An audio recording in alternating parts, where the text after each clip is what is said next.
Well, good morning, good afternoon, or good evening, depending on where you are in the world, in the country, and all the other things that are going on. Maybe you're up in space in the ISS and watching this. You never know. It's possible. Rotating around the Earth and waving at us and going, oh, there's stuff going on down there. Right. We have got a reasonably packed day today. 1, 2, 3, 4, 5 sessions, including one live from me. Where I'm going to be doing some, possibly looking at some code and some projects that have been written with Rad Studio and a few other things as well. I've got some live guests. I have Christoph Schneider, who's going to be in the studio later live. His first session is on today. Let me see if we've got any captions. No, probably need to come back to that. We'll talk about that in a moment. We've got a little bit of buffering between the screen time, so let's say hello to everybody, because that's what people like. Richard Dobkins, hello Richard. Richard's here frequently all the time. By the way, I'm just going to do this a bit. I picked my dog up whilst I was wearing my shirt. These shirts are great. They're very comfortable, and obviously got the company logo on, which is a great plus. But the only problem is it's like a magnet for dog hair, and I have 2 dogs, one of which has got cream or white hair, or long curly hair. It's an English cream retriever, and the other one's a little terrier, and he's grey-haired, bless him, and his hairs show up terribly as well. Not that I have any hair coming off my head to worry about, so that problem's solved by Mother Nature as I got older. Who else have we got? With Nolan saying hi from Taipei. Hello, Nolan. And Paul Jackson, who is also here very frequently as well, saying hi. Patrick Prematan is confused and believes that I'm now his boss. Yes, I am. I'm boss level 7. But he's joking as well. Salut, Patrick, and thank you for joining us as ever. Patrick's later live with us as well. He's going to show us in our second session how to make games in Delphi. That's coming up in about an hour's time. Which is a very good session. He's such an excellent developer, and his session yesterday was very popular. Lots of people commented on it. Following that, we've got one boosting development in Delphi with GitHub Actions and ChatGPT by Yuri Bertoldi. Sorry, I'm looking over that way, but that's where my screen is at the moment. I normally move it here, so I'm looking at you on the camera. Paul says, is anyone else coding while watching? And this is quite a common thing, you know, in the 4 or 5 hour stream, as you can imagine. People will go ahead and code in the background. Well done, I like the dedication to duty, and then catch the snippets of their go. I'm sure they mute it out whilst I'm talking or something to stop them getting distracted. But yeah, I mean, actually quite a lot of people, Oscar's saying, yeah, I'm also coding and working while listening so that I can rewatch them later. Yes, you can. If you go to the YouTube channel, our YouTube channel, which is Embarcadero Tech, at Embarcadero Tech, you can catch the replays there. As always, subscribe, like and subscribe. It's quite important if you do that, because then you will get your notifications. And as I've said multiple times, we won't know who you are, who subscribes. We get a subscriber count.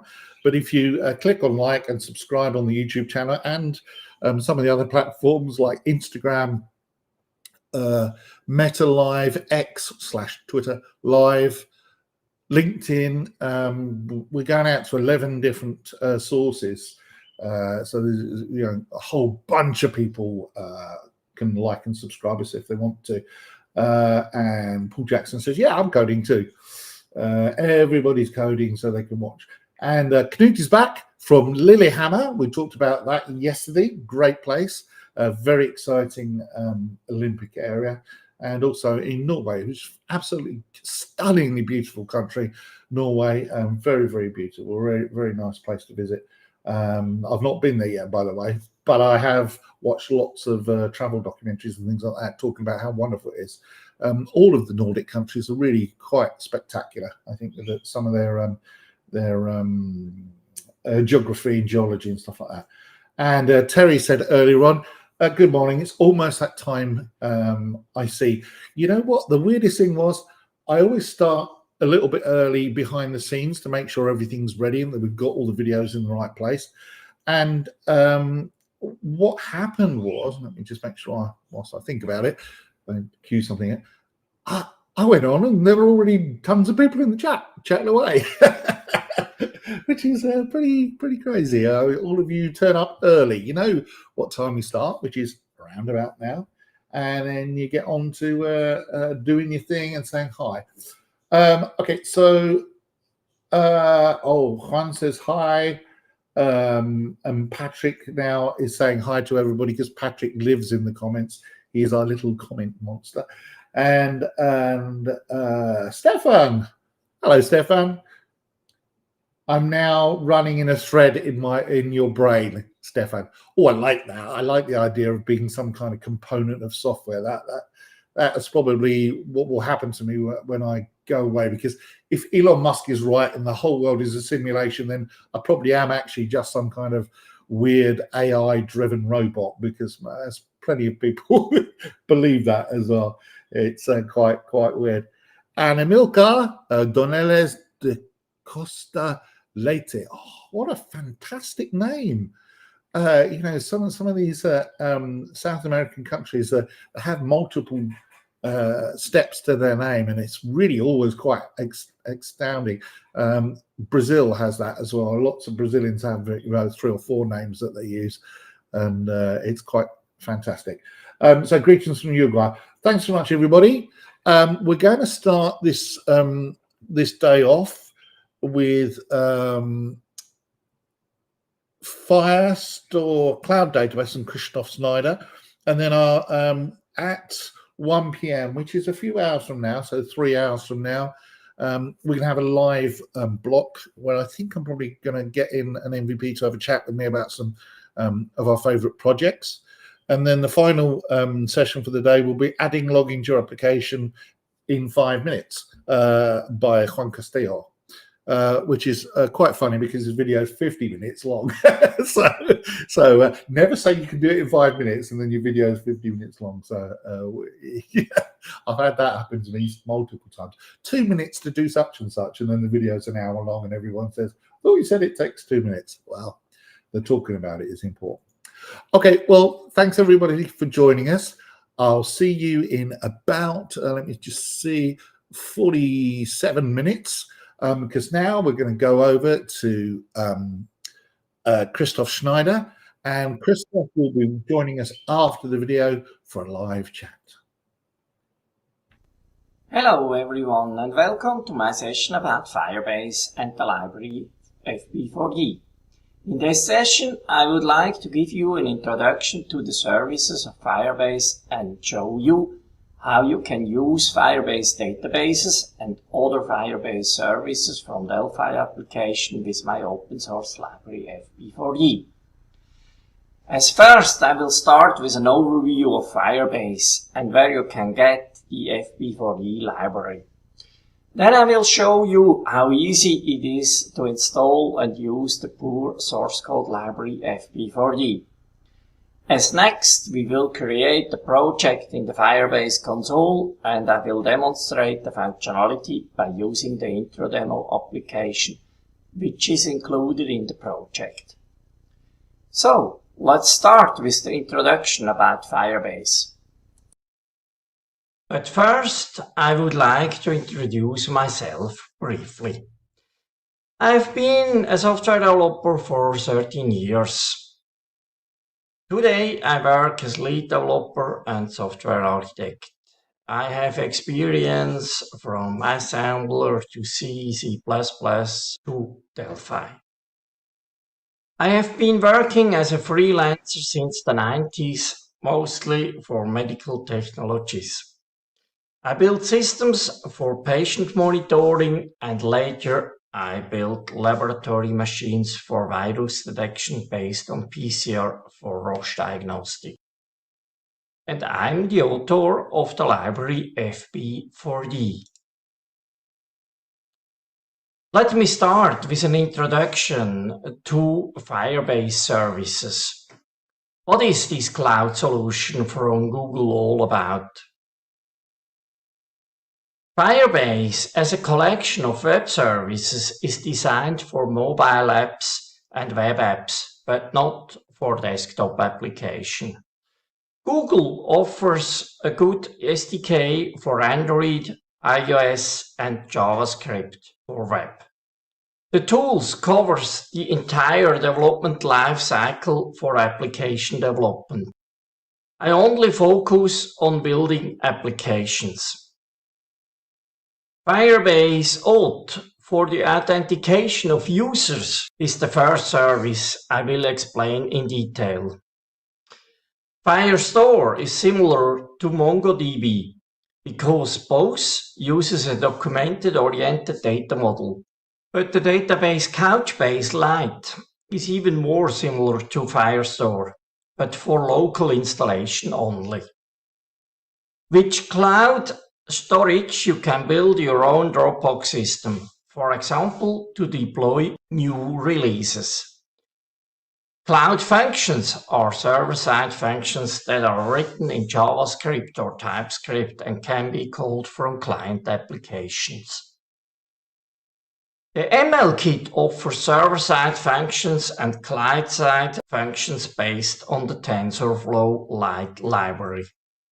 FB4D offers an interface to the server-side ML Vision function.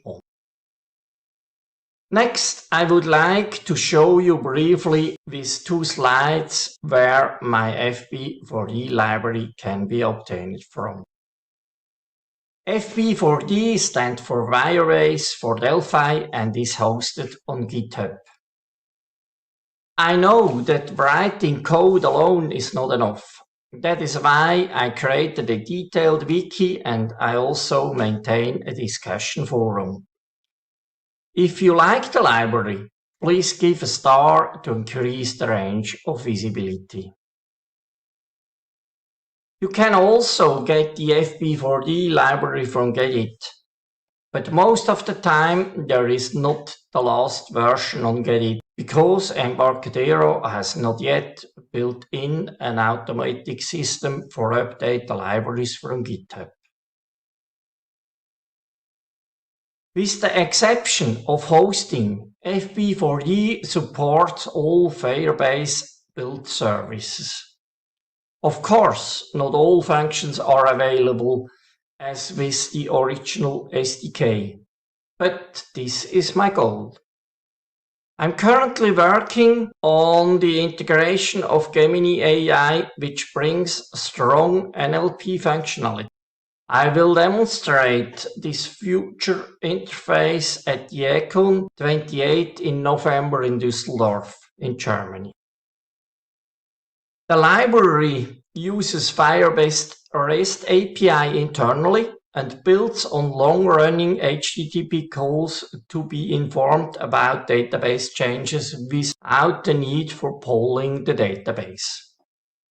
It is a cross-platform library which supports all frameworks and platforms of Delphi. It is suitable for GUI applications as background threads and services. Use the correct call method, synchronous for threads and asynchronous with callback routines for GUI forms. There is a separate interface for each service provided. I have built a class factory that offers an easy access. The integration of the library is trivial. You only need to include the source folder in the project and set a compiler condition. So, enough theory. Let me start with the first Firebase service, the Firebase User Authentication. Here in this folder, I have already downloaded the FB4D project from GitHub by using my favorite tool, Tortoise for Git. Now let's go into the subfolder for the sample projects and let's open the FB4D sample group within Delphi. I recommend to do your first steps with the sample application demo 4D. I will show you with a short overview the rest of the application later. This cross-platform application provides a good starting point for getting started with Firebase. During the preparation of this session, I have tidied up and revised this important application. The main form of this application now contains a separate frame for all Firebase services. These frames are placed in tabs in the main form. This helps to keep a better overview than in the past, because the last version of this form has contained 3,000 lines of code. The application also includes all source files of FB4E directly into the project. This helps to inspect the source files of FB4E and get fastly familiar with this project. When you start the application for the first time, you must first enter a project ID and the web API key of your Firebase project. Later on, this information is saved in an ini file and you don't need to re-enter this basic data every time when you start the application. You will also not show this detail until you press the button Firebase Project Settings. But first we need to set up our own Firebase project in the Firebase console. For this purpose, I have added two link labels. With the one on the left side, you can directly open the Firebase console in your browser, while the one on the right side is depending on the selected tab and opens the Firebase console for this service in your browser. But now let's start the application for the first time.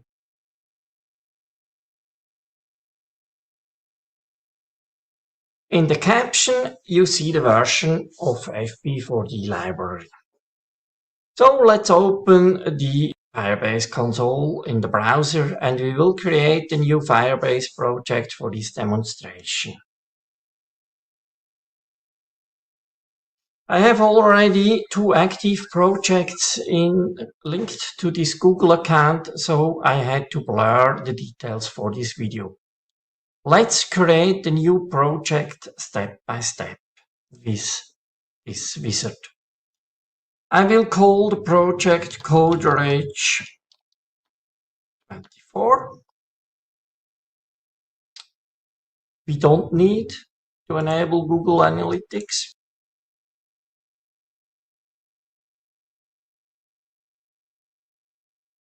So the project is now ready. Let's go into the project settings. This is the project ID which we need, but the web API key is still not existing here. For this purpose, we need to add authentication services. Let's start with the authentication services. Here you see the methods for authentication, which is supplied by Firebase. We use email as primarily. Then we add also anonymous. All the other providers like Google, Facebook, Twitter or X and others, GitHub, are currently not supported by FB4E. Now let's go back to the project settings and you can see where we have already the web API key. I can copy now the project ID and paste this ID into the corresponding field into the demo app. And I do the same for the web API key. Before I explain the details of the authorization, I will restart the demo app. After this restart, the Firebase project settings are collapsed now. Now let's start using the authorization service. First, we need to create a user. In contrast to a classic desktop application, as we know it from the past when using SQL databases, in the new mobile world, the user is usually created by self-registration. On the other hand, it's also possible to create a user in a classical way by the administrator. However, I need to use the button Sign Up New User to do this. Therefore, I enter an email and a secret password.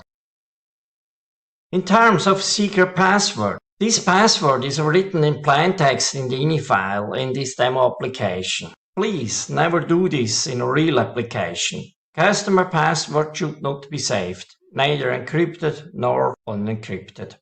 So I enter here a fictitious email address and a password for testing. Then I press the sign up button and we see the new created user. Before I will explain all this detail, I show you the new user created in the Firebase console. Here, this is the user ID.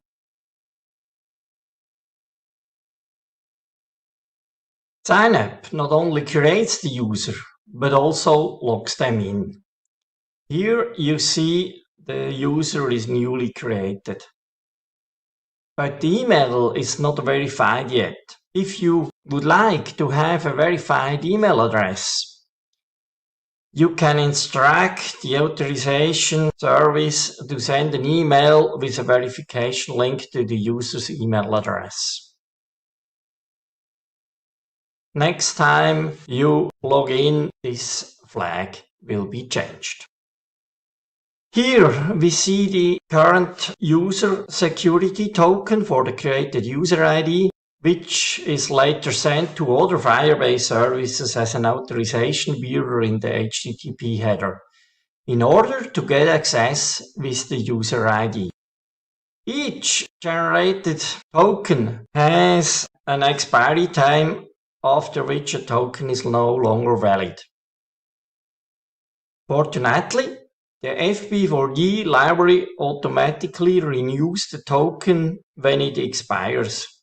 To do this, it automatically sends the refresh token to the authorization service and retrieves a new token. Before I show the next important function, the login of a user, I restart the demo application.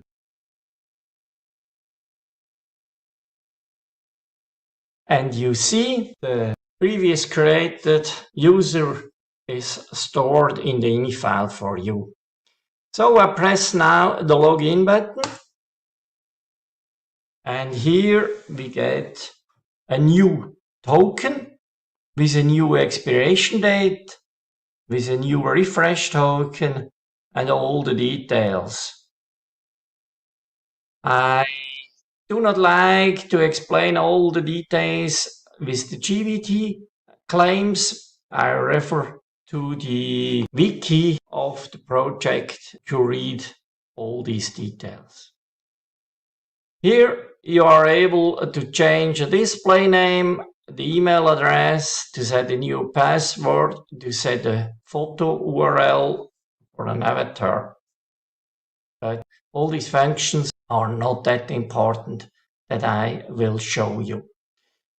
Here you can also delete a user which is logged in. But with this function you cannot delete a user from another user. It's only possible to delete the user which has signed in by themselves before.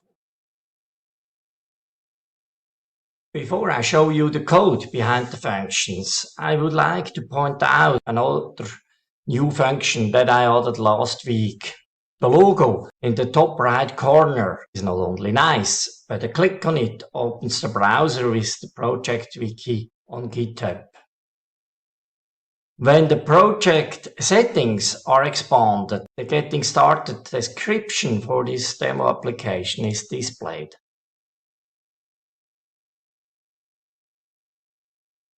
In all other cases, the wiki reference page of the current tab is shown. So here we see this is the constructor to get an Firebase authentication interface. This is the function sign up with email and password as in the synchronous variant.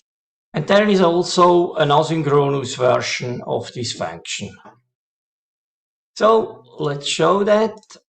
First, I close the running application. Then we move to the frame of the authentication service.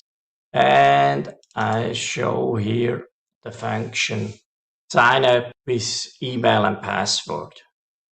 Before we can use this function, I have here check and creation of this authentication class. It is here we create the class and we assign it to an interface in order that we don't have to free that interface at the end. Let's jump back to our function, because here we have with the asynchronous method two callbacks. One is the positive response, one is the error situation. Here on user response we are properly signed in and we have here in this circumstance created a new user. In the display user method, the details of the newly created user are displayed, for which we have received the Firebase user interface.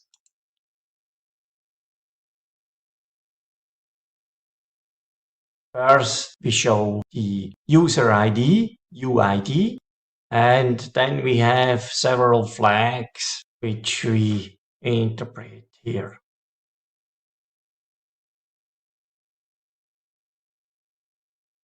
That's all for the moment.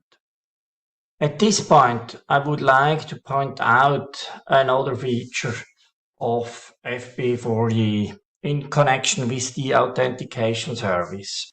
Since the self-registration of users is a frequently used workflow in mobile applications and can also be used by desktop applications, I have created a frame for this workflow as a reusable GUI pattern.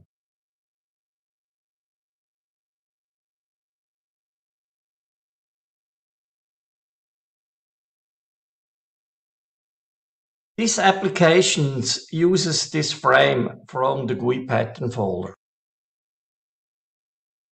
Unfortunately, there is not enough time to explain the details of this workflow in detail, but I would like to refer you to the wiki, which explains everything well.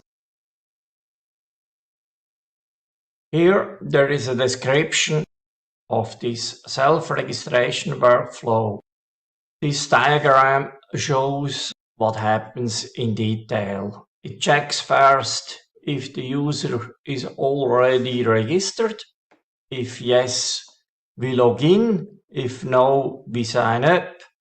And there are a lot of different options which is considered in this functionality. So this is all what I can show for the authentication service. The startup company Firebase Incorporation launched the Realtime database in 2011 and was acquired by Google in October 2014. Under the new management, the second database, Firestore, was developed which works better with structured data. Today, however, both cloud databases have their advantage and disadvantage. The real-time database stores its data in a large JSON object. It's ideal for many read access with fewer write and change accesses. The data is not stored in a highly structured manner. The database is suitable for small data volumes. The Firestore database, on the other hand, stores data in documents in hierarchically structured collections. It's suitable for high-frequent read access and few write access and for infrequent changes. It offers limited query functionality and also write and read transactions. As a distributed database, it scales optimally and grows with the number of users. In contrast to the NoSQL database, the benefits of classical SQL databases are still there. It is suited better for ACID, which also be shown here. The keyword ACID means atomic consistency, isolation and durability. On the other hand, it's more difficult for SQL database to increase the number of accesses by users, as is usually the case with cloud application with a growing number of users. It's always important to use the right tool for its purpose. The real-time database is ideal for chats and games, but also for simple real-time collaboration tools. This database is also suitable for rapidly changing measurement values for production systems. Firestore, on the other hand, is more suitable for e-commerce applications that requires real-time changes for the inventory. Even complex network applications such as a Slack or a document editor or project management systems can be built with this database.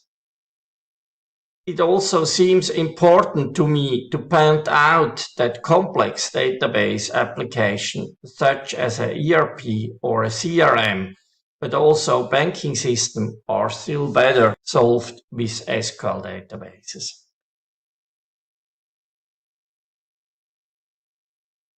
The real-time database has its own JSON object as a setting, where access rule can be defined per node. Read and write rights can be defined differently. Validation rules can be written to ensure a minimal data structure. Individual fields can be indexed for faster search and sorting access. Enough the theory. Let me start with setup the real-time database. First, I start the demo application again and sign in with the previously created user.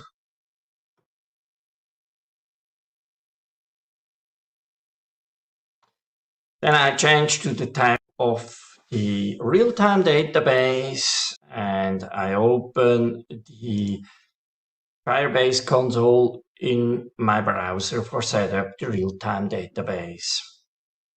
At this point, Google asks me if I'm sure I need the real-time database because they are trying to redirect more users to the newer database. Nevertheless, I start the creation with a real database.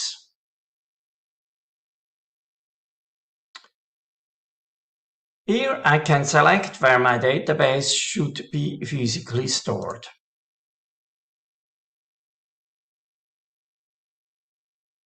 Another question clarifies which access rules I want to start with. To avoid having to deal with the complex access rules right from the start, I leave access open for 13 days. But it's clear that such a setting would be a security risk for a productive database. Now the database has been created and I still have to copy the database link for my demo application. I will enter this here. The first thing I want to do is write the value into the database. To do this, I choose the put method. I write the no-name first value and the test data. I add that to the node and I use the put node asynchronous method. Now I would like to view the result in the console. Here we see the value. Yet I can show the functionality of the get asynchronous method. Here we see we get this value. Normally we don't write the node directly into the root, but we use a pass.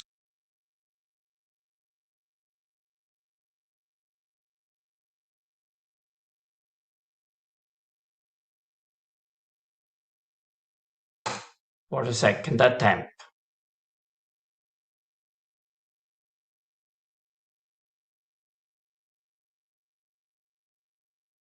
Here we see the second value. If we only want to write a part of a node, we need the method patch. So I switch to the patch tab and add a third value name pair by calling the put method in the asynchronous version.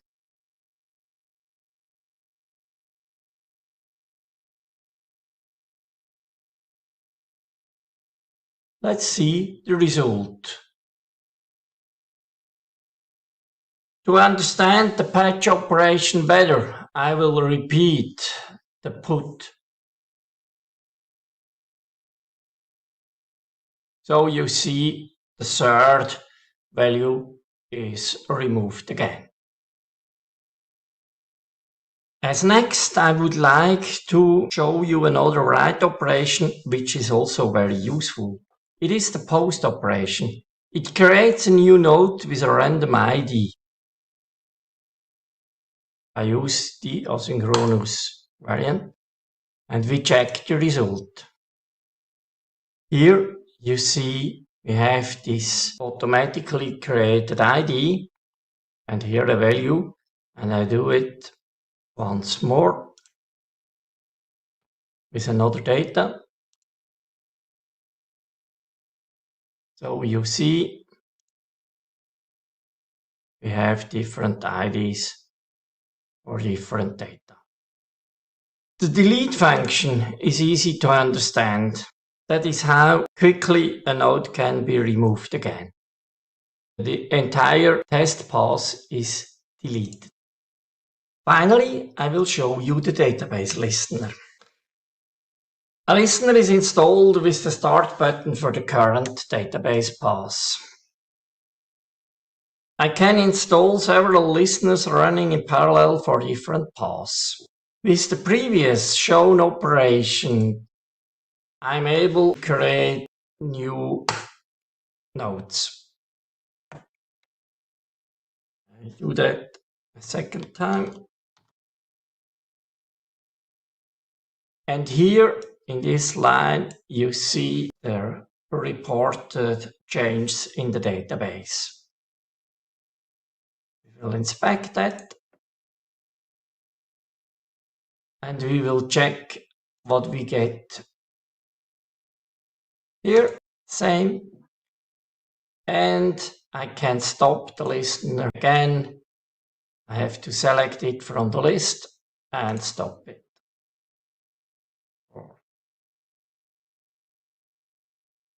On server variables, there is only one functionality, getServer timestamp, which informs me about the current timestamp of the server.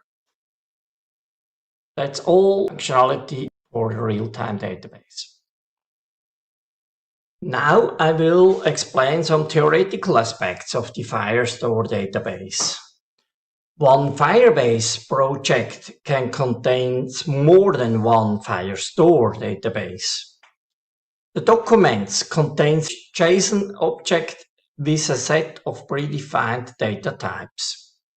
Each document can contain a different structure. There is typically no scheme, but rules can be defined. On the other side, often the documents of a collection has the same structure, or at least main elements are the same and optional elements are only contained in some documents. Document IDs are typically randomly generated character strings of a size of 20 characters. Attention! Field order in the document is not defined and varies between each read. This doesn't matter if you use the method of FB4D to get the fields. This is an example of a Firestore database for an online bookstore. In the collection Books, we have a list of documents describing a book. To limit the number of read accesses for the master view, it would be better to integrate an abstract out of the preview document directly into the book document, and also the last 3 reviews. This leads me to inform about the paradigm shift in NoSQL database. Redundancies are no longer avoidable and are tolerated. For this purpose, the structure should be set up in such a way that fast and few readings are sufficient to save costs. So let me create our first Firestore database in the console. For this purpose, I change to the Firestore tab and open the Firebase console for the Firestore. Here I create a new database. I can select again the location. I set up the starting rules for the access. This is our new database with the name default. Let's go back and let the database ID empty for the default database. I set up a collection test call and create the document. And let's inspect this new document. Here it's empty. This is the document ID, which we also find here. So I insert a simple document by choosing this combo box and back, and we have a document with one test field with this simple text.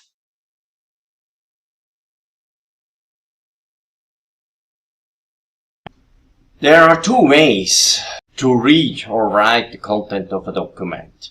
Either by accessing fields via the JSON object of the document, taking into account the data structure.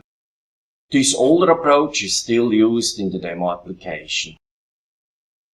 Here we see the field of a type string being written to the document of a simple document. And here we see a real document with a much complexer structure.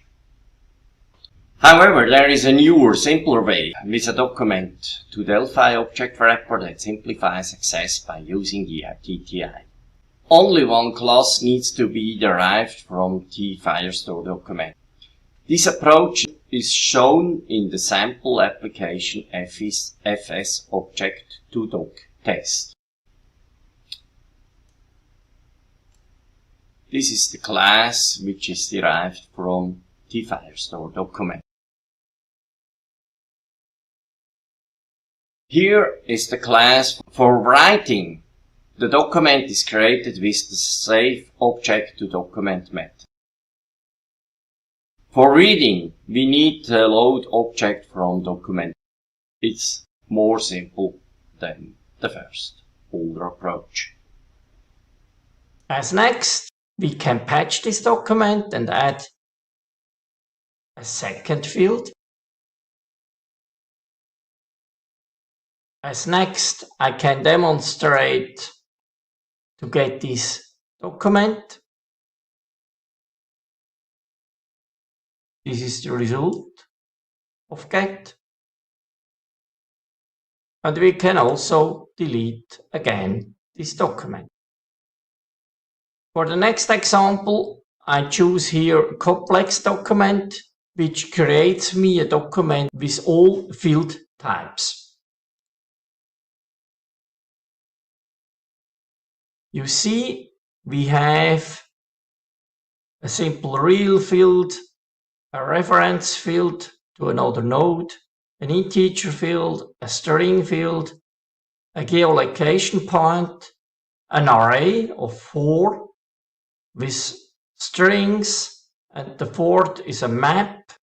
The map contains another map with a time, with a string, with a boolean, with a double, with a string, with a geopoint, with a null.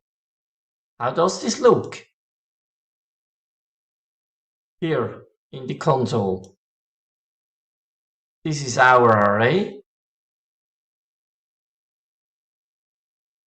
This is a bool. Here we have a bytes as a blob. Perhaps I can show that a little bit better.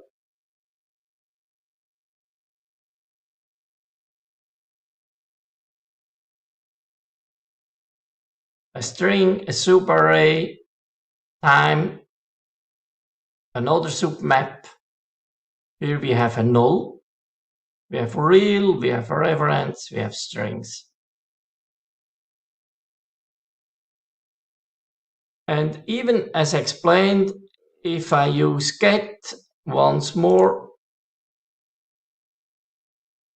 the order of the fields are randomly.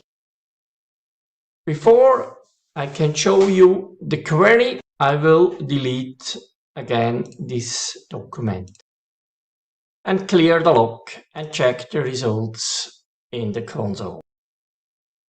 As next, I would like to demonstrate the run query. For this purpose, I need to create at least 5 documents with a test int field which is randomly created. This is our first. Next document.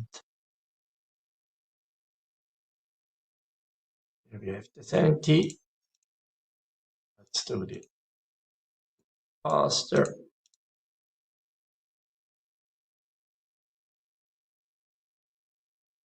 So we should have now 5 documents. Let's check that. I remove the document and I make a get. Then we see, okay, we have 6 documents, but so far that's fine. We go to query. We set a minimal value for the query. And you see here we get 3 documents if we have a filter for test int higher than 50. If we reduce this limit a little bit, less, so we have 4. We have 1 more. That is how the query is working.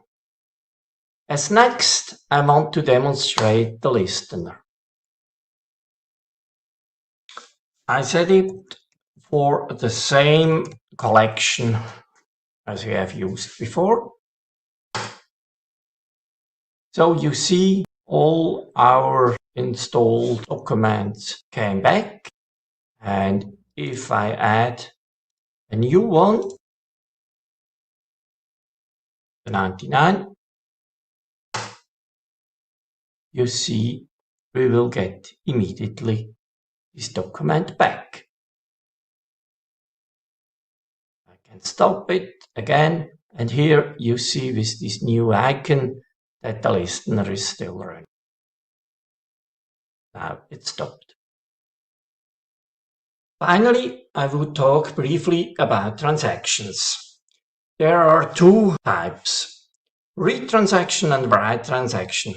The first are used in case where we want to query multiple documents at the same time, while write transactions allow multiple documents to be written to the database atomically at the same time. Let's demonstrate the write transaction. For this purpose, I will create two new documents. And here you see that the document is not written yet into the database. I will create another, add it, and the database will be written into the database when I press the commit. That's all about write transactions.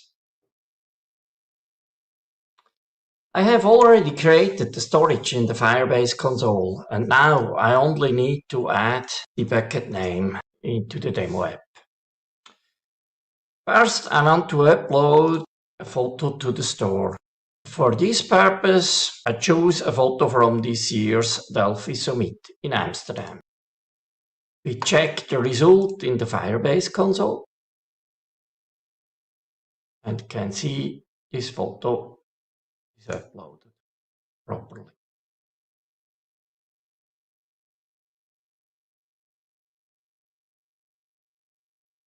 And finally, we want to download the photo again. Download asynchronous. So you can see the photo is downloaded. Perhaps also important to know, there is no get directory function which you can read the contents of the storage. That is why you have to write references to the files in the storage in one of the two databases in an application. That's all about the storage. Unfortunately, there is not enough time left in this session to show the other two services. I will just give you a brief overview. With the server-side functions, functions created in JavaScript or TypeScript can be started from a client application. This example shows a function from the unit test. With Vision ML, you can upload a photo from the storage, or you can upload an image in GIF or TIFF format, or even a PDF and analyze it with various functions and features. In addition to text recognition, this image processing system also offers object recognition, face recognition, landmark detection, and much more. To use this function, however, you need a paid subscription with a credit card. So I have to come to the end of my session. I would like to share a few general thoughts about writing open source. I started this library in a large customer project, and I had at that time a sponsor for the main development. I will be happy to help you with any questions or problems in getting to know this library. On the other hand, please understand that I cannot work for free on your project. If you need support, I'm happy to offer you consulting and collaboration in your project. And for cases where you have a commercial application with this library, think about the sponsoring, because this also secures your development investment. This is because the Firebase API is constantly being expanded and updated and require maintenance. And also for small application, don't forget to give the GitHub project a star if this library helps you. Very good. That was excellent. That was Christoph Schneider, and he is with us live in the studio. There you go. There was a little bit of a delay with the thing. Hi, Christoph. How are you doing? Hi. Do you understand me? Yeah, absolutely. Yeah, 100%. We can hear you absolutely fine. Yeah. So I thought it was funny that the when you showed the storing an image and then retrieving it, it was an image of Jim and I at the Delphi Summit dressed as Star Trek captains. That was that was it was a very nice event. Yeah. Oh, wow. It was so good. GDK's event was absolutely amazing. Yeah, really, really. And of course, I met you in Amsterdam as well. It was really great. I really liked that session. It was very interesting. We had one particular. I'm going to guess it's a guy because their image has got a beard and stuff. I don't know, but I'm going to say a person from Facebook. And they asked a lot of questions. I did star some of them. So some of them are really long. So I'm going to put them up, and then we'll talk about their question in a minute, because it does actually have a good question. So this was their really long question. And they were just saying, we're using it like tables and all the rest of it. And you actually answered this. So what was your comment on that? With regard to table methods. I completely understand the question which he have and the view which he have, but keep in mention that the real-time database and also the Firestore are both NoSQL databases, and the SQL approach and also the dataset is not supporting the full functionality of any NoSQL database. That's, in my opinion, important to know. Both databases do not offer such structure of tables and records. Of course, we could simulate such structure also in a NoSQL database. But if I'm honest, I don't think that this is the right approach to use a NoSQL database. On the other hand, I understand the wish not to learn the new NoSQL database technique. But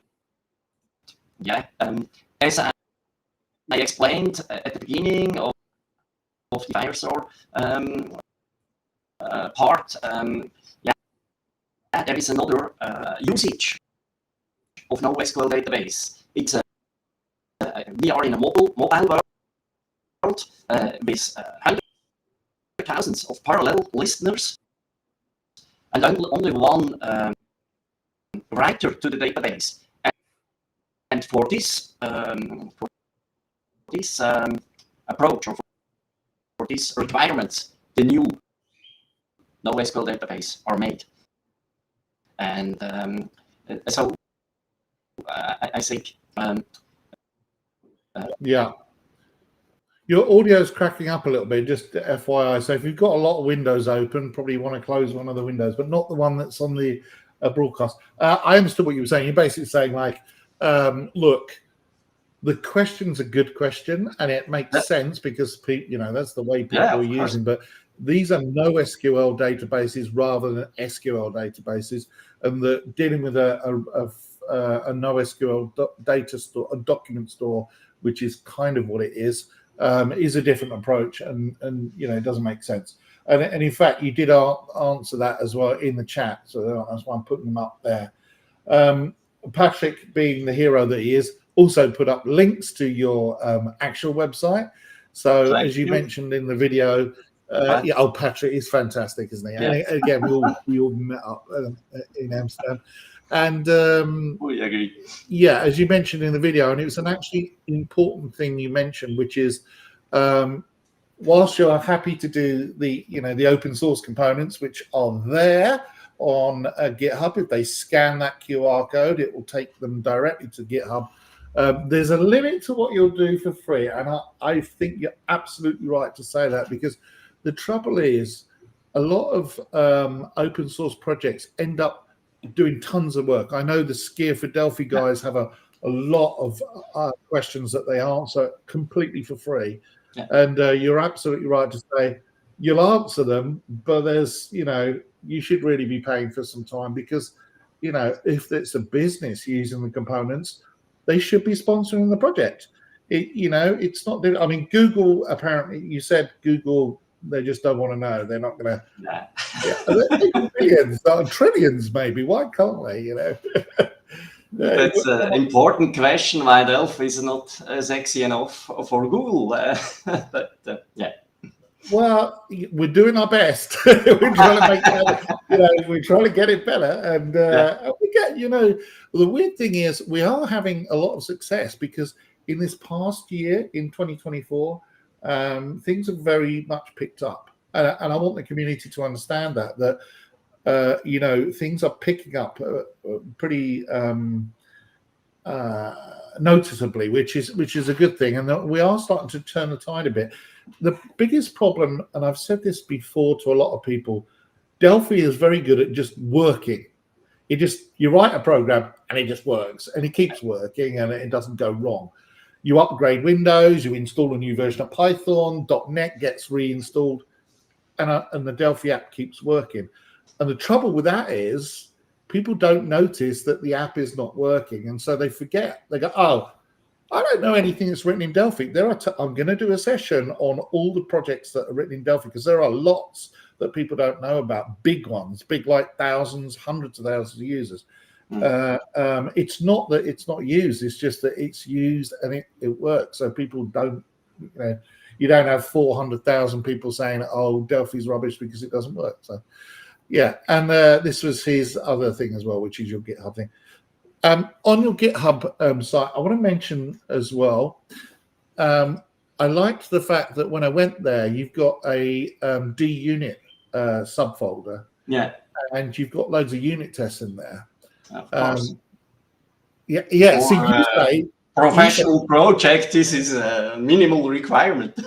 Right. See, there you go. I like that. I like that attitude. Is a minimal requirement. Yeah. And I mean, so I think anybody who's learning to code, if they go to that GitHub project and go in the DUnit folder, you'll see a bunch of unit tests there which show how unit testing should work. It's a very clear piece of code that you've written there and clear examples on what it does. So, you know, your code is excellent anyway, but the tests as well are very clear. I like that. Good job. Just one point about my unit tests. Of course, you can see the code and you can learn from this unit test code. But what I don't share is the project settings of my test database. Of course, is using. So not everybody is able. Yeah, suddenly you'll be paying for some massive project, and you'll go to look at your credit card, and you're like, hey, how many noughts? I didn't know I could go that far. But we're running a little bit. I guarantee that every official release is tested with my unit test. That is what I. That's excellent. And can I just say, we didn't have a lot of questions, but we have had quite a lot of love for what you've shown. Boo has there as 2 thumbs up, which I'm pretty certain means that that's a good thing. And also Stefan, who in himself is a very good developer, and you know, he knows what he's talking about. Very nice and very good documentation, great work. So, you know, you get some love from people here who understand the quality of what you're writing as well. So, and actually Pete Rios as well has also said, good job, thank you as well. Okay. All right. Well, unfortunately, we have to go to the next session, Christoph, but thanks for sticking around and thanks for the effort you put in.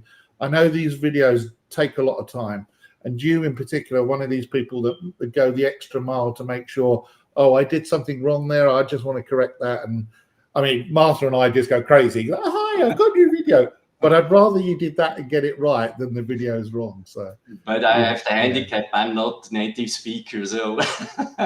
Well, you know, people would argue that slow, I have to condense my. It's fine. You did an excellent job. You're very clear. All right. Well, thanks a lot, Christoph. All right, and we'll see Christoph another time. Not in this session, but I'm sure I'll see you around in some conference anyway. All right. Well, thanks a lot, Christoph. Bye-bye. Thank you. Thank you. Okay, so I am just going to get ready for the next session. And how long's his video? Oh, okay, all right. There's a little bit of a gap, so luckily I've overrun a bit, but I'm not. So. And this is a session that someone has already said that they're patiently waiting to see, and it is from my friend and everybody else's, Patrick Prematin, and it is how to make games in Delphi. See you here. Oh, and he'll be live for chat as well. Of course, he's live in the chat, but he'll be live talking to me later, I think. Yeah. Okay. See you soon.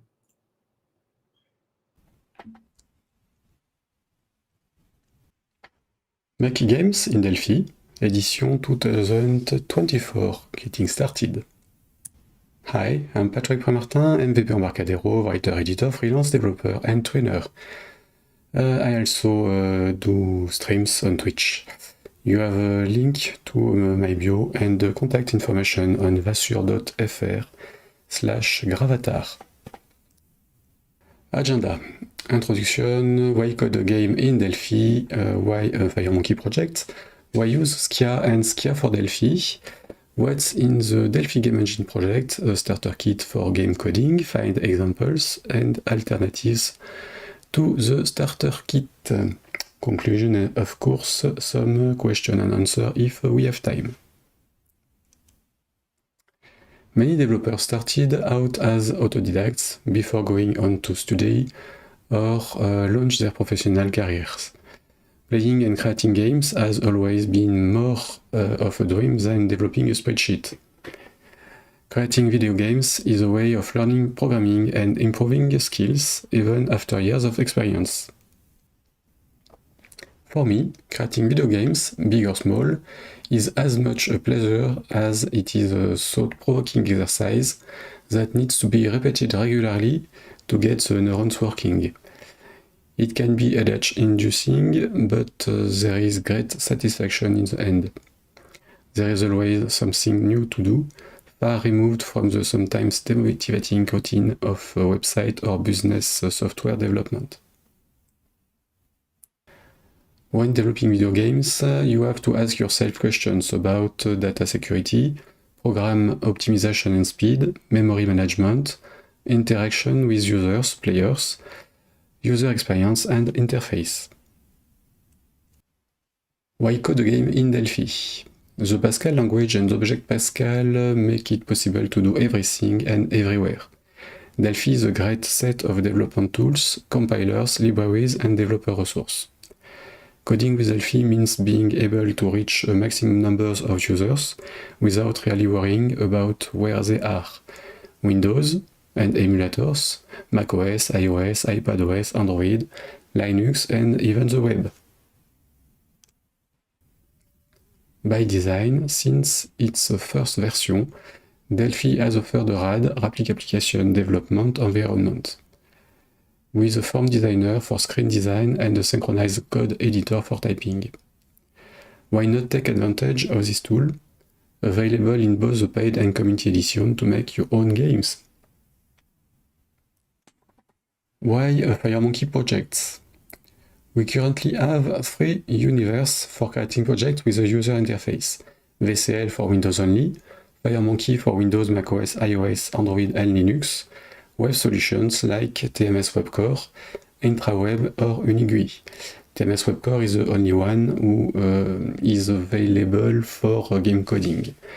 The choice of FireMonkey and cross-platform is a natural one. FireMonkey is a framework of visual and non-visual components. Visual components are drawn from styles. The framework provides graphical elements, vector elements, effects, animations, and access to APIs for targeted platforms. As long as we have developed our screens with size diversity in mind and coded asynchronously, we are really in the I code once, I compile everywhere business. Skia for Delphi is an open source project based on the Skia library, available on GitHub, GetIt, and now pre-installed in Delphi 12 Athens. From the point of view of classic software developers, Skia and Skia for Delphi brings speed gains and improved user interface design quality. From a video games developer's point of view, Skia offers a gain in speed and a few responsive graphics routines for drawing directly onto the canvas. And frankly, how can you resist vector graphics when you have got 4K screens or smartphone to target with the same quality? What's in the Delphi game engine project? In 40 years of programming, I've made a lot of things and a lot of little games for fun, distributed or lost forever, available as listing or storage media in formats that are unreadable these days. For the past 10 years, I've been a regular participant in game jams. Challenge to code games on a theme or a technology in a limited time. And now I'm doing it live on Twitch. Programming video games in Delphi without a game engine is handy for the code part, but less so for certain things, sound, support for game controllers.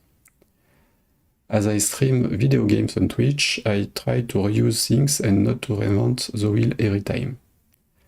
Reinventing the wheel can be fun, but it takes time, and time in the game jam is limited. So I did what every good programmer should do. Build up a library of reusable tools around game design. This project is the Delphi game engine, which is not a game engine but a set of things based on the VCL or FireMonkey as an engine. In this library, you'll find support for background music and sound effects, game controller support and detection, a help bar for contextual display of available actions on the additional components, score management and archiving, a class for manipulating conventional button types and non-conventional drawing types, keyboard and gamepad controls. Delphi Game Engine is open source. You can find it on GitHub at the address shown on your screen. You have examples in the repository, and you have more examples around game development in Delphi FMX Game Snippets project.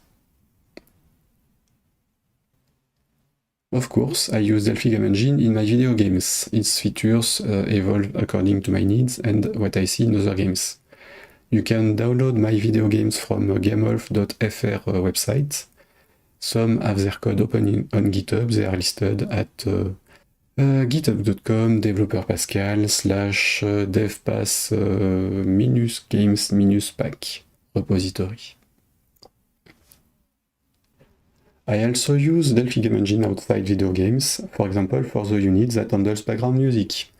This unit is used for the ZigPlay MP3 player available at zigplay.allsoftware.fr. Why reinvent the wheel when you have got something solid and reusable at your disposal? If you're interested in using less conventional peripherals, game controllers, connected device, remote controls, smartphone or tablets, to help you use your software, take a look at the current and future examples around UI elements. It might give you some ideas and tick a few accessibility boxes for your creations. Making games is also useful outside. A starter kit for game coding. A library to take care of common things is good, but it's still not enough. In game jams, you are on the clock, we have to be fast and efficient. We are up against developers using Godot, GDevelop, Construct, Unity, Unreal Engine, GameMaker, and a whole host of other tools designed to make games with minimal coding. Each time we have to decide whether to use cards, frames, or layout to create our screens or scenes, and each time we have to recode their sequence, the game loop, interface elements, game data storage, etc. It takes time and we don't have any. Outside game jams, this is less of a problem, but we might as well concentrate on what is interesting, the game mechanics, rather than the usual series of screens. Welcome, game, endgame, game over, score, credits, settings, etc. and their sequence. This problem has been on my mind for a long time. I dealt with it in a light version during train journeys at a time when I traveled a lot. In the end, it was only used once, for the PerPix video game available at perpix.gamolf.fr. It was high time to move on the next stage, creating a starter kit that could be reused not only by me, but also by you, experienced or inexperienced developers. Just for you and the rest of the universe, here is the Gamolf FMX Game Starter Kit. You'll find at a repository on GitHub. It's a FireMonkey project containing everything you need to avoid wasting time on features common to all video games. The project will evolve according to needs and requests. If you use it, let me know and share your impressions. Documentation, video, and lot of demos are planned around this Delphi game development kit. My next game will be developed from here. Fine examples. The Gamolf FMX Game Starter Kit project is both a customizable project template and an ugly but functional example of how to use it. Open it, see how it works, read the comments in the source code. You also find examples developed for this presentation on the code repository. My next games will use the starter kit. You will find them on GitHub, like the others one. If you're developing open source games using this kit, remember to use the keyword GFGSK for Gamolf FMX Game Starter Kit -game on code repositories. That will find them all.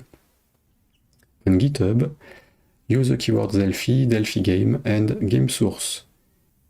It won't hurt the overall visibility of Delphi and your projects. Alternatives to the starter kit. There is plenty. Castle Game Engine, Apus Game Engine, Gorilla 3D, Teal Engine, etc. You have a list on Awesome Pascal repository from Frost Brutal.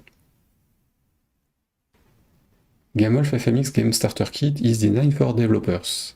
You have got the basics, but there is no 2D or 3D engine to automate game mechanics. Nor is there a plan to do this. You can use it to learn programming, the Pascal language, Object Pascal, and of course Delphi. If you prefer something more automatic and less coding oriented, take a look at Castle Game Engine. Conclusion. Do you know the guy who talks about video games and how to make them but doesn't show anything? Not even a screenshot? Well, okay, a little demo. The quiz. The quiz is a quiz game with a questions generator. It shows the use of the starter kit as a Git module. The project is included in the presentation repository.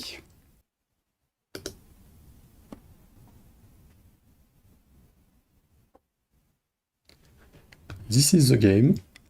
We have a play button, credit, and quit. At the bottom right, the keys available. I can move with the keyboard. Of course, I can use the mouse to click, and if I activate a game controller on my computer, I can use the D-pad, direction pad, to move the selection.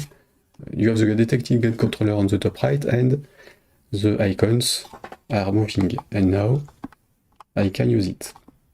It's easier with the keyboard for me. So let's start a game. Play with spacebar.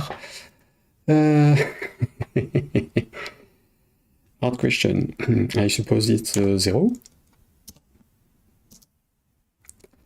Right button. Yes. Of course, I've added some music and sounds, but didn't record it for the demo.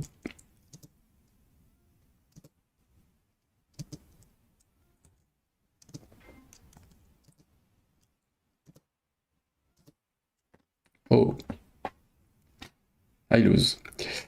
Thanks for playing. Okay, close. The credit scene is with a vertical scroll box, so I have to use the mouse. I didn't manage the scroll box with gamepad or keyboard for now.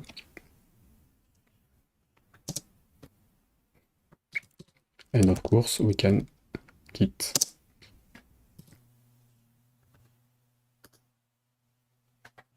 Never use the main form.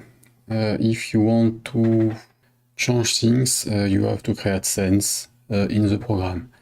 It's only there with a great warning to say don't touch me. If you want to update the starter kit in your games, don't change files from the starter kit. Just copy them or inherit from their classes. To understand how the game works, I have to show you 3 things. The first one is the constant, the settings of the template, the starter kit. You have many commands in the original source, of course. When you create a game, you have to copy some files in a folder and customize them. The settings are in uconst file. The scene are managed by the uscene unit from the starter kit. It works with a global, I'll say variable, but it's more a class. To change scene, you have to update the value from current property of the scene class. The values are available in the constant with other settings. Just add the screens you want or remove the screen from the template. In this case, I have a splash screen. The exit and none are needed by the program. A menu, game, game over, and credits. The order of the screen is not important. Each screen, each scene is auto-created. When you create a scene, you have to inherit from the ancestor here, the scene ancestor from the starter kit, and create your file. Let's see the splash screen.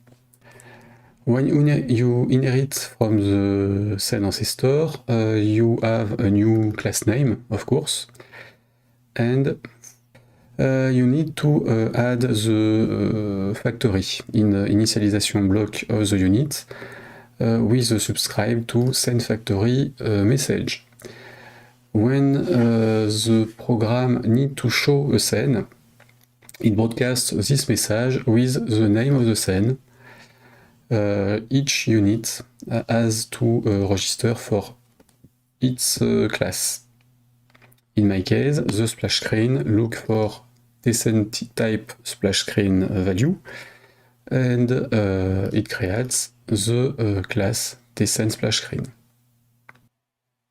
Each scene is a T-frame, not a form. The ancestor is a frame with nothing on the form. You have 5 methods to override. The translation are done with the translate text virtual method. Override it in your scene. Translate the text you have on screen in this method. You have before first show scene, hide scene, and after last scene to initialize or finalize things for your scene. Before first is called only the first time we show the scene. Show scene is called each time we show a scene. Hide scene is called each time we hide a scene, and after last hide is called in the destroy of a scene instance. The translation are done by the translate text method from the ancestor, but it's empty because I don't have any text in it. The show scene of the ancestor subscribe to the translate text message. The translate text message is broadcast by the utranslate unit, which is used every time we change the language of the program. In the starter kit, we have a uconfig unit, which manages the settings of the game, the settings and all parameters the user can change. In my case, I have by default the background music on-off, the volume of the background music, sound effect on-off, the volume of sound effects, the activity or not enabling or not virtual controls on screen. The starter kit doesn't do this, it's your task as a developer to add virtual control on your screen. And we have the language chosen by the user of the game. By default is the system operating language. In the template, I have also other elements like buttons, dialog box, and other things will be added with the same behavior, with an ancestor which is integrated in the starter kit. The health bar you can see on screens is managed by this unit. And I also have an about box shown on screen if the user press F1 or if we are on Mac, because on Mac we have always a menu for every program, even if it's on full screen. The UI elements manage the interface, user interface, and the moves with the keyboard or the game controller. Go back to splash screen. And before that, the background screen. In this game, I simply added the Dev Days of Summer background as a background image. The scene background is called by the main form on startup. It's shown in the background by default of each scene. You can add other background. The splash screen. It's an empty frame with a layout and a rectangle. The rectangle is used in this sample for a fake progress bar with simply a value, its width, change during 3 seconds in a thread activated in the show screen. When the time is over, the program, the thread, change the current value of the scene and go to the menu. The current scene, hide current scene, the splash screen, try to get the new scene, the menu scene, from a list of scenes. If it find it, it show it. If not, it broadcasts the factory message to auto-create the scene. The menu, subscribe to the factory like any scene, create its instance, change the parent to main form, the application main form, and register the scene in the tscene. The register shows the scene by changing the current value. The scene units don't have to use these other scene units. The files are totally independent from each other. The scene menu has 3 buttons, frame buttons, in a layout centered. I override 2 methods, showScene and beforeFirst. The beforeFirst change the size of size and settings of the help bar used on every scene. It's a component stored in the main form, but it will move to the data module in the future. Don't use it directly, use tlbarmanager.current. So the before first show scene is executed only the first time, and after that we have the show. Each time we open the menu, we change the on-click value of each button. I could have done that in the screen directly here. After that, I register the buttons in the UI elements unit by the add control method. And each component, each button, has a top control, right control, bottom control, and left control. It chooses to move the selector with the arrow keys and the gamepad direction pad. The control can be the default control with the focus by default. It's the case for the first button. And we have an escape or the cancel control. In my case, the quit button if it's displayed in the screen. I don't show it on iOS or Android. After that, I fill the help bar with icons from Kenny NL. In my case, I add items here with an icon for the keyboard, an icon for the game controller. If the engine detects a game controller connected, it shows the game controller icons. If not, the keyboard icons are shown. And the add item can add an icon for each or an icon for each and a text. For this screen, I have 3 buttons. The quit button is execute the change of current scene to exit. It's managed in the main form, and the main form do a close from itself.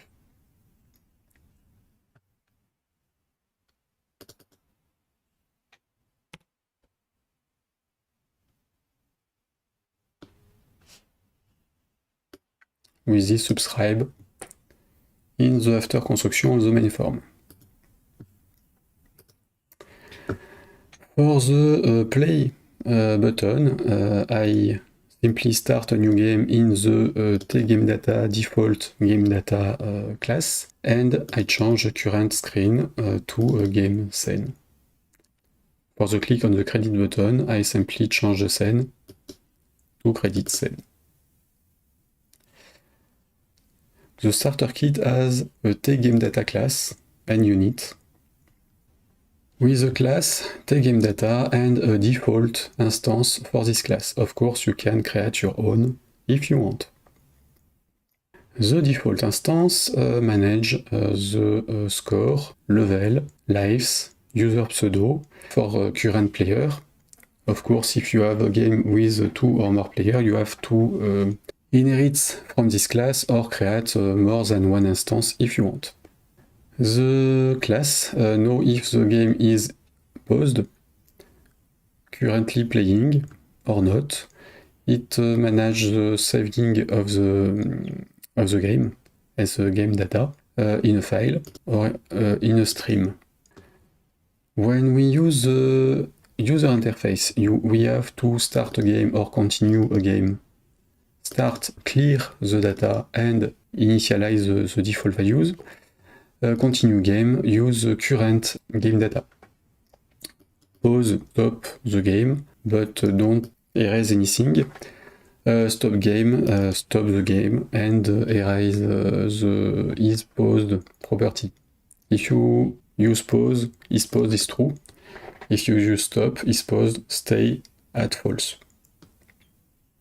In the sample starter kit main menu, you have different values, play, continue, and other things to understand how this works.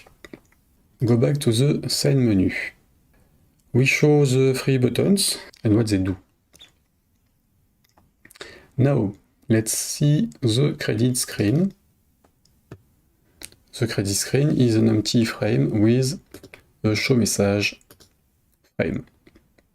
The show message frame is declared somewhere here with some rectangles and a button, a close button, a text in a vertical scroll box, and the scene credit use this frame with an initialization in show scene. When I initialize it, I affect the button back click to the close button of the show message. I add a control, the close button, to the UI items list, with nothing on top, left, right, bottom, with the focus by default, and as the cancel button. And I add in the help bar only one icon for the close for closing the screen. Of course, I initialize the text of the CAD show message. The show message frame. As I said, it's only a mask with some components and values to personalize. In my case, the show message inherits from dialog box background. Dialog box background is only the background of the dialog box with an array for the buttons and the vertical scroll box. The show message adds a text in the vertical scroll box and a close button in the buttons array. Using frames and inheritance is very powerful. The dialog box has nothing as code, it's only a frame with something on screen. The show message has only the change of the close button 8, but it's not really important. So in the credit scene, when I use the show message frame, I resize it and I fill the event and the text. We saw the scene menu as 3 buttons, the show message as a close button. The buttons are frames, in my case. The buttons are a descendant of the TCAD button. The TCAD button is here. It manages the down, up states and the focus. To translate text and have the good buttons on screen, because it's better to have play, credit, quit on the user interface in the form designer than XXX we change in code. Like if I use directly the save button, I created a button for each text in this sample. If I want to translate the text, each button has its own translate text method.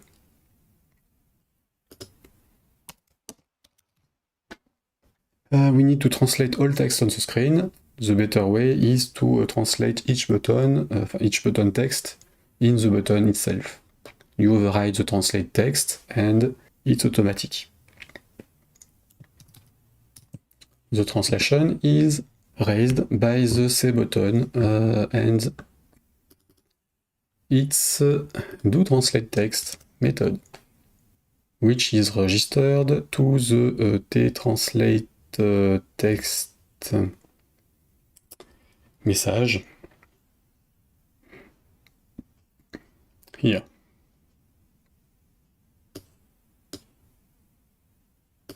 Like I did with the scene ancestor. Just to finish with the buttons. The button has a look, a design, and in the code we have is focused, is down, is up, text. All paint are done in the refresh method. And in this case, the paint is showing or hiding layout. We saw the splash screen menu and credit screen. Now we look at the play scene. The scene has a layout for the question and the answers, and a label here. In fact, a t-text, because the t-text is not style, instead of the t-label component. The layout has a grid panel layout for the 2 buttons.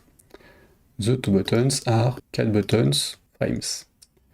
To draw something, I have a rectangle on the top of the layout and a vertical scroll with the text question like in the show message dialog. In my case, the vertical scroll has no interest. I could have put only the text question in the array because I show it as client, not in top of other things. For the code, we have a little more than in other scene. The first one, before first show scene, change the size of the label score and lives and text question. I do it only one time because I multiply the current size by 2. Of course, if I call it each time I show the question, it could be a little too big. The show scene is like the others. I show the score and the live number on the screen, so I subscribe to score change and live number change. The game data don't need to know where to show the values. It's broadcast a message, I subscribe to the two message, and I call the refresh score and lives to show the default value of the score and the lives.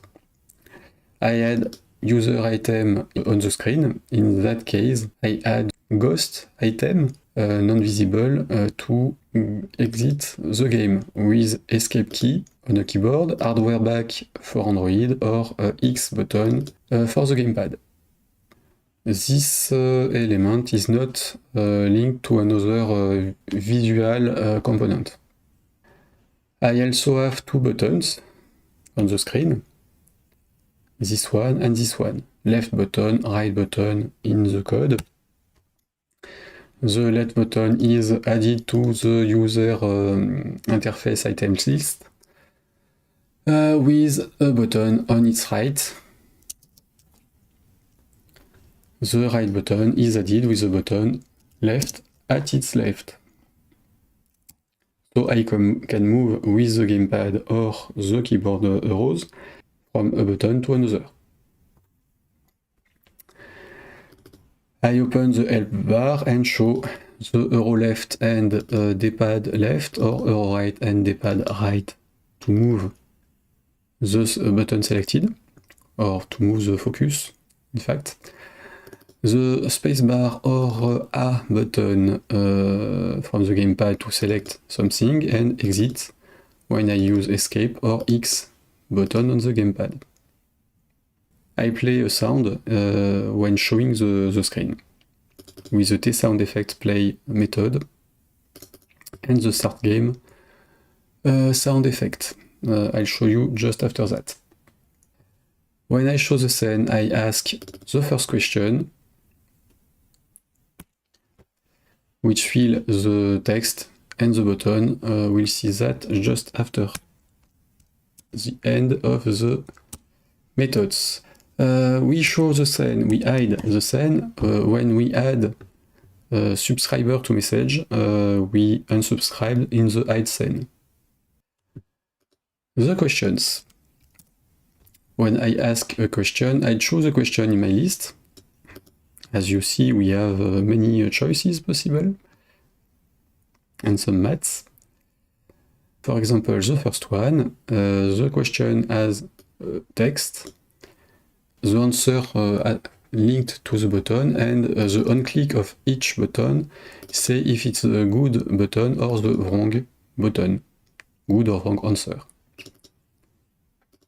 Of course, you can automate this from a database, get a question from an internet or other source. The question is filled on screen. The buttons are linked to the good event, and we don't have to do anything else in the ask a question. The questions are shown on the screen. The user chooses the left or right button, and you go to good answer or wrong answer. The good answer event change the score from the game data, default game data. The writer of score broadcasts the message. The message associated to the tscore change message is called in this class here, and I only refresh the score and lives. The same thing for the lives. each time the lives or the score in the game data structure is changed, I refresh the text on the screen. So the good answer, I change the score, and I play a sound, and I ask a new question. From the wrong answer, I change the lives number in the game data.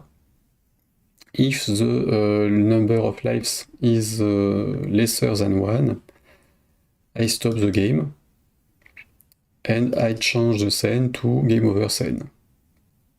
If we still have a lives, I play a song and I ask a new question. It's like we create any classic program in Delphi with events if we want to use the same behavior. The game over screen is simply a show message frame with the close button and the text. It only has the show scene override.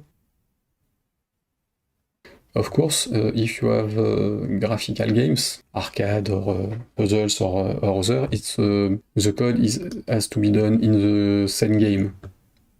But you can have more than one same game if you want. If you play an arcade game with more than one scene, you have to create only one scene with all universe or a world by scene, for example. You do what you want.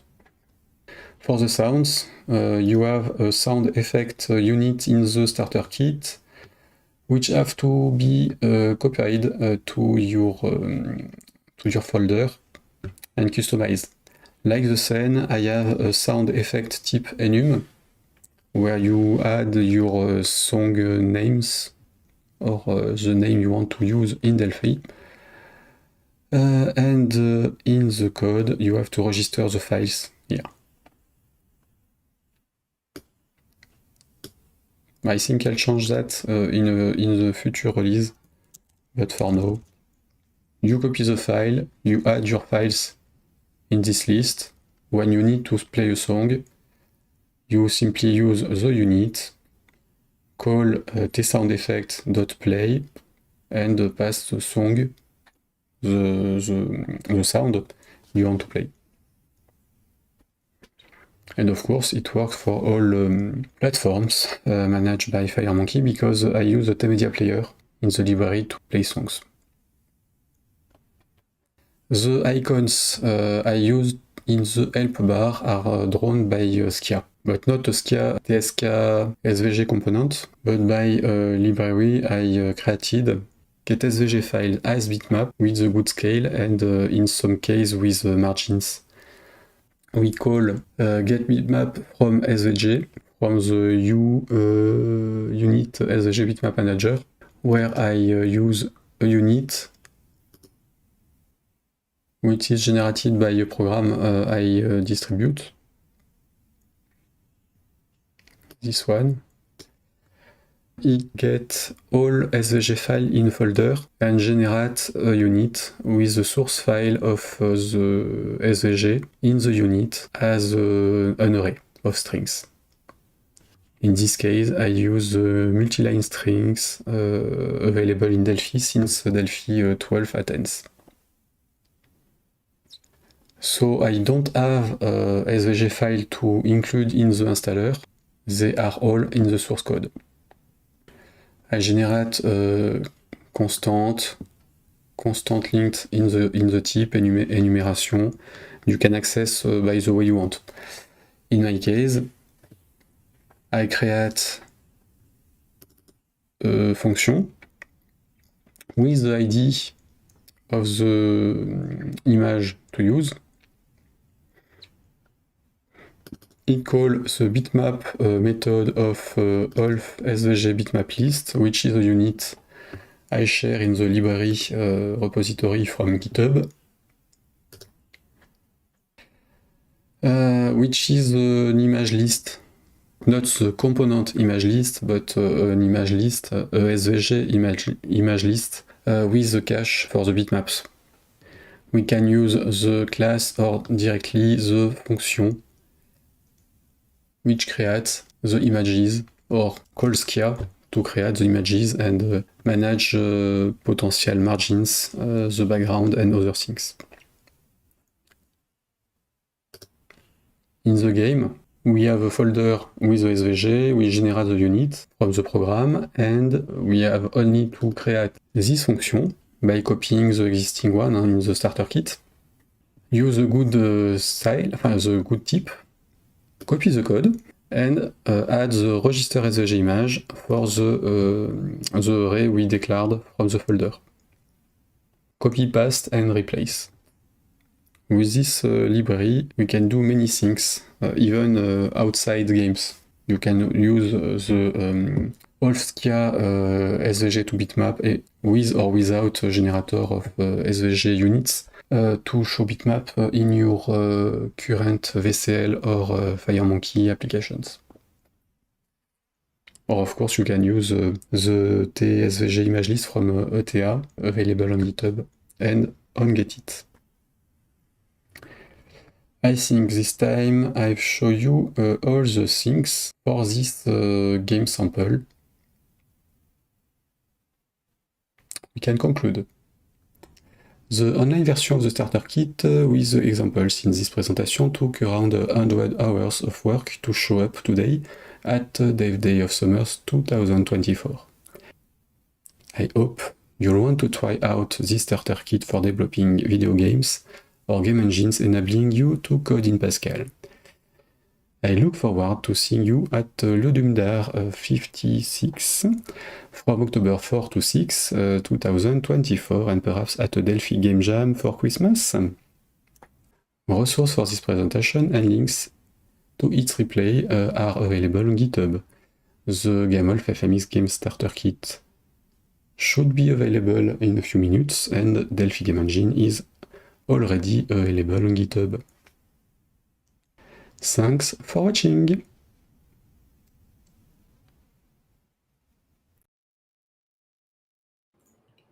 Oh, I had to press buttons myself. Producer Martha has disappeared. Thank you, Patrick. And the good news is Patrick is live in the studio. Salut, Patrick, ça va? Hello! With, as he said yesterday, was it an accent légendaire? Was that correct? Yes, his legendary accent. With this presentation, I registered this presentation 2 times, and I think a third time could be a better thing. It was hard to register this one.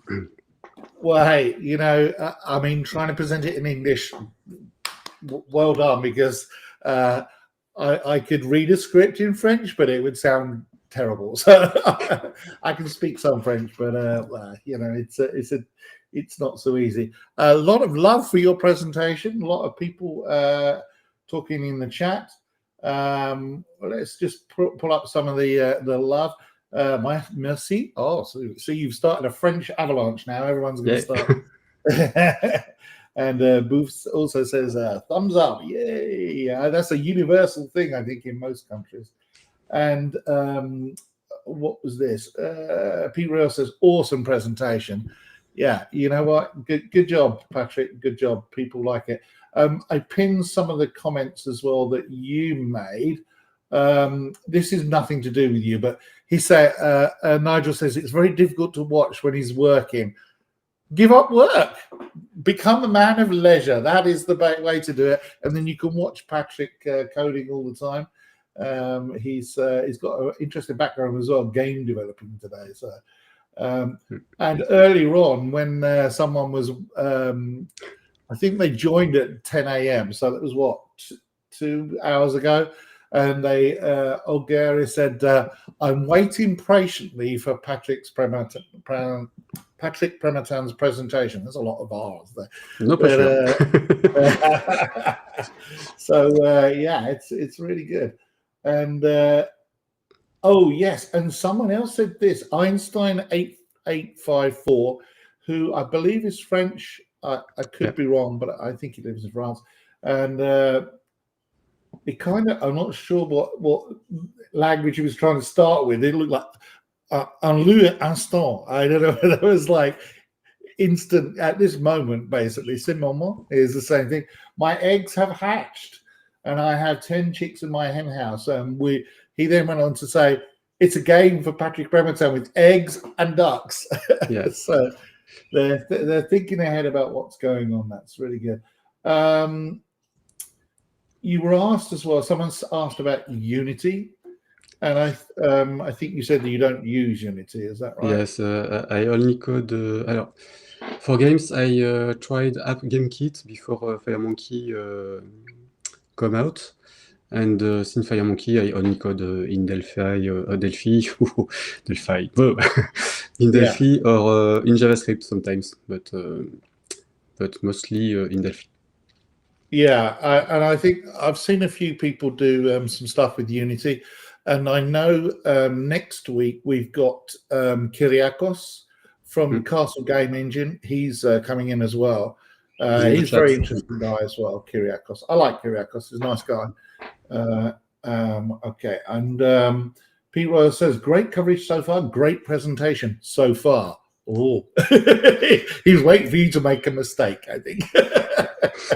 But I think it went on to be good, yeah. Alan M said, is there any documentation for the Delphi game image? And you did answer this, but I'll let you answer that as well, which you were basically saying. It's a trap. Exactly. Documentation is the thing I do when I finish coding and what I code is full functioning. And strangely, it's not my priority, but I have many samples, and it's on my to-do list. But I prefer to make games and use part of them to illustrate the features and cut some video. I published 2 hours ago 10 video for GitHub, on YouTube for the weeks. For next week with some samples, and next week in the morning on Twitch I code some games, all games like Snake and Tron and Pac-Man with the engine to have something to show. Yeah, I've put your if people scan that code, they'll go to your Twitch stream. They should subscribe. Twitch has actually got quite a few coders on there, but you were one of the ones that I noticed coding in Delphi long ago, and I like jumping in on people's streams. I'm like, oh my god, Ian Barker's turned up. I don't know why. As if I'm going to criticize them or something. Most people are doing better than I can do, so I'm really not going to say anything bad. But yes, I mean, if you're watching this stream now, and you're a Twitch user, or you're thinking about, what is Twitch?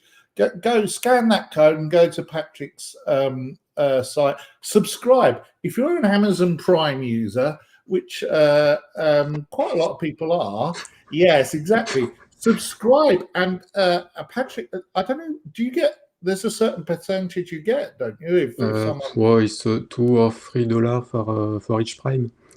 Right, so like if you're a Prime user, it costs you nothing to go to his Twitch site and subscribe. You get a free subscription. Click on subscribe, and it's not a lot. It's not going to buy a new, airplane with it or something. He's not going to get a luxury house out of it. But why not support someone who's actually coding in Delphi live on Twitch? So if you're Amazon Prime user, no excuses. Go out and subscribe to his Twitch site, because, people need to encourage people like yourself who are actually putting themselves out there and coding live. It's not easy. I mean, I don't know if anybody else watching has tried it, but it's actually, it takes some certain skills, and you do a very good job, Patrick. It's in French, your stream, but I can tell you, I mean, I understand French, so it's not a problem, but it doesn't matter if they don't understand French. They can see your code. Your code makes sense, because Delphi code is a language that is universal for all of us. So if you see someone speaking Arabic but writing code, it makes sense. If you see someone speaking French and you don't understand French, it will still make sense. It's Delphi code. So go and subscribe to Patrick and use your Prime benefits for some good around the Delphi world. So there you go. Thanks, Jan. Hey, no problem. You know. Just about Twitch, you have 2 months of replays because I'm a Prime member too, and we have 16 days. Yeah. 16 or 60? 60, huh? 60, I think. Yes. Yeah. 60 days of replays on each channel. And if you have questions, of course, don't ask them in the chat. I reply in French or English if needed. Yeah, I mean, because you are able to speak English, even if it's not fluent, your first language by choice. You know, oh yeah, I speak English all the time. It's good, you know, and like I say, it doesn't cost them anything. So just use your Prime subscription, support a fellow Delphi developer if you're out there. Why not? It's crazy not to. Okay, so there were lots of comments and questions. I think you dealt with most of them, and unfortunately, I'm going to have to kick you off and go to another session. But I'm just going to hide this question for a moment and just mention again. We keep every time we have you on, I mention this, but I just want to say once again, we chose Patrick as our Spirit of Delphi award winner. We have one every year, and we haven't got a set date in the year when we pick someone. But this year, 2024, Patrick is our Spirit of Delphi award winner. It was unanimous. The program managers like Marco Cantu and David Millington and Nuno and a few others, they all knew who Patrick was, and were completely, yes, he's the guy. And the reason is that Patrick does so much for the community. He puts out open source libraries, open source games. He demonstrates coding and does Twitch, and he's always in the chat for the webinars. Like a hero. So he's a very shy guy, very quiet, but yeah, I just want to say thank you again. I've thanked you in person as well, but thank you from all of the community for what you do, because it is really appreciated. Thank you. Okay. All right. Well, see you again another time. À tout à l'heure. And à bientôt as well. Yeah. See you in the chat. Okay. Are we? Okay. Thanks a lot, Patrick. See you soon. Okay. So let's see what we've got next, because I do know that producer Martha has been adding captions. Here we go. What we've got. Right. So the next, let me just check I'm not clicking on the wrong schedule. I'm sorry, I'm a bit all over the place because we had a lot of things happening. Yes, I see what we're doing. Okay, so I've got it right. I did mess up. So the next session is by Yuri Bertoldi, and his session is boosting development in Delphi with GitHub Actions. I just need to pull that up because there we go. That one. Oh, hang on. Martha, are you actually in the background clicking that as well? Because I think I just... There you go. Yeah. We have a little bit of an interface in the background for our broadcasting. So this is boosting development in Delphi with GitHub Actions and ChatGPT. I believe Yuri is joining us live as well, but I couldn't swear to that because I haven't actually looked at that particular session. But we will be back in about 40 minutes. See you soon.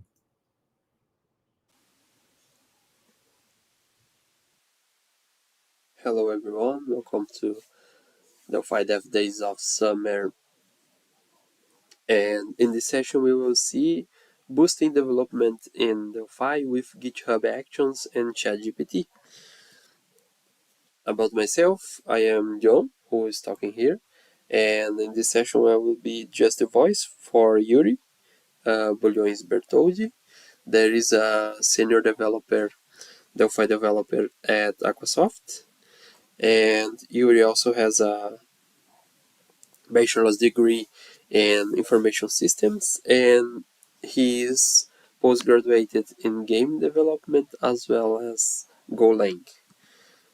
Here we have the Yuri GitHub.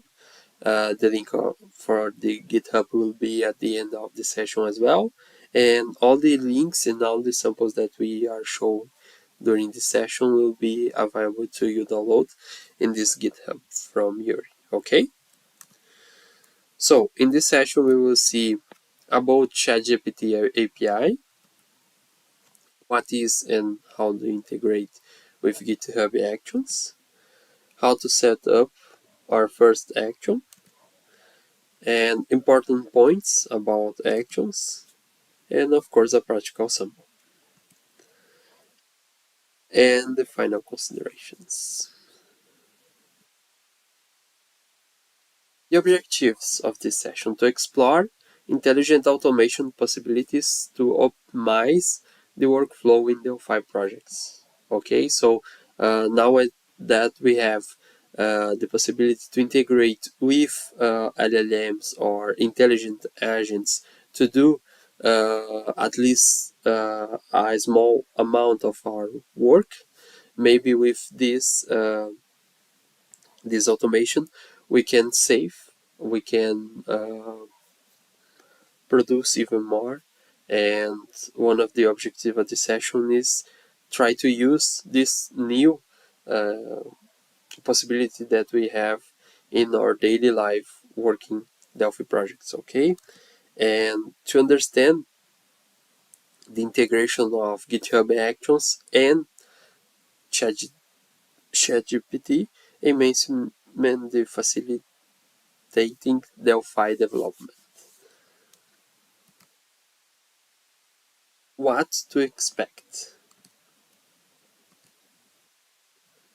Well, the main idea behind the session was we trying to create our own tags in our source code, okay, and our own tags will be interpreted by our action at GitHub, and these tags will make the LLM that we choose. In this case, can be ChatGPT, for instance, and these tags will be sent to the LLM, and LLM will generate some work for us based on the tag that we choose.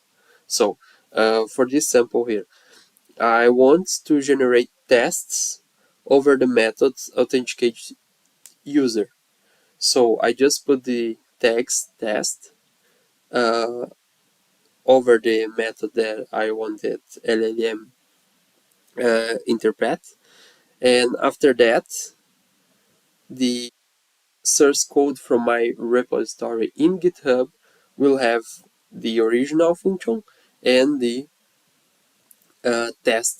unit test generated by LLM or ChatGPT or any other LLM that we choose to use. Okay, so we have other tags, and this tags is not a common default or a pattern. Is just a thing that we generate for this session, and only to show you the ability of use this kind of GitHub Actions. Okay, you can use this the same pattern using by tags, or you can use any other kind of pattern to instruct the LLM to generate the source or execute the task for you. Okay, so ChatGPT API. OpenAI, the creator of ChatGPT, provides an API. We can access that API in a very simple way. You must have a paid account, and you can go to your account and generate a secret key. And with that secret key as a token barrier, you can access your account of ChatGPT with API call. Okay, the method is very simple. Just execute a post method, and you will be able to process and return the information for you. And for any other information, any other kind of function that you can generate at ChatGPT API, there is this documentation of OpenAI itself, okay? And what is a GitHub Action? GitHub Action is an automation workflow platform for CI/CD, continuous integration, continuous delivery, provided by GitHub. It allows developers to automate various tasks and processes with their repositories, providing an easy way to create, share, and deploy custom workflows. So we can generate our own actions in our own repository. That actions can be over only one branch, over only one main structure of folders. We can choose over what kind of GitHub file that action will be applied, and inside that action we can code. Of course, it's not a Delphi script; it's a YAML file, but it's very simple for us to create. Once that GitHub action will not have any business logic and nothing so complex in source code details, okay?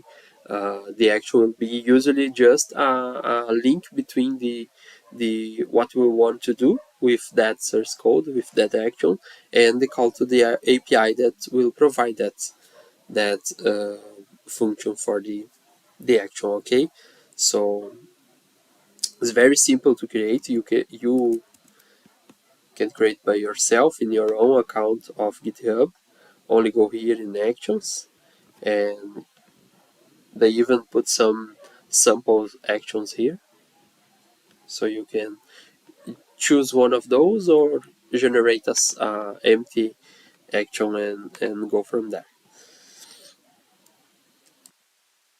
And how does the action work? Well, when we realize the push in our GitHub folder, the push will trigger the workflow and run our action. And after the action executes, the result of the action can be published, or the action can fail and the publishing can be aborted. Okay, so we can go back to the stage before, after we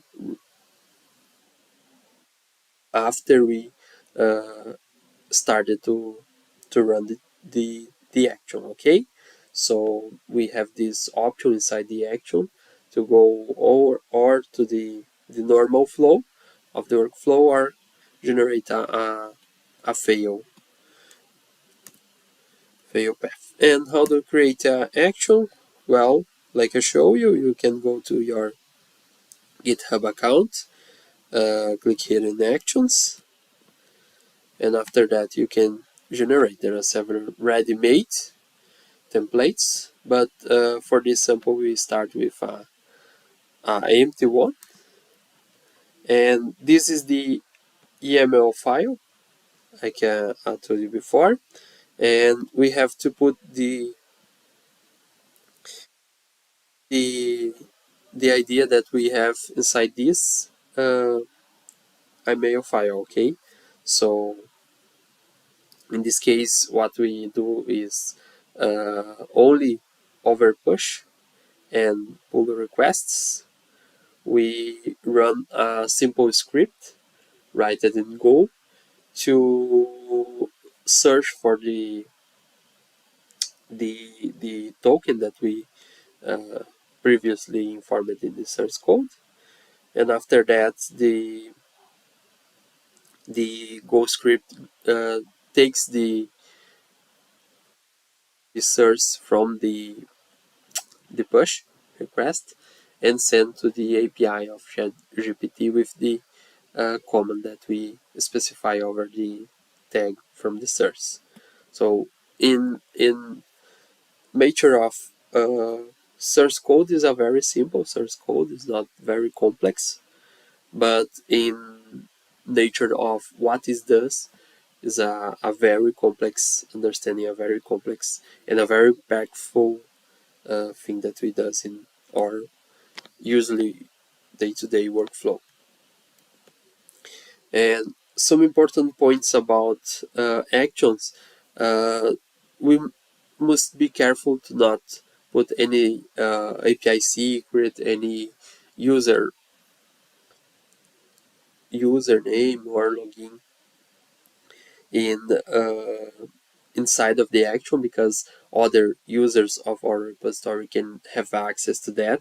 So to keep the secret of this kind of sensitive information, we can use variables from GitHub, and all this kind of information can be provided for the secrets variables, and in the action we just use that secrets, and anyone can see the call of the environment variables inside of the script, but no one will be able to see what was the real keyword or the real secret key. Okay, and other interesting fact is if you need to perform actions like push or validate a pull request, use GitHub token and set the permission as needed. Using personal tokens can cause errors due to loops. What does this mean? You have to provide a token for a GitHub account when you are validating the action, and if your action execution will generate like a commit or a rollback, and if you use your own token, GitHub can understand that you are calling again the method to trigger the action, and after that you can have a loop. Okay, so your workflow will be ended up in errors. To avoid that, you can use the GitHub token to do that commit, that rollback when you need it, that revert, and so the GitHub token will be ignored and will not launch the GitHub action, and you will know that if your action was working, everything will work fine. Okay, so be careful with this point when you are using only for actions that want to do this kind of operation. Okay, push or pull or ended up in a commit or creating a branch or reverting a source code. And if you have doubts when setting up YAML file, check the various possibilities at GitHub Actions documentation. The documentation is very large. There are many samples already implemented. Okay, of course this one was not implemented yet, but also all these source code are available on Yuri GitHub, and maybe the idea that you have can already has some template almost completing the GitHub documentation. So if you have another idea different from this one that we are showing here, you can go check the GitHub documentation, maybe will be helpful for you.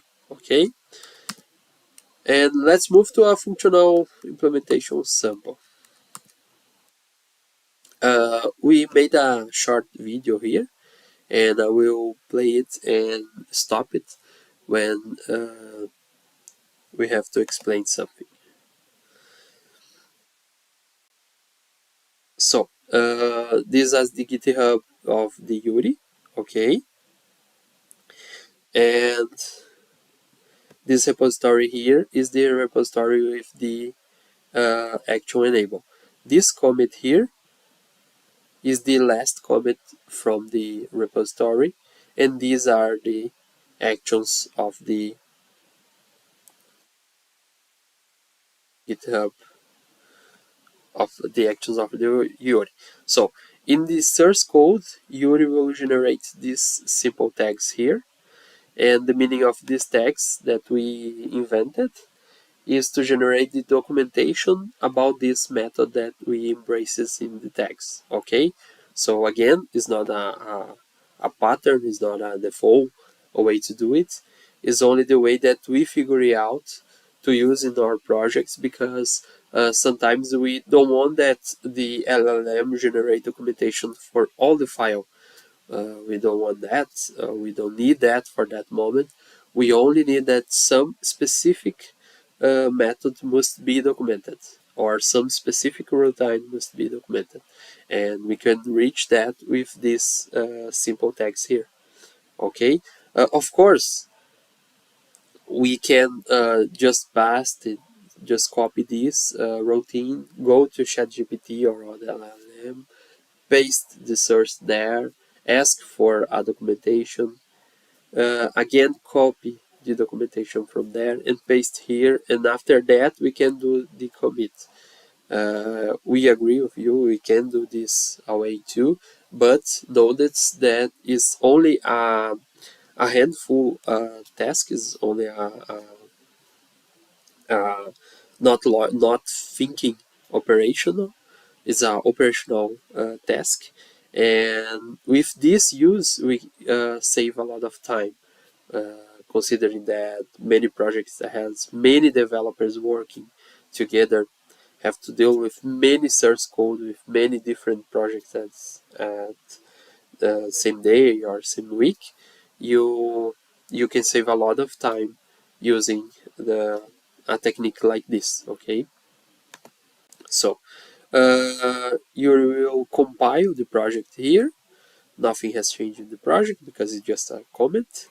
And after that, Yuri will make the commit. So you will send the changes to the repository. And after the commit, Yuri will do the push request. And in this moment, the action will start running in the GitHub server.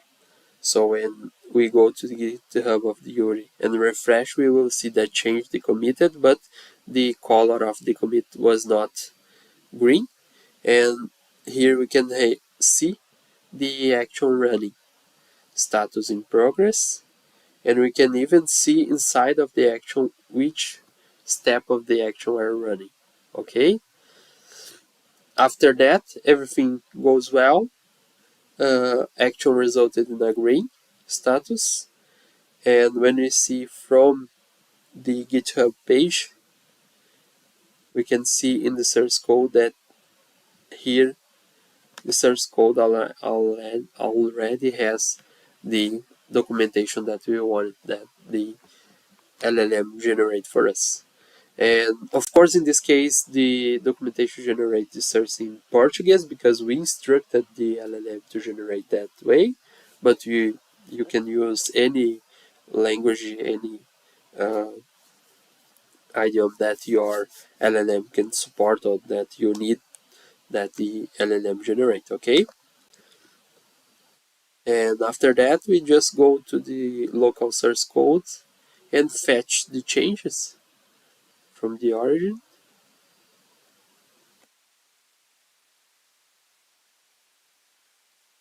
And after fetching, the changes from documentation now is available in our own ID. So of course, it's not a very complex documentation, it's not a very complex method that we choose to generate documentation, but we already are using this kind of tags in many projects, and in many cases the time saved from the use of the LLMs to do this kind of operation is very considerable. Of course, sometimes we need human revision, we need that a human must read what the LLM write and see if everything is right, but we save much more time that asking to the developer writing the documentation or the unit test or any. I will show you at the end of this session a list of the functions that we use today. And with all of this use, you can save a lot of time of development.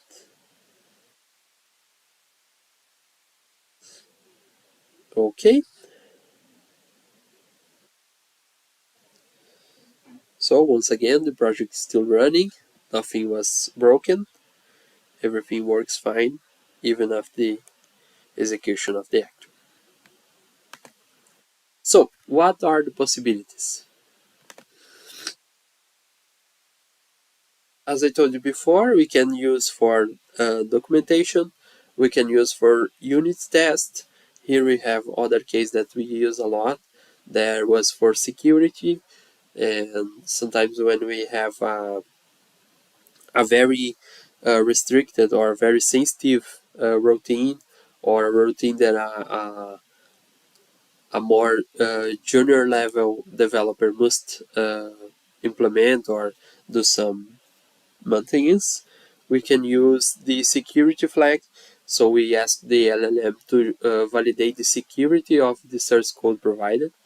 And like in this case, the security was very low because the username and the password was hard-coded, and even the username and the password are the same word as user and password. And for these cases, the LLM usually work very well. Other point that LLMs identify as security was possibility of SQL injections that some of our developers have left open in our API servers, or even at the web pages that we work in. So we use that flag to monitor that kind of application as well. And in this case, the ChatGPT generates the instruction for the user for the developer to change, to not use the hard-coded username and password. And of course, we can even ask to the LLM to generate a sample with a different approach, more secure approach. And in many cases, the LLM worked just fine. So it's a very good application as well. And just a short data disclaimer here, okay? Because we know not all source code must be sent to LLMs. Many companies has this concern about exposing their knowledge, their source code to LLM providers, and we agree with that, of course. But maybe some part of the code can. So what we are saying that, of course, we have some knowledge, some secrets inside our companies that we don't want to share, we don't want to bring to others. But many of the operations from day to day, from all the sources that we are involved, many of these operations are common to a lot of companies. So we exposing that part of source code will not be necessarily a security trait for us. So think about this, okay? Think about classify what kind of source code you are able to send to LLM that will not break your main core functionality, your main core business rules, okay? But also you can use an LLM to improve your day-to-day code bases, because it's really a great change in time and effort that you will experience if you use this kind of automation or even the integration with some LLMs, okay? So consider that the classification of what you can send and what you cannot. There are local and offline LLMs. So even if you don't want the main LLMs that we show here, the OpenAI is online, okay, but you have some offline options that you can maybe run without accessing the API. And in the case of GitHub Action, well, you can change only the event. You can put the event inside your own server, and GitHub Action can call your own server instead of the OpenAI API. Or you can have the action running local inside of your GitHub uh, client. It's other option. So instead of running on the server, you can run on your local machine or even your local server. But for that, you must set up a local Git server, okay? And in that server, you will be able to generate the actions or the events for the Git, and that will work very fine as well. And if you have in that server a local LLM, that LLM will be able to access your source code without sending any source code to any part, okay? And other option is maybe you are already trust some large platforms. Let's see, like all my source code are hosted on Google. Like all my projects we use Google Cloud, and all the source code that we have are on GitHub of Google. The Git of Google, no, it's not GitHub, it's the Google version of Git. And if we are already has all our platforms inside Google, using Gemini will be just the same, because many of the cloud providers has their own LLM tool. So maybe if you don't trust OpenAI LLM, ChatGPT, but if you already trust Google, you can use Gemini or use from the Amazon. Amazon has agreement with cloud, but has other providers as well. So maybe you don't have to change anything. You can go just for the platform that you already trust, that you already use, to use their LLM and not having any trouble in the future. Okay, and you can choose which LLM you can choose. ChatGPT as this sample that we show here. You can choose Cloud, you can choose Gemini, or even local Llama, and all these LLMs works very fine for this kind of sample. All these LLMs has APIs instead of Llama that runs locally, but they are very simple to consume and use. So it's only up to you to choose what of these are best fit for your needs. And from the results side, we will not compare like do a benchmark of which one of these LLMs perform better for us in our test or in our environment, okay?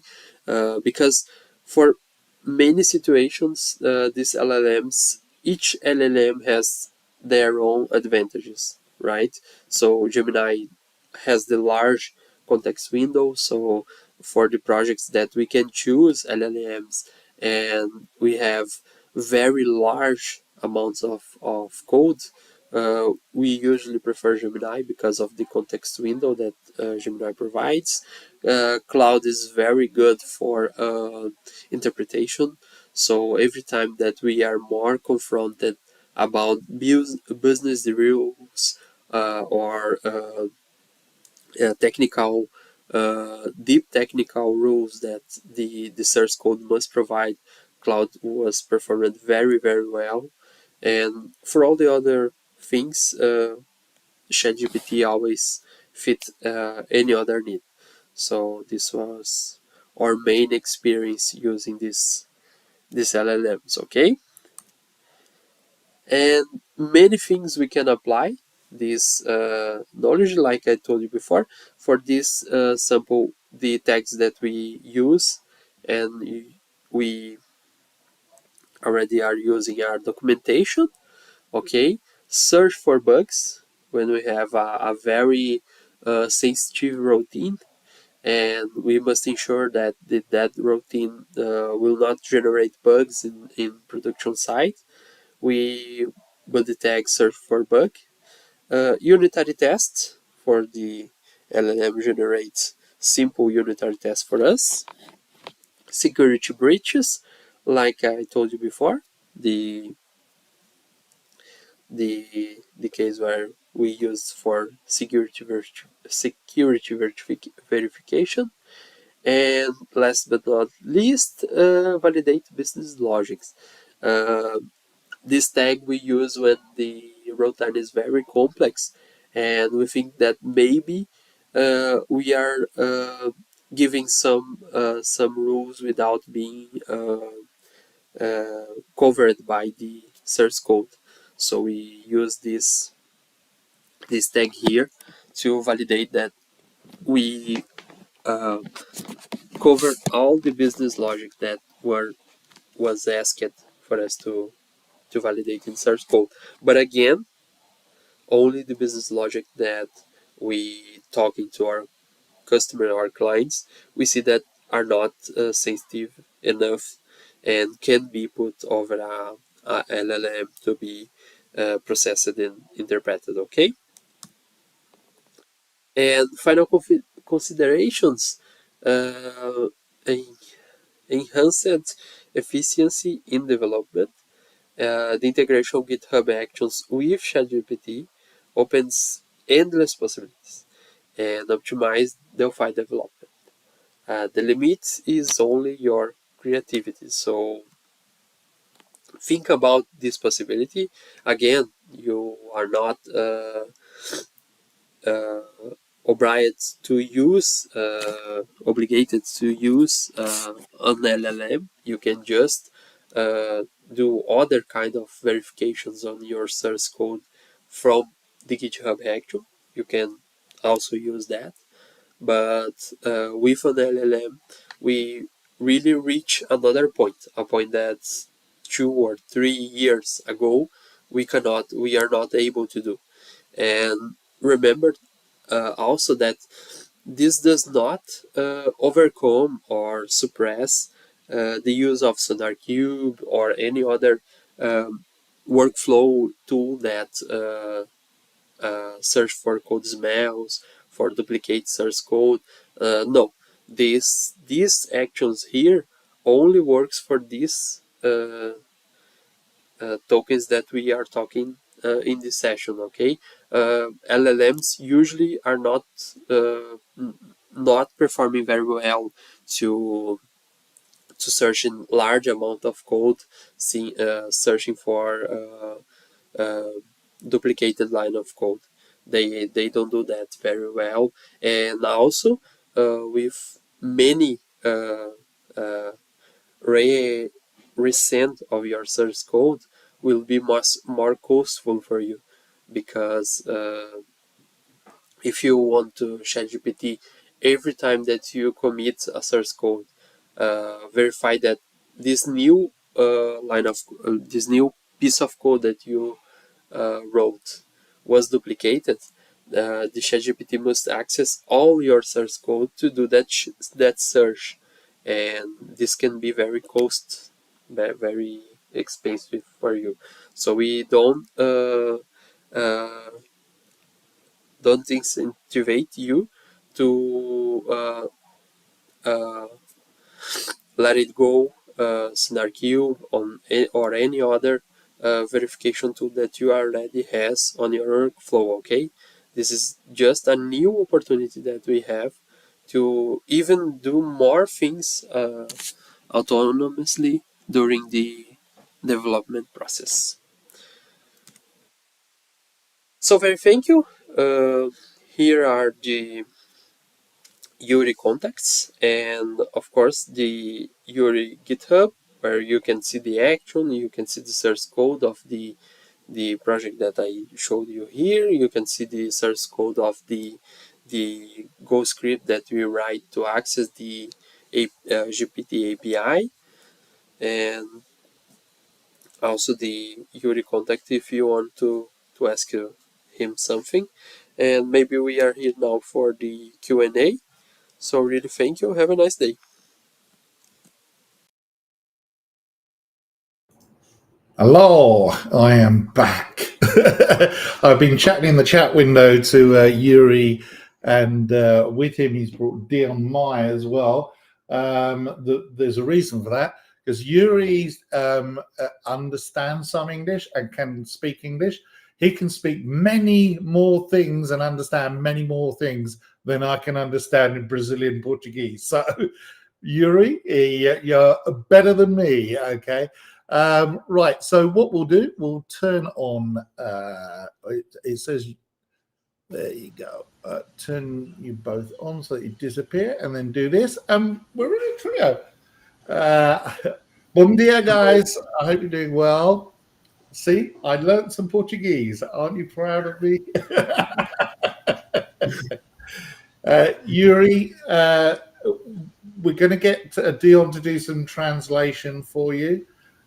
Because I know I speak quickly and a lot of what I say is crazy. So, yeah, it's good. Thank you so much for your presentation, guys. I saved some comments because there were some really great comments. Let me see where. So this is from Pete Rios, who actually he's with us all the time. Great content. And thanks. He's very happy with what you showed. For those of you that are watching that didn't realize, Yuri did the content, that's right. And Yes. then Dion did the voiceover. So it was actually Dion's voice, but Yuri's content. Is that right? Yes, that's right. Yeah. You already know all about actions. I only do the translation for him. So you took the glory. But I didn't put my picture on that. It's your picture. Oh, well, there you go. So, okay. And another guy, Paul Jackson, said very, very good information. Thank you. So I think it was a great presentation. I had some questions as well. So let me just see. You already answered them in the chat, but we're going to ask them again. So I asked, with GitHub Actions, is it possible to get the GitHub Actions to run a build? You know, will it run a build? We never did it. Maybe it's possible, but the problem is that GitHub Actions does not have a Windows environment. So maybe you can trigger a build in another machine. Yeah. But we never used Actions for that. We use more Jenkins or other CI/CD environments to do the build. Actions we use more for static actions on our code, or like you said, deploy, but never for Delphi build. But maybe it's a possible solution. Yeah, I thought you made some good points in your video as well about trusting the LLM, the large language model, that you want to make sure that if you're giving it your source code, that you trust it not to take that source code and use it to train. We mentioned this with someone else the other day with ChatGPT. It's one of the things that Embarcadero thinks about to do with AI, because I'm sure it applies to medical people and, you know, police forces and things like that, that they don't want their data to be used to train a large language model, an AI, which then reuses that information accidentally and gives away some secrets. And of course, for developers, the source code is the biggest secret, because it's it's like I don't know whether you have Kentucky Fried Chicken in Brazil, but Yes. yeah, okay. So in the US, it says a secret blend of herbs and spices, or Coca-Cola, a secret recipe. And the source code is the secret recipe for your program. So if you're an open source developer, great, everybody gets to see it and it's fine. But if you're closed source, then you don't want someone else seeing it, and that's a worry for AI. So I think the answer was, yeah, be careful how you trust things. I also asked if you were able to talk to things like Docker containers from the GitHub Actions. I don't know whether you are going to ask Yuri that question in Portuguese, and then maybe he can give you an answer and you can translate. Yes. Yuri, ele está pedindo se dá para usar Docker. Sim, sim. Com Docker, ele é possível usar assim, não colocamos no exemplo, até por questões de tempo, tá? Porém, já existe ferramentas, inclusive no GitHub, só não vou lembrar o repositório agora de cabeça, que já compila ali com um Docker, aí você sobe na Action lá e comunica já sem problema nenhum, tá? Só não fiz o teste, mas existe já essa ferramenta pronta já no GitHub. He says that it's already built on GitHub, the solution to integrate with Docker. So yes, we can use it with Docker. And he says in his repository, we don't have the sample, but is a simple thing to do with GitHub Actions. Right. And can that Docker container be on another host machine, or does it have to be running, within GitHub's environment? Pegou, Yuri? I'm asking a question. O Docker pode estar junto no GitHub ou pode estar remoto? Pode estar junto. O GitHub Actions, basicamente, ele sobe uma máquina virtual. Então, você consegue dar o build ali também no Docker, instalar ele em linha de comando sem problema nenhum. He says that GitHub runs a virtual machine to execute the action. So the Docker can be locally or even in a remote machine. Oh, okay, good. Yes, because I think some people will want to have a Docker container that has a Windows Docker, and that's where the problem always crops up. That it's actually not really, its native environment. But if GitHub Actions can trigger things in Docker containers, it opens up all sorts of possibilities for CI/CD. And if people are writing Windows apps, they can write their own utilities in Windows apps if that's what they feel comfortable with, and then get the GitHub Actions to trigger things as well. So I think that's very, very interesting. I had some other questions. Yeah. I think what you showed was very interesting, that you can actually put in some comments about security or something like that. I must share my screen for a second because I thought it was quite funny. Let me just go to this one and say share. Because I thought that was hilarious. I don't know whether anybody caught that, but it was like, if username is user and password equals password. I thought that was very, very funny because obviously it's a test example, but yeah, do you know what? I have seen programs that work like that literally test it, and then they check the code into a repository, and then they wonder how they're hacked, and they're like, "You idiot! What did you think?" But yeah, it's hilarious because it's true.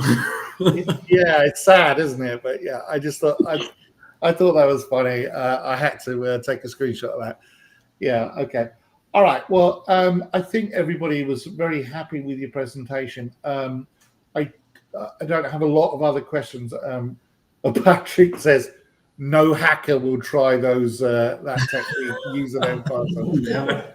Yeah, Patrick, I think we know better here. I saw someone today had a story where they posted on Twitter that, all of the social security numbers for the United States have been hacked and released. And I thought, that doesn't sound true. And I went there, and it's a JavaScript script and all it does is runs and generates loads of random numbers. But he said to someone, if you see your social security number in there and you want it removed, put in a pull request with your social security number, and I'll remove it. And people have done it. They put a social security number in. They're like, you idiot! What are you doing? It was a joke. And I think he might get sued, but for that, because some people just don't know. It's a joke. It's not a very funny joke, but it was a programmer's joke. That he's like, hey, everybody's social security numbers have been released, and it was just a random number generator. Yes. So there you go. Okay, all right. Well, look, guys, that lots of people saying great job and all the rest of it, and Patrick has said the same thing.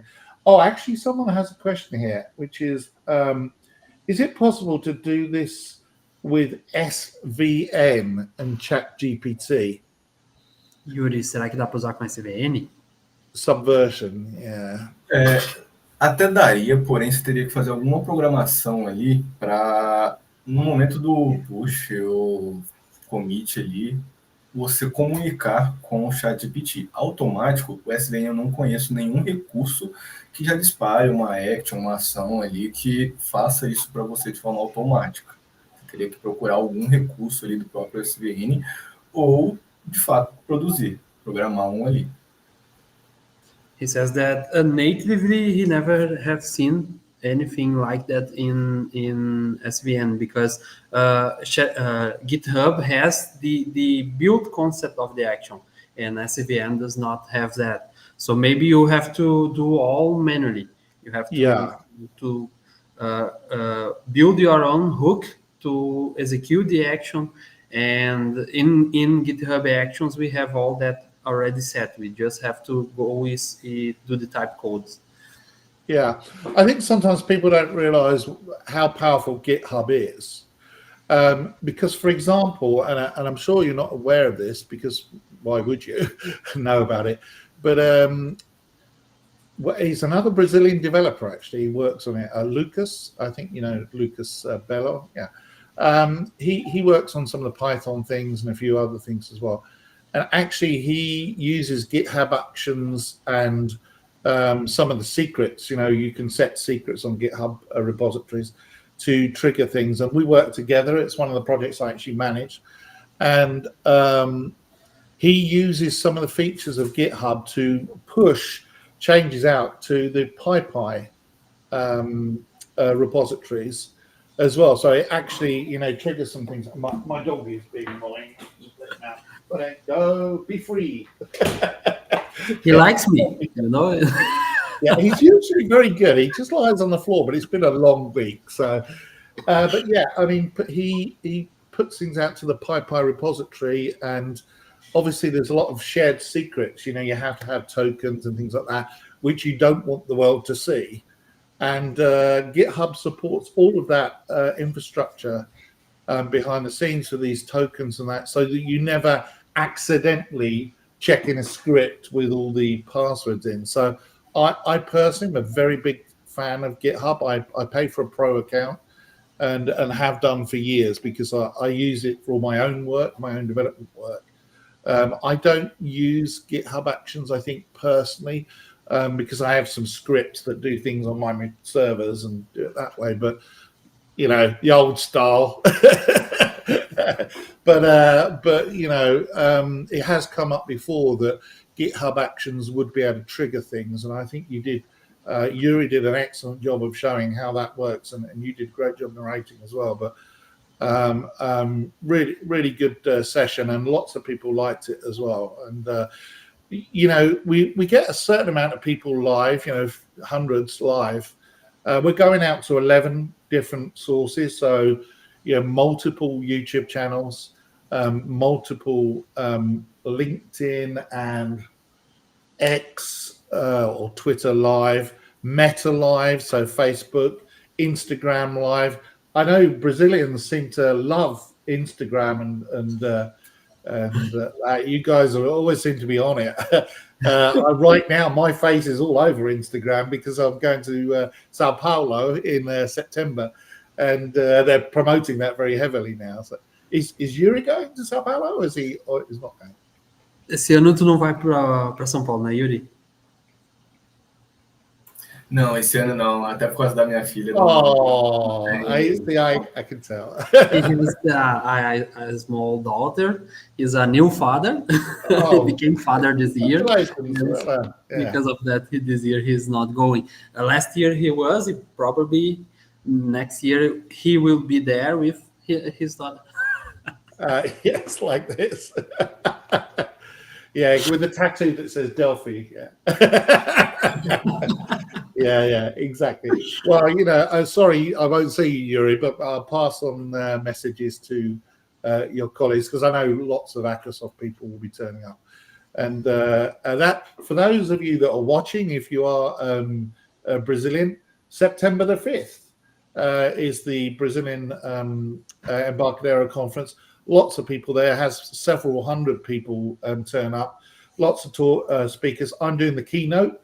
I think my keynote, I can't remember what it is in Portuguese, but it's something like why Brazil will be the next Silicon Valley. I think that's what the title of my talk is. And I really think that could be true. And I'm going to explain why in my talk, but I'm going to show some new things as well and secret stuff that's happening. So, you got to, if you're going to have someone from Embarcadero US there, we need to give you some secrets, right? So Great. It'll be good. But well, look, thanks a lot, guys. I'm just going to make sure there aren't any more questions. Actually, there are some questions. Okay, so first of all, let's just show this because this is the Embarcadero conference in Brazil, where you guys, at least Dion will be, and we'll send our wishes from there to Sao Paulo. But if you're Brazilian, go to that and register. It's definitely worth going. One of the questions we got asked, now again, Dion, I'll allow you to translate that, although you can answer if you want. Is it safe to expose your code to ChatGPT and that ChatGPT does not disclose it to others? That's a good question. Então, Yuri, eles estão pedindo se acha seguro expor o fonte ao ChatGPT e se tu acha que o ChatGPT não vai expor o teu fonte para outros. Questão de segurança, tá? Eu acredito que seguro o ChatGPT ele vai utilizar o seu fonte para produzir mais fontes e possivelmente ele pode pegar um trecho de código ali e reproduzir em uma outra solicitação, tá? Porém, qual LLM que hoje de fato seguro é? É uma pergunta interessante, tá? Mas eu acredito que sim, tá? Para a produção do seu código, eu acredito que sim, tá? He thinks that it's safe because it's like he talking in his session, Ian. When we are putting some code to ChatGPT, we have to assume that code is not a core code of our application. Yuri pointed out even in a slide in Portuguese and translate that when you use it for like a crude, more simple rules of your code, maybe will not be a problem that maybe ChatGPT will learn something from the code that you are exposing to it.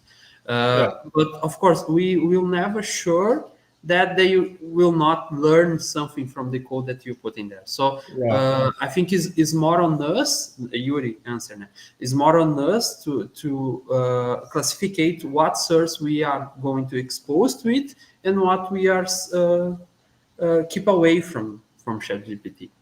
Yeah, I mean, that implies that you need to categorize your units in your code and say this unit, we never want to give it to ChatGPT because it's got some stuff in it that we just don't know what will happen if we give it to the AI, and therefore it's better not to do it. So, yeah, I mean, there have been people complain because the earlier versions of ChatGPT, like 3, I think, would actually, if you asked it a question, it would sometimes put code in and there would be copyright messages in the comments, which obviously showed that it was being trained on code that was believed to be copyrighted, and I think that I know if you submit code on GitHub to a public repository, some of it puts in this Arctic vault, they call it, or something. It gives you a little badge to say, oh, you know, your code. I suspect, and I can't prove this, but I think that is then used to train the large language models. Now, I don't mind, and I'm absolutely fine with that, because if it's public code, it's public. But I think I would mind if it took private repositories, of which I have hundreds, and then trained itself on my private repositories. You know, it's like when I teach people coding, you know, when I do any of the sessions, if I show code during the session, it's fine. If they go ahead and copy it, that's kind of the point, you know. And if I put it into a repository and it's public, an open source, then it's the point is that it's public, and I'm expecting you to learn from it. And maybe, I mean, I'd be annoyed if they took the code exactly and said they wrote it, but if they learned from it and took some of the ideas, that's how I learned. You know, I've been a developer for 40 years. When I started coding, nobody was teaching coding. You know, there was no computer science. It just didn't exist. And now, of course, it does exist, and there are formal methods of teaching. But I learned by seeing other people write code. So why would you not get an AI to learn how to code as well? So I certainly get that. But yeah, is it safe? It's a judgment that I think that people have to make. By the way, we're overrunning a bit, but that's fine, because the next session, we don't have a session. It's just me doing some stuff live. So it doesn't matter that we're overrunning. It's good that people are obviously interested in what Yuri did. Daniel Paulo, or Paulo, depending, I'm guessing it's Paulo, and possibly Brazilian, because that name looks a little bit Brazilian, but I apologize if he's like French or something. But so very good. I learned a lot today. Thank you and congratulations. So good work, guys. And we saw Ronnie yesterday, I think, and then you said that's not how you pronounce the name. But you said everyone is welcome to Brazil. Well, all I can say is that you guys over there, certainly for Delphi, are amazing. It's not just that there are lots of you, because there are lots and lots and lots of Brazilian developers, but of the ones I know, like Dion and Yuri and all the others, Maiko and a few others out there, you guys are really fantastic coders. What you write is really good code. What you demonstrate is always excellent, and it says a lot about Microsoft. There's their logo, guys. And if you want Delphi, consultants and programmers, you've got these people to go to. Scan that QR code, and it'll go directly to their website for them. But thanks a lot for all of you. They keep saying you'll love it when you go to Brazil, and you'll never want to leave. Well, I don't know about that, but I'm looking forward to seeing you and seeing Sao Paulo in September. Yeah, like Gustavo says, rockstar here, Ian. You'll see. Yes, an old one that's had one hit in the 1960s. So that'll be what it is. Yeah. Anyway, well, thanks a lot.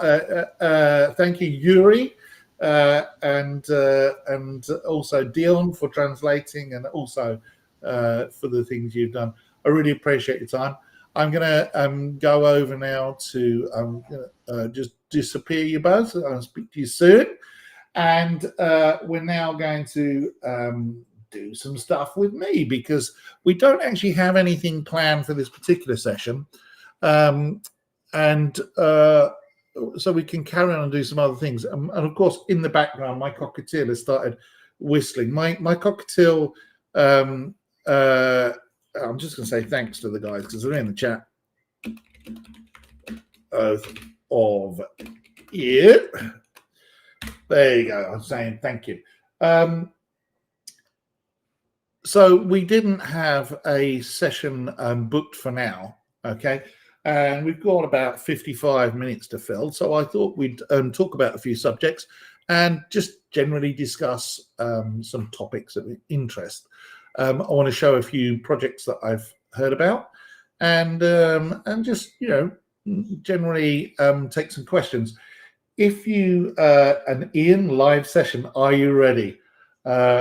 Prepare to be underwhelmed because I'm not going to do anything too exciting.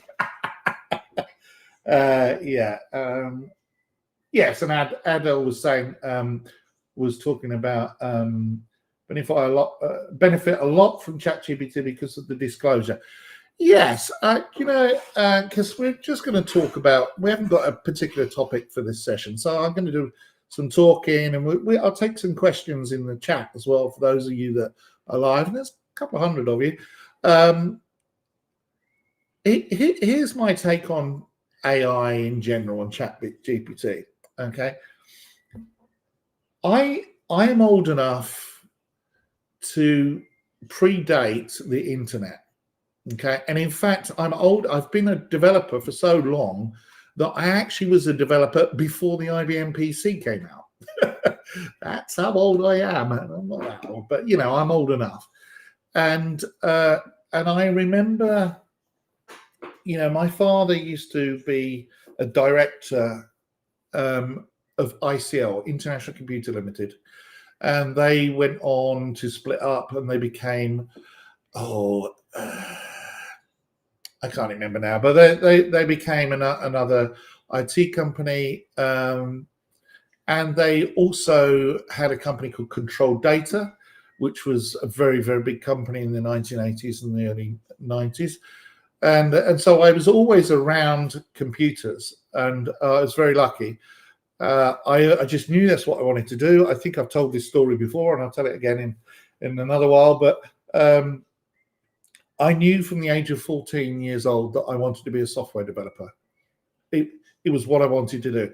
I have done other things because life becomes difficult.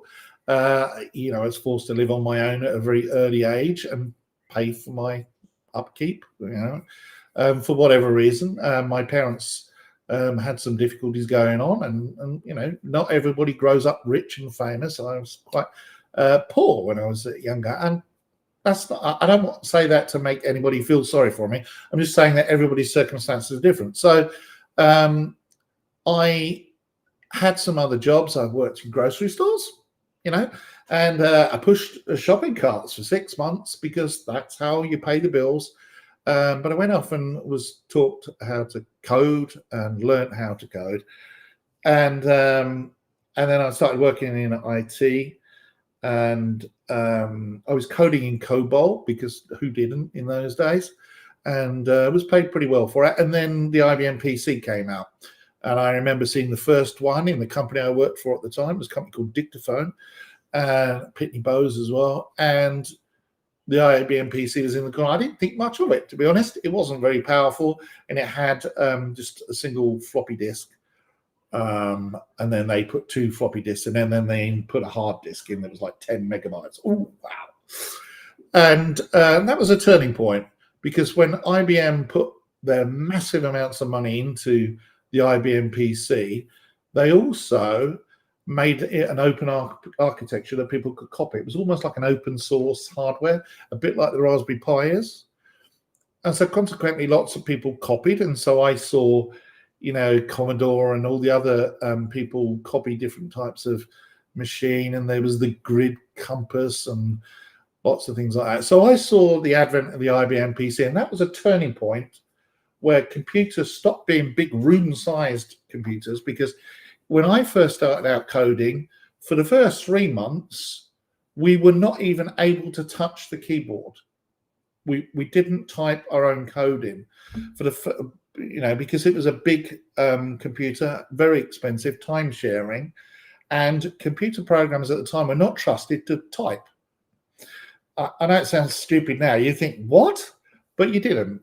We wrote out our code on a thing called a COBOL coding sheet. And let me see if I can just find what that looks like. I'm not sure if I can, actually. COBOL coding coding sheet. There we go. There's an image of one. Okay, so I'm just going to share my screen so you can see what on earth I'm talking about. Entire screen, this one. Share. So this was a COBOL coding sheet. I'm not making this up. This is how people used to code back in the day. And so COBOL is a very structured language. And you had a thing called area A, which is that third column there, and then area B.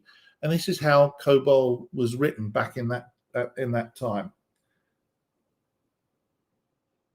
Yeah, thanks, Hadar. Not really bothered by what you're saying, because the point is I'm trying to make a point here about development and how things change. Now, what used to happen was that you would have to type that code in. Now, I want you to understand that how different these things were when the PC came out, because all of a sudden you were taking the big mainframe computers and people doing this kind of coding sheet, and you were putting computing in the hands of someone who could literally sit there and fiddle with the computer instead of having to go to some kind of mini computer or mainframe. And at that time, it was so expensive, the computing, that actually people used to wear white jackets and stuff like that, or like lab coats, but you could not type the code in yourself. All of a sudden, that changed, and they came out with cheaper dumb terminals, and people could type in the code themselves. And all of the young people like me, as I was at the time, could actually type in that code ourselves. And I could type. I taught myself to type. In fact, my mother was a typist, so I learned to type on a manual typewriter. And that was a change, a big shift in the industry. It meant that people like me could suddenly be developers, and all the older guys who couldn't type were stuffed because they were still doing that COBOL coding sheet that I just showed you. They were writing out that code, and then the coding sheets would go off to someone and they would type those in. The typist would type them in. You get back the error stack, as it was called, and you then correct your coding sheets. Us guys would sit there and type on our keyboards, and we could type the code in. We would submit the job. It wouldn't be instant compilation, but it would come back 20 minutes later because we were directly typing it in. Can you imagine that? How that was? Okay, that was a big difference, and we basically put those people out of a job. The older guys that were still doing COBOL the old way, and us young people basically walked all over that job. It was a moment where the industry changed, and the IBM PC helped that happen, and also cheaper hardware helped that happen. The next time that happened was in the 1990s, when the internet came along, and all of a sudden the ability to send email helped really make the world smaller, because the company I worked at, we could suddenly communicate with people in far off countries, and it was now practical to share code with someone in France or Germany or Spain or whatever, and that helped make the world smaller. And this was another change in the industry. We all know, most of us are now probably young enough to understand what the internet did in terms of changing computing, but it was another moment where the people that understood the internet, understood HTML, and could get to grips with that, and even something as simple as having a modem, a dial-up modem, would make a difference to the way that their job worked. And what is happening now, and once the ADSL, the big super fast broadband internet came along, it made the world a different place, and it also increased the haves and have-nots, because at the time that broadband internet first came out, it was very, very expensive. And in fact, people ran up thousands of dollars or pounds bills on dial-up internet, and then the broadband came out, and it used to be a flat rate. And it helped make the world smaller, but it also increased the gap between those people that could get broadband internet access always on and those who couldn't. And now, to me, right now, the next change that I see is as a guy that's seen these changes around the world. It feels to me like AI has reached that point. You know, PCs got quicker. We had multiple cores on PCs, and that's normal. The graphics cards we have now would make any PC from 25 years ago look like a toy, because they are in comparison. I mean, if any of you have had the misfortune to use, you know, a PC from 15 years ago, you know, it seems like if it runs something like Linux, and it's very, very quick, but running the you know, running a modern version of Windows, forget it. You've got absolutely no chance. When we wrote code early on, it was very important to be very concise and not use any data structures that would use a lot of memory or lots of disk space, because it was expensive. Now it's common to have you know, multiple terabytes drives and storage. I mean, I think if you subscribe to Microsoft 365, you get 1 terabyte of cloud storage for free, or included in the price. This is absolutely insane. And you know, it feels to me like right now we are in that area again where something changed. And actually, interestingly, Knut says about Turbo Pascal 5.5 is a big change. Absolutely, totally agree. You know, even Elon Musk, when he was asked what programming language he preferred, he said Turbo Pascal, which is pretty crazy, really, when you think about it. The world's richest guy, who I know he can code because he's coded all sorts of things, but Turbo Pascal, what happened with Turbo Pascal was that out came the IDE, the integrated development environment, and it changed things, and it changed things in a substantial way. Now, obviously, Embarcadero didn't invent that. Borland invented that, and many of the guys involved in that are either, unfortunately, no longer here, or they work in other companies, or they've retired, because, you know, they did.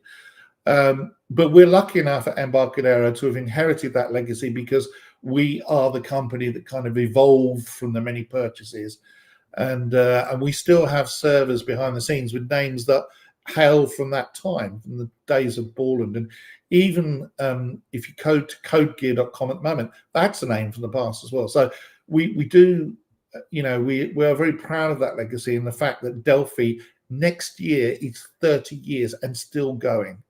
And as much as people say, oh, you know, it's had its day, and also I disagree. And you know, as much as what's his name didn't like the quote war stories, we're not always here for yeah, I mean, this was the comment. Here it is. If you want young people to start using Delphi, stop all these war stories. It makes Delphi seem old and outdated. Disagree. And the reason is that we've just had 5 days of content that do the exact opposite. What we do is we demonstrate that there is a long time, a long history behind the product. But I'm making the point here about AI, not Delphi. I'm making the point that right now, the session we just had included ChatGPT, which is absolutely, you know, cutting edge. It's the thing that's got all the money going into it. And even, you know, Elon Musk was the guy that actually helped found. He invested 150 million. I don't know whether people know this. He invested 150 million in open AI, because he wanted AI to be transparent so that people understand what's happening. Now, in order for us to progress as an IDE in the company with Rad Studio, we would like AI in the IDE. And you saw with Dion and Yuri's session that you can do things with GitHub for GitHub Actions. We also, if you go into the IDE at the moment, and I'm going to hide that comment and share my screen because I'm going to show you Rad Studio. I'm going to turn on my system audio as well, which might be a bad idea, but we'll see what happens. Now, this is on a 1080p screen, okay? So I've zoomed the text up so you can see it a little bit more clearly. But if we go into GetIt Package Manager and type in AI, let me just see, I need to have this selected, don't I? There are all sorts of different experts, like a ChatGPT wizard, and I probably should have used something a bit less common than AI, because obviously a few other things come up. But even if I say Chat GPT, I'm not sure how many that will pull up. Yeah, there you go. There's quite a few. So Google AI and OpenAI and you know, LLM. Let's see if there's any LLM packages. No. Okay. So let's say OpenAI. Does that find anything? Yeah. So the point I'm making here is at the moment, if you want to incorporate what could be the next best thing into the IDE, you can do it directly from the GetIt Package Manager. Okay. And as a company, we're considering the things that Dion and Yuri brought up, which is this source code here that I have in the background is open source, okay? You can download it from my repository. But what if it wasn't? What if it was something to do with how a tank is targeting, you know, civilians or not civilians? What if it was a drone navigation code? What if it was the black box flight recorder for a plane? Now, why is it I mention those? The reason is that Delphi is used in certain tank software. We know that. It is used by the US military, but it's also used by other militaries. We don't know all of them because obviously, you know, if you're a secret military organization, you're probably not going to tell everybody what it is you're using. But we know that at least one manufacturer of black box flight recorders, the thing that's left when the whole plane is disintegrated and there's piles of, you know, twisted metal everywhere and a tragedy surrounding every footstep, there's a flight recorder and it's often dragged out the wreckage, it's beaten up. They take it back to a special laboratory, they extract the flight recorder, and that, from at least one manufacturer, uses Interbase in the background for its robustness and its security, and also, obviously, you know, Delphi and C++ builder is used in those kind of scenarios as well. So if that code was anything to do with that kind of thing, where it's sensitive, do you really want to include one of these wizards in your IDE? It's your choice. We're not forcing you to have the AI in there, but if you want to have some help from a ChatGPT wizard, then it's there for you. And that's the point we're making, that at the moment, we're trying to give you a choice. Now, in the future, obviously, AI is going to become more and more important. And there are things that we are looking at as a company, which I can't discuss at the moment, but if we come up with a way of putting AI into the IDE, we want to make sure that we are taking your views into account. And views like you, the people that are in the chat, even the ones that aren't happy with my war stories, and anybody else. You don't have to like me, you don't have to hate me. But if you've got an opinion about what it is, then you can email me. Let me just make sure I can pull that up. If you've got an opinion about AI and the right way and the wrong way to do these things, then please email me. Okay, my email is on the screen over there, ian.barker@embarcadero.com, because we want to know. You know, we want to make sure that anything that we put into the applications is something that you are comfortable with, and makes sense.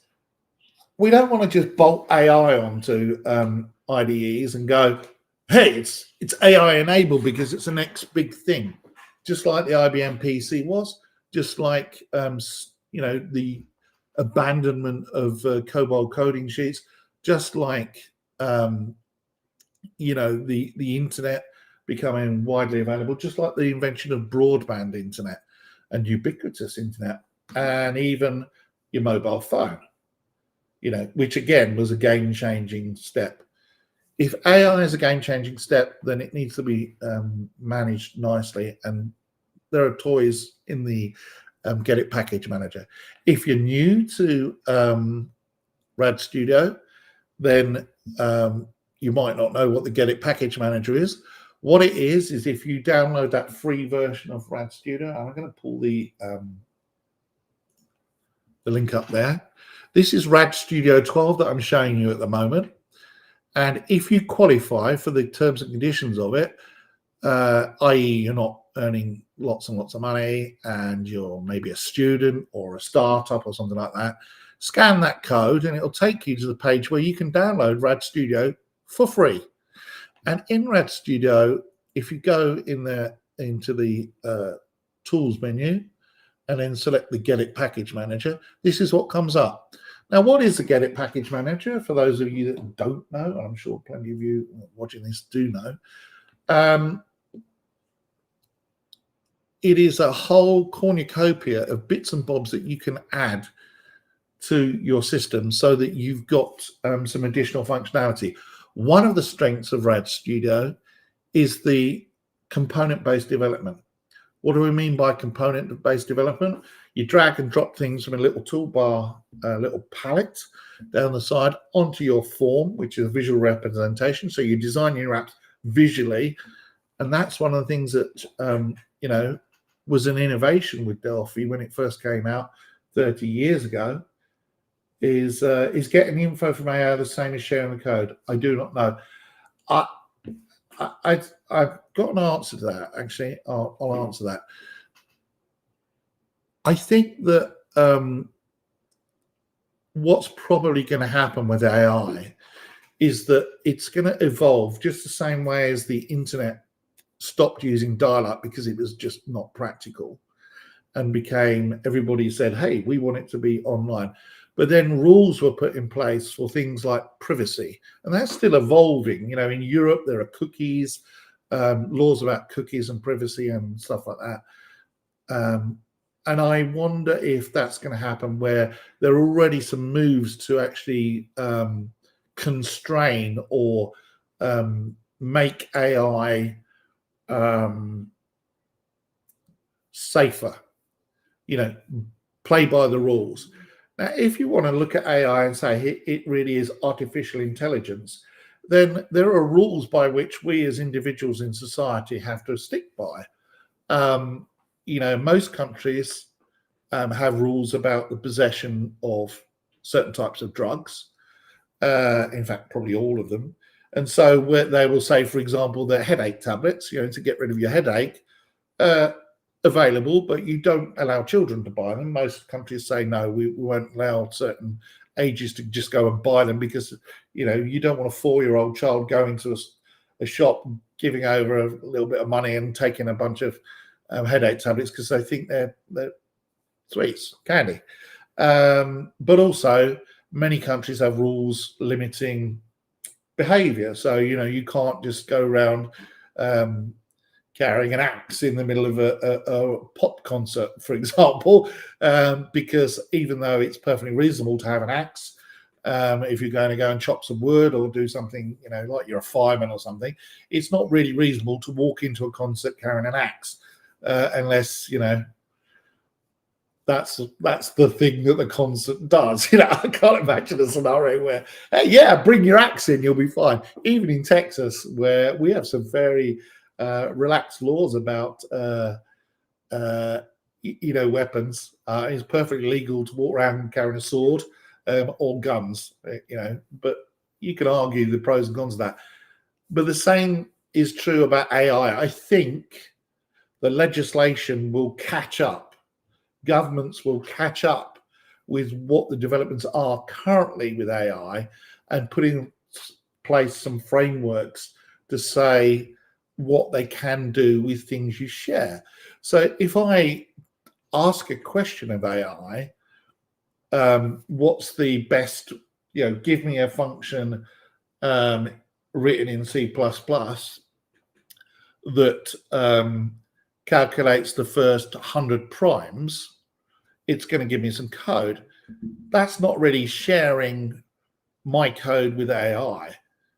But if I go to it and say, here's my document that I've just been sent, which is from my doctor, and it's a great big 32-page document detailing my health history, and I say to it, examine this, summarize what the doctor's written, and tell me if I've got any conditions that are life-threatening as a second opinion, then I've shared, my personal details with the AI, and it would be the same as sharing the code. If I take the AI, give it my code, and say, tell me anywhere where you think I've made some security errors, some unwise choices about security, then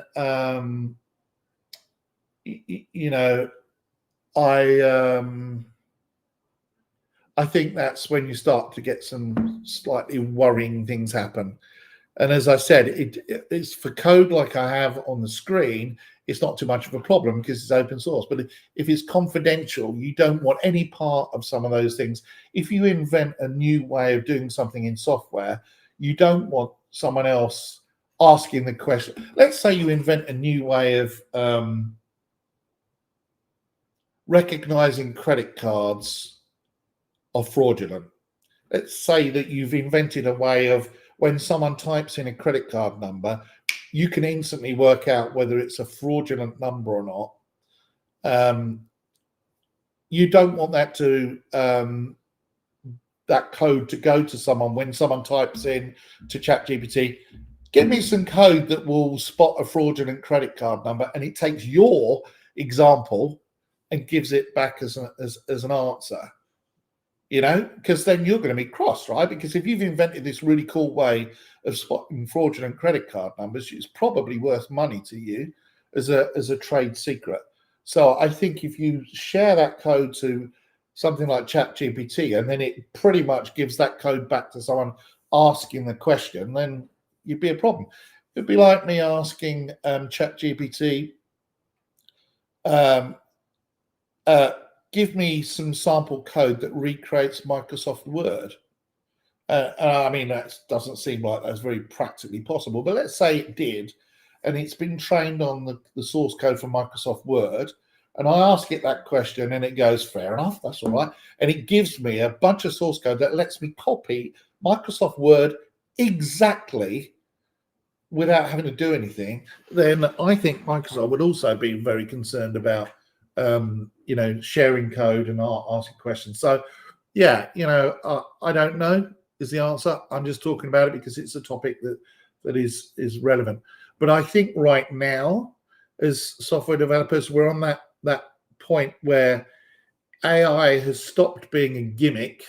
It's stopped being, oh look, it can give me silly answers or give me a cool answer, and it's now become something that's probably not going to go away.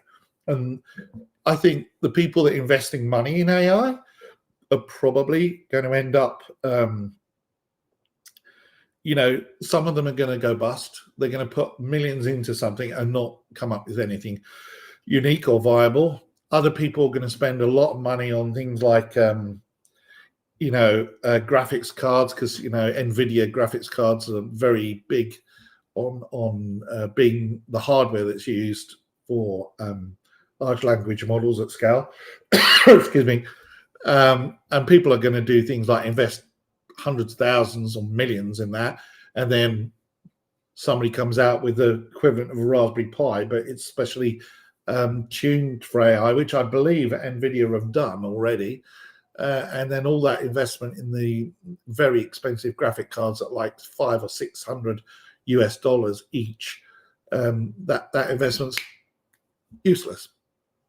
Electric cars, there are plenty of companies that have, invested in electric cars, And then Tesla came along and basically put a lot of money into it, and actually seemed to have really managed to produce an electric car that is viable. You can go 300 miles in it or something like that, and it goes from 0 to 60 in 3 seconds, which is ridiculous.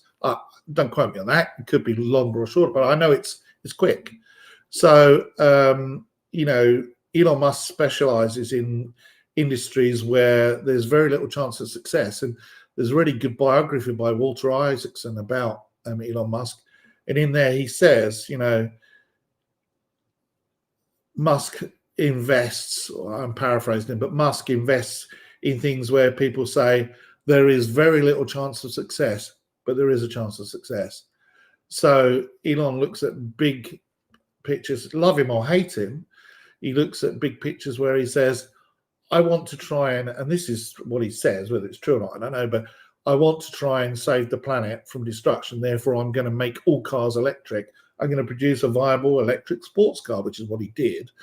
And then went off and decided to invest in OpenAI. And now they have full self-driving in Teslas, where you can literally take hands off of the wheel and the car drives itself adequately. Not always, sometimes you need to grab the wheel because something really stupid happened.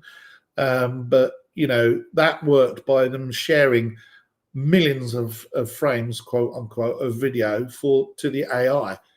Well, right now, I don't know how much code went into training ChatGPT, but if I was to put money on it, I would bet you that someone is out there choosing a code GPT.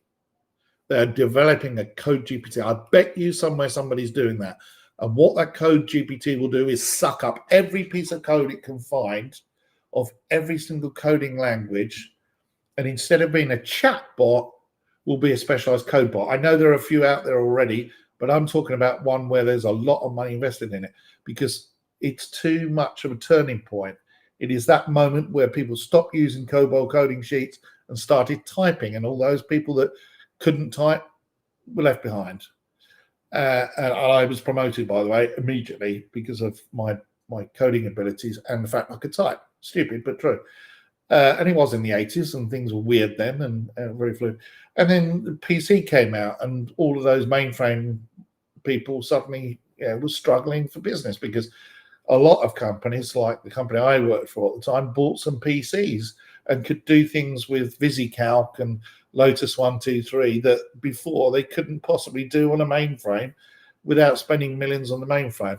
And now I think the AI is heading that way as well. So, or to quote what you're saying, I think it is a good question. And let's go back to talking about RAD Studio for a moment. So, component-based development, and if there's something you want, then you can go into the GetIt package manager and choose it, and that including the AI stuff. But there's all sorts in here, like RAID Konopka's controls. This is a commercial version of RAD Studio. It's not the free one, but it is basically fairly similar to the free one. But if you get a paid version, then you get Ray's controls, which are very, very popular. There's also things like, demos and wizards and CodeSite Express, which is very popular, by the way. And what else is there? Code for Delphi, one of our presenters, has got a wizard as well. So, everything. Themes to make your apps look good, reporting components, trials of reporting components, you name it, it's got it. So it's a very, if you haven't used a recent version of RAD Studio, give it a go. You can go to that link that I've got up there and actually go and get a free trial of the full version, and you'll be able to have a play with it. If you're using something like Delphi 7, then you should probably watch the session that we had earlier in the week where it said stop using Delphi 7. So the reason that I pulled this project up is, first of all, it's open source. How do we do for time? Oh, good, not too bad. But this one is because I am, and I've shown this project before, but I am a bit of a Star Trek fan. And it's no secret. In fact, at the Delphi Summit, I turned up with Jim, also turned up as well, in costume, dressed as a Star Trek character. In fact, I was dressed as Jean-Luc Picard after he'd eaten too many donuts and not exercised on the bridge for a long time. And Jim McKee turned up with a wig and dressed as James T. Kirk. So he was dressed as Shatner, and I was dressed as I can't remember the actor's name. I can't believe it. Oh, Patrick Stewart. So Patrick Stewart. Because we're both into Star Trek, and Jim had a phaser and all the rest of it. But what this is a VCL project, but there is a FMX version as well of a Star Trek computer, and it uses Skia for Delphi. So if you've seen these sessions before, you probably know what this is. But we took Skia for Delphi. We worked with the guys on that project. Pete says, "You go, Captain Picard."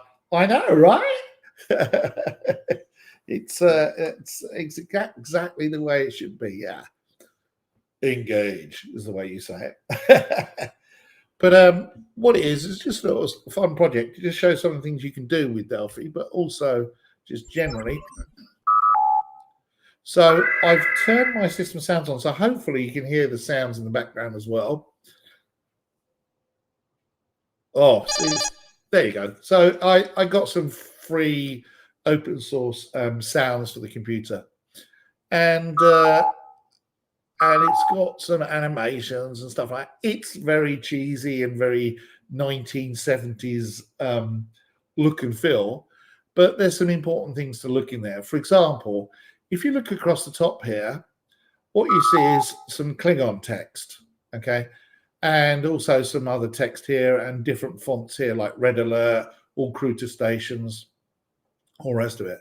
Now, these fonts are being loaded in dynamically, and they're not installed on my computer. They're actually in files sitting next to the executable, and they're loaded in. The graphics here are Lottie animations, which I think you've probably talked about before.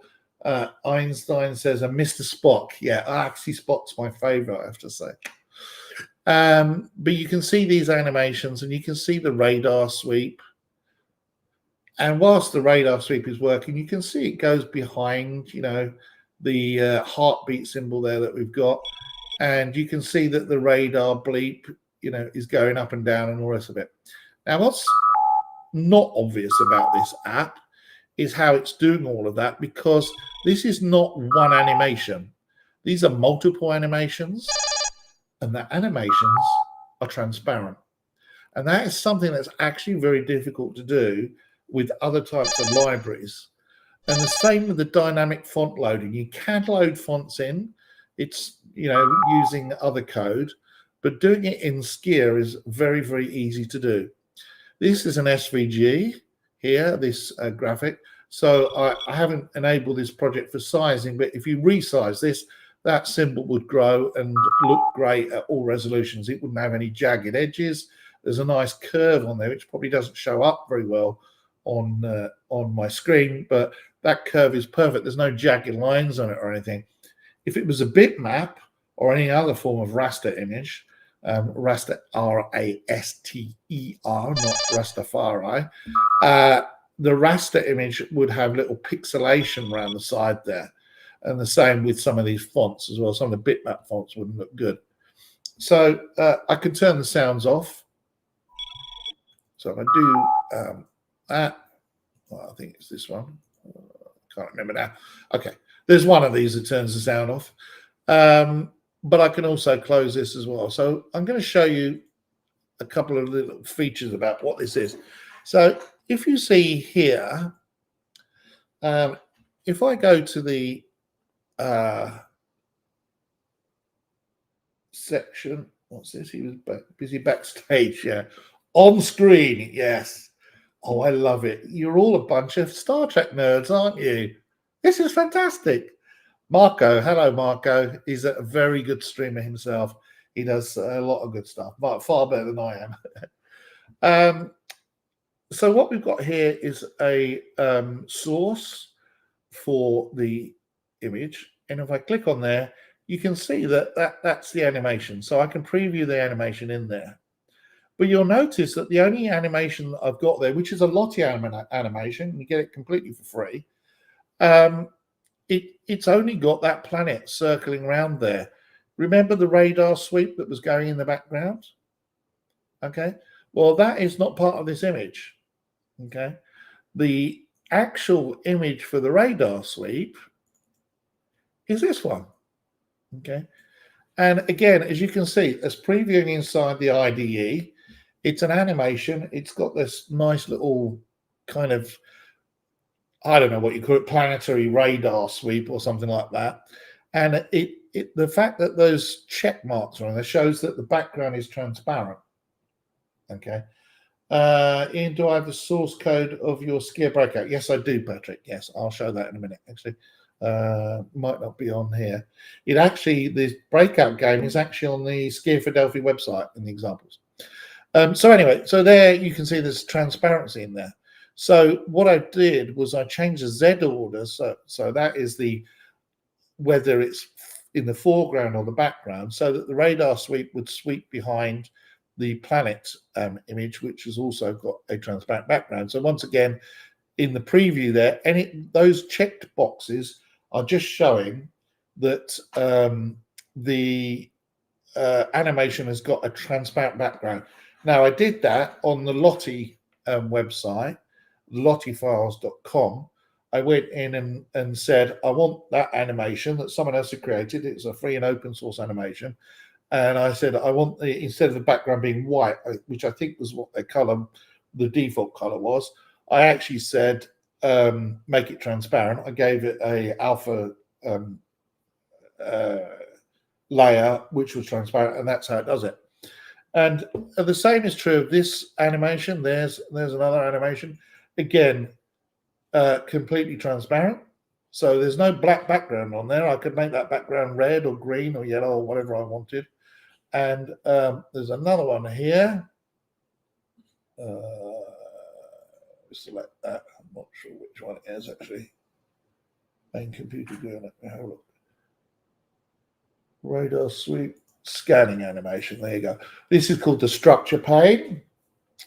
This exists in later versions of Rad Studio, and this is all the components laid out so that I can go into there and select the component easily, because of all the layers I've got there, it's not actually that easy to click on something on the form designer, so it's easier to do it in the structure pane.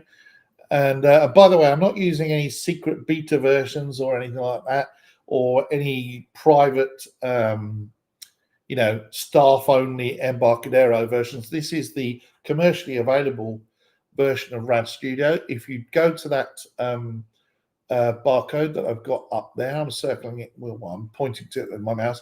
If you scan that barcode, you can get this for free, and this will work in that version. If you're not using Rad Studio 12 and you qualify for the CE version, you can reproduce this yourself. And this source code is available on the net as well, on GitHub. So it's available for free. But you can see there's that animation scanning around. There's my SVG, and it uses a TSK SVG image. And if I can't remember this one. Oh, yeah, there you go.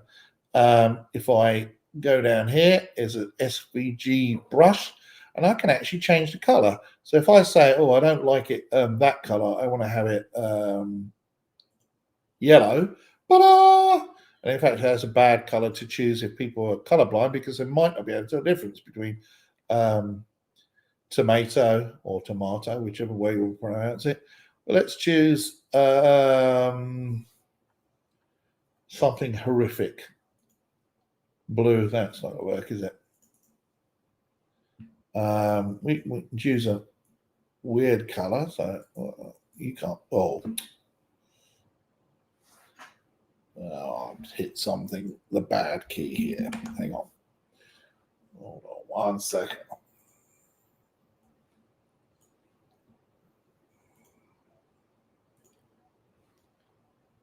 Sorry, too many windows open at the same time. There you go. Right. So I could choose a really weird custom color. So let's choose that one. Yeah, that looks awful, doesn't it? So yeah, recoloring SVGs on the fly. Personally, I prefer the tomato one. So if if I press T, it will go to tomato. Yeah, like that. And I chose that because the other graphics are that color. Again, another animation. These are just shapes, T shapes. So I did that just so that I could show that you can combine one type of graphic control with the Skia for Delphi controls. Now in here I have a T image, and I'm using that as my canvas for my text. So when the application starts up, I say, have I played Red Alert yet? And the answer is yes, I have not played it yet. And should I play sounds? Yes. Okay. Once the application activates, I do a little bit of a cheat. I could use a flag or field or something like that, but I actually say to it, the first time it becomes active, so that's when the app goes on the screen for the first time. I set that tag again on the form just so that I don't do this twice, because you don't want to keep running the activation code every time the window becomes active. And then I do a thing called space text, and then I trigger a timer, and then I play sound. So let's look at the sound first. That's the easiest. Okay. So on the app, I have somewhere a media player, which I think is off screen somewhere. Yeah. So I have a media player control under there, and I just load in the sound. There are other components and code that I can use to play sound. I've done a FireMonkey version of this, which works on iOS, Android, macOS, Windows. I think it works under Linux. But all I do is I look in a folder a bit down from where my source code is, which I believe is I can't find it at the moment, but I look a couple of folders down for the sounds, and then I load in a sound. So which sound do I play? Well, I've got an array of sounds there, and I'm just picking either a sound that I've said there or a random sound. So by starting off, as I did,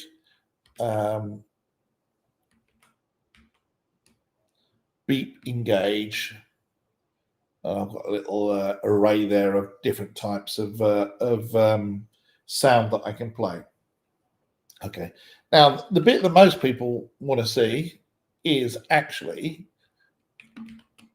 this one, which is the do the space text.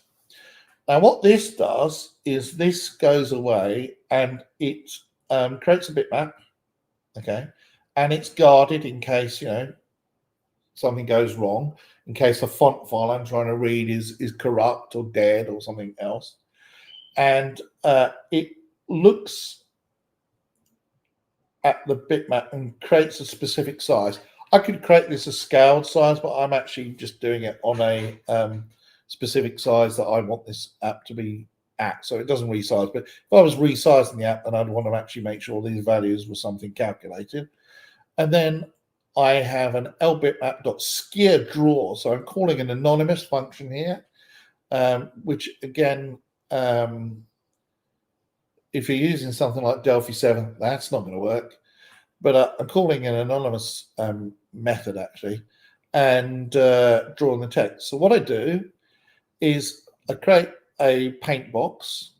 Okay, I clear the background of that bitmap, so it's a completely invisible bitmap. I then loading my Klingon text file, which is let's pull that up actually.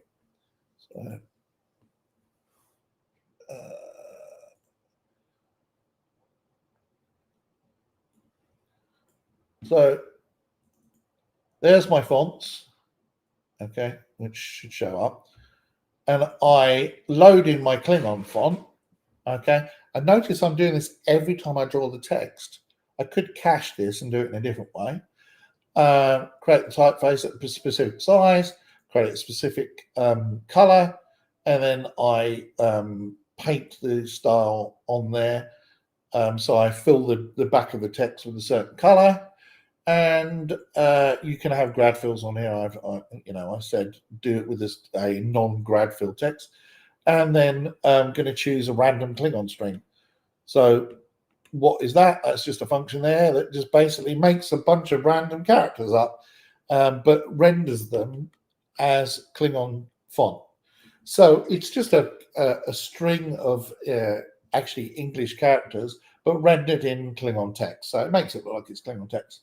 I then go off and do the same thing. I use a font called LCARS, which is the famous font from Star Trek. And I, again, create a font at a certain size. I am going to use yellow for that color, and yellow is just a constant in my routine there. And I fill the background of the text again with nothing, and then I decide to print, some text out. Not difficult, and I basically repeat exactly that. So a little bit of trickery to do with random strings and stuff like that. And then if the compiler version is late enough, because Skia for Delphi will work with older versions of Rad Studio than 12, but not the oldest versions. If it's greater than a certain version, then it will scale the image as well. What does that look like? Well, we'll just put it up again. It's over on my other screen because the way my screen's laid out. Put my font over. But that's it. That's what that app is doing. So each time you see that text changing, I'm reading the font in from the hard drive and rendering it on the fly. That's how quick Skia is. I could literally render multiple fonts down here and it would take length of time, like milliseconds to do. Extremely powerful. These are just an animation, so I'm not doing anything there. But all of this random text here is generated on the fly. So all of these numbers are the same thing as the Klingon text. I just happen to be using a font that's readable in English. This is the LCARS font that I talked about, the Star Trek font. That's it. Simple as that. But I thought I'd show you that. Let me just click that, because that's a project that I've shown it before, but never really talked about how it works. It is 330 lines long, and that includes, let's see,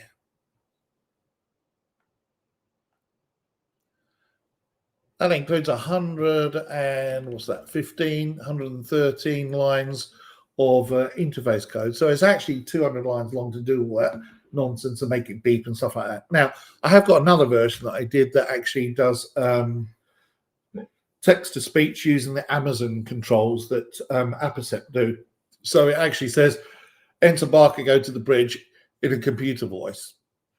And that's all text generated, but this version doesn't do that. I pulled that version down because I didn't have time.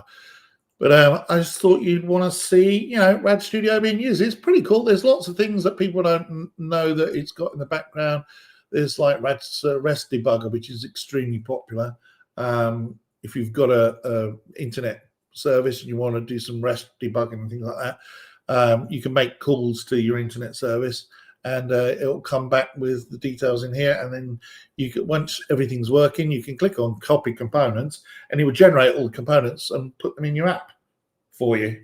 So it's amazing, works everything out for you, and that many other things, lots of different types of components and tools and tricks and stuff like that. Very, very good. Okay, all right, I'm going to stop sharing my screen and we will return back. So where are we with the questions? Let's have a look. So I think I answered all of them. Ian, do you have the source code of your Skia breaker? Yes. Okay. So that is at, well, I guess I'm going to share my screen again for this, really.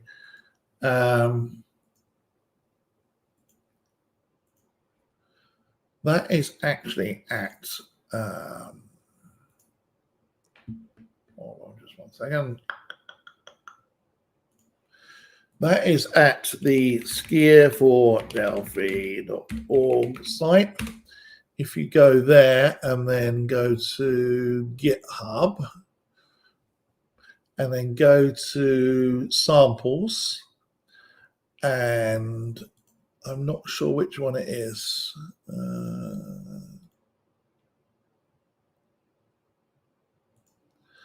One of these samples, I think it's this one. Yeah, it's this one. If you go to that URL there that you see at the top, Skia for Delphi, and then go to the samples. So Skia for Delphi samples webinar dash game FMX. That is the breakout game that Patrick's asking about in there. So I'm just going to do it there. We called it brick breaking or something like that, just in case we didn't want to get sued, but that's what it does. The Skia for Delphi guys are really absolutely amazing. I mean, they are really quite stunning developers, and they do some pretty amazing things as well. So,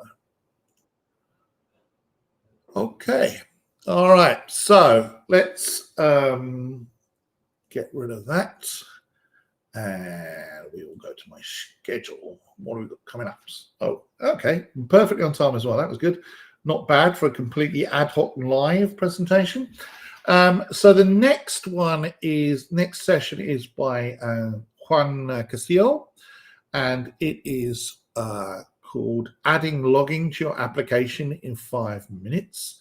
And I'm going to add that. Oh, I think it looks like Martha's in the background now, so I'm just going to see if she's going to drive things in the background. Yes, she is. Okay.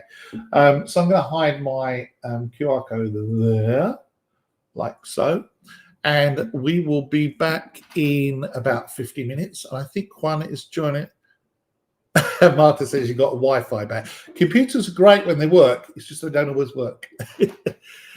So we are going to have a session now for Juan Castillo, and we'll be back in 50 minutes. I think he's joining us live for the Q&A. See you soon. Hello, everyone.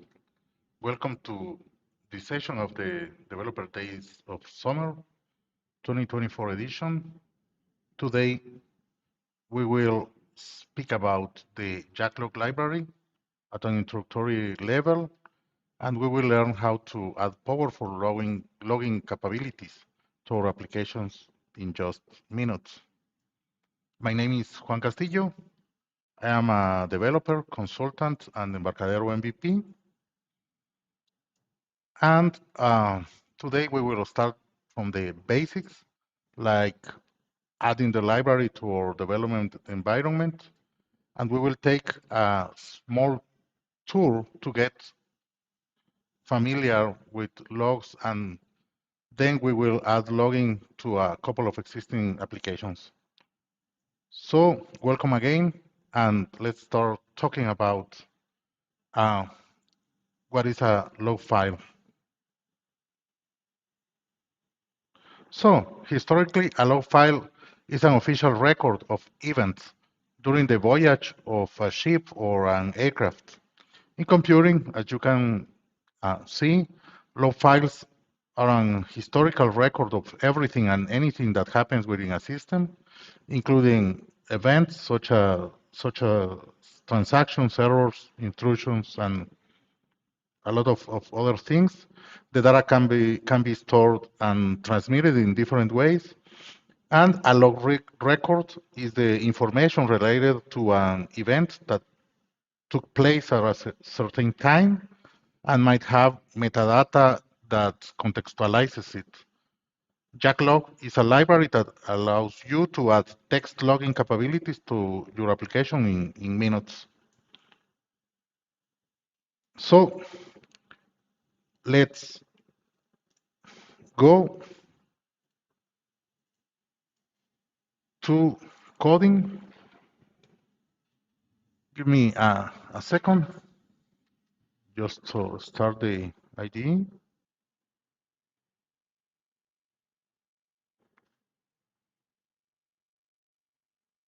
Okay, here we go.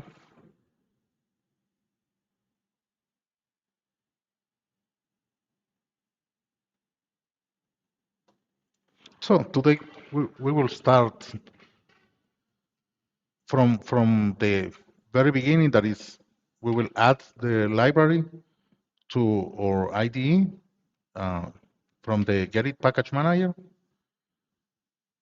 and it should be enabled for different Delphi versions, and you can ask me to add it to different versions if it didn't appear in your IDE.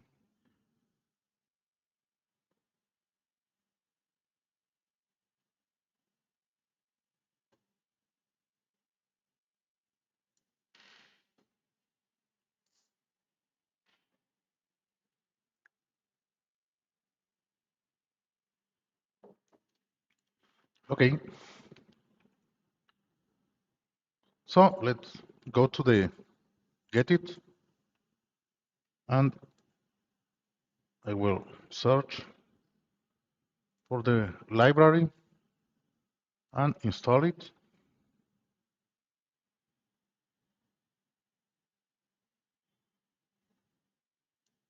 I agree on the license.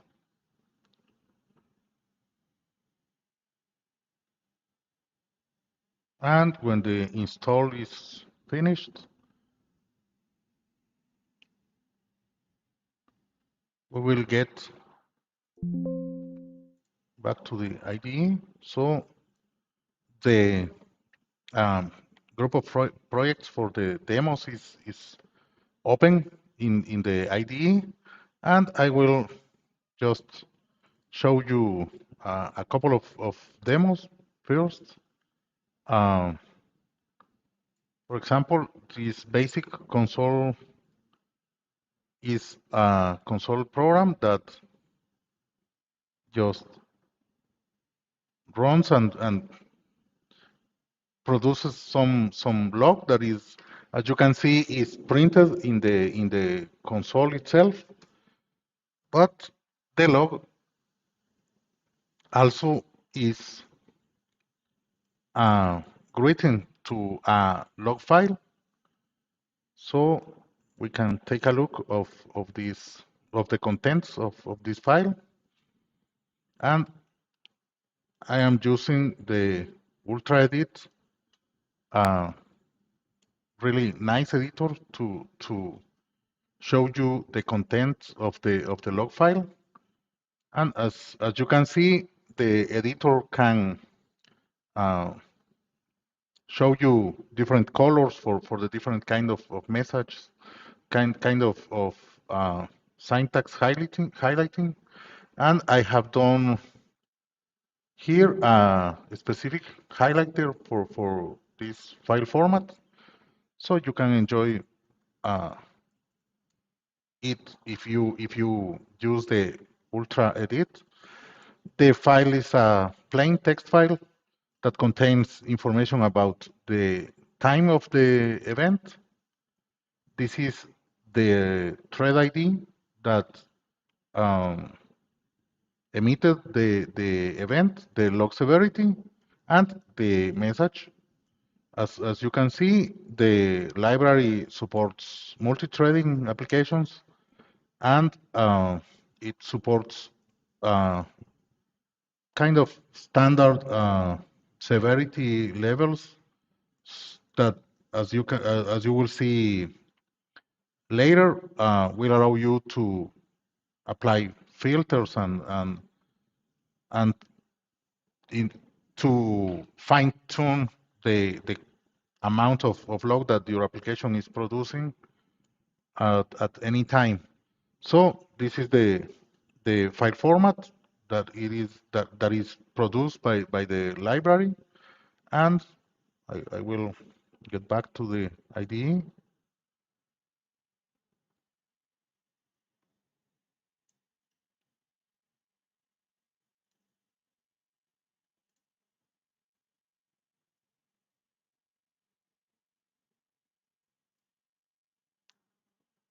If you allow me, I will show you the code that is producing this log. It's just a series of calls to the log methods of this object, which represents the logs, with some delays to make this appear like a real log that is not produced in a fraction of a second. Now I will show you the VCL desktop demo. I will run it and just write some log, and as you can see, let me change this. The log is also can be shown in your GUI if you want it. This is not the main use of logging, but you can do it if you want it. And let me make this look better.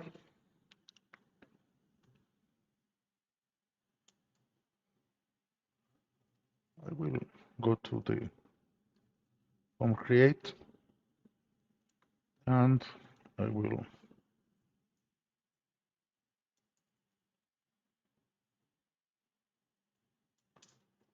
change this to something better. So let's run again.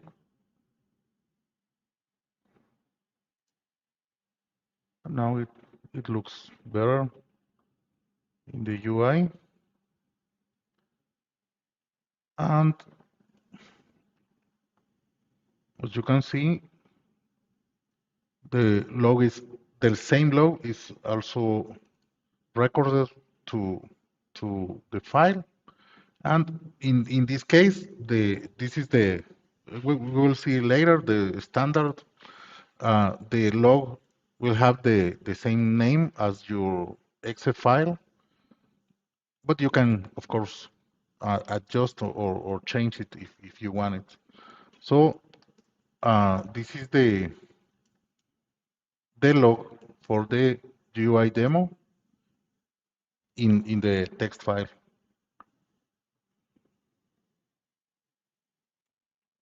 So, but the main goal of this presentation is not to showcase the demos, but I want to show you how easy it is to add the logging library to an existing application. So I will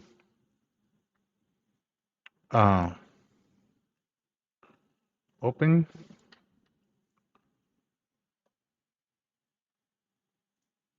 one of the demos that you can download on for RAD Studio. I did it a bit ago in this folder, and I will use first a VCL application. For example, this CRM demo that shows how you can use Delphi and Firebase to make a nice looking application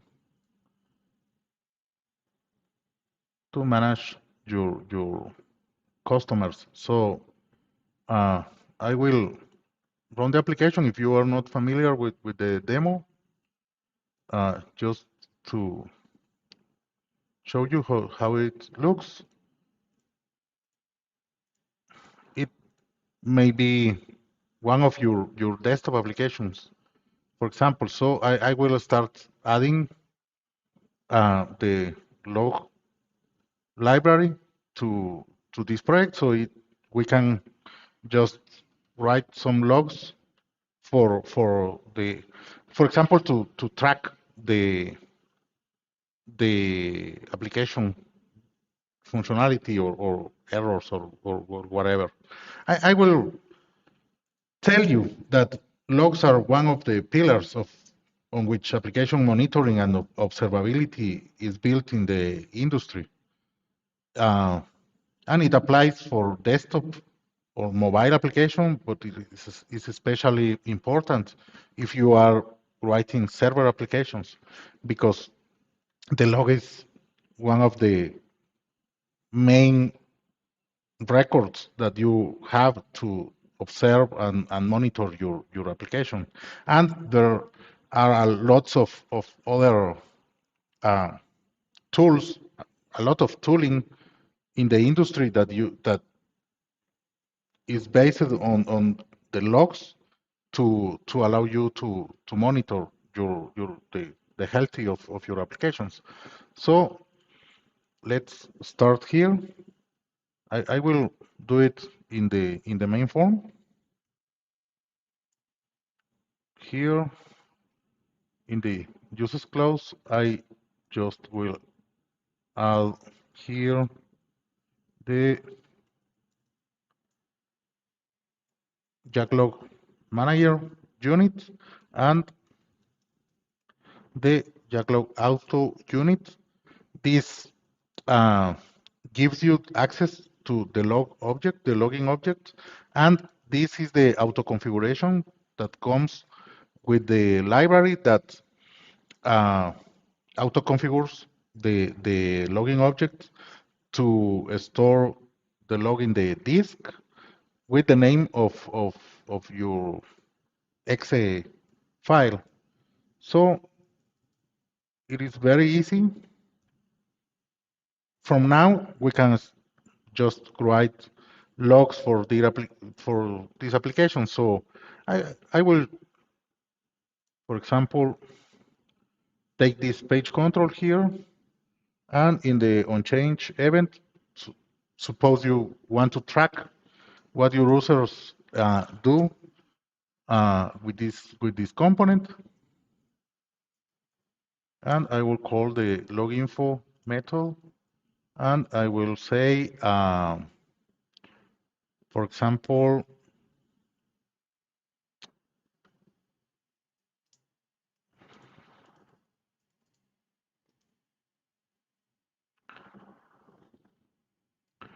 and I will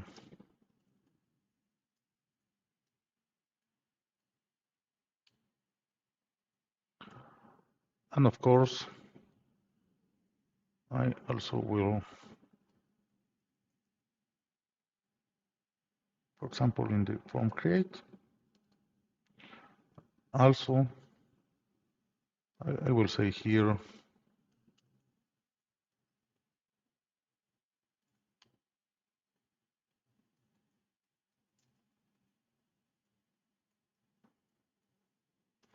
that the CRM is started, and in the form destroy,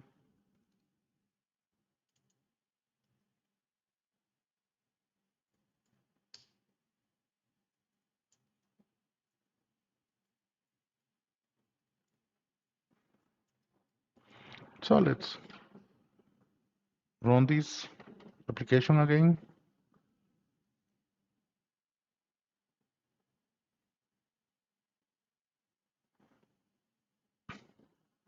And I will open the log. It is stored in the program data log library, and I will take this here. So you can say you can see that the log is being written, and I will start so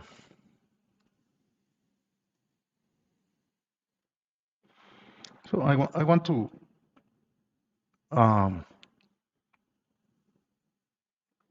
make the editor to pour the change, but I have to enable the option. So it is already here, but you can find the option, and I will change this so the application polls every 1 second to show the change. And now I will enable the polling for this file so we can see in real time, or almost real time, how the log is being written to the file.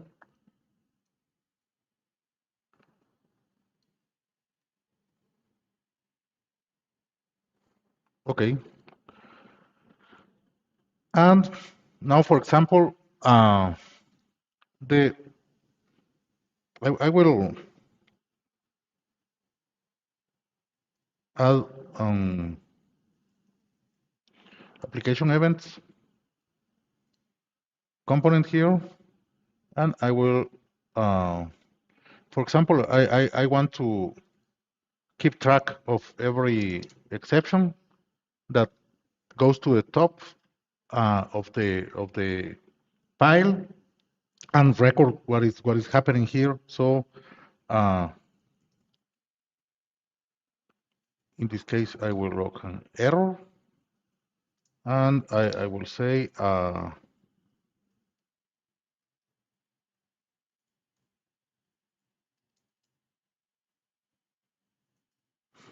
and I will pass the exception object to the library, and to maintain the user informed about this, I will, for example, show the error message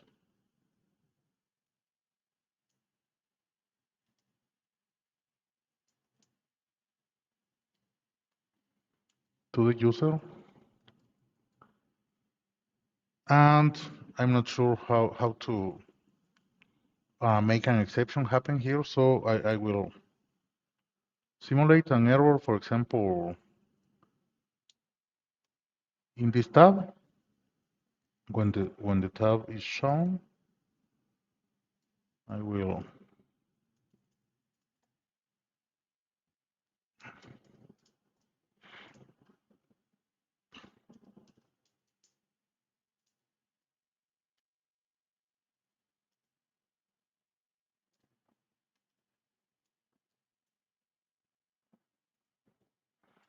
this is so if we don't use the variable afterwards, the optimizer can strip the line from the excess. So this is to make sure the line is executed, and I will just run again. Let's back to, oh, okay, here is the exception. I will change this to the first page. So here we are, and on the marketing, the error occurs, and this is tracked on our log file. Now, so as you can see, in matter of a couple of minutes, we added the logging capabilities to the application, and we started to add some log messages to start keeping track of what is going on with this application. And finally, on this application, I will suppose you want to keep track of actions that the users made. For example, I know you, as you see, you can drag and drop leads between the grids, and the status field is changed for that field. So let's take a look. Where is this going?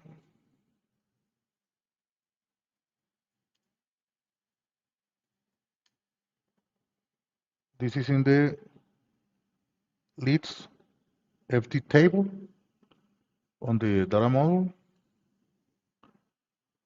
So let's locate this. It's here. So I will start tracking this change.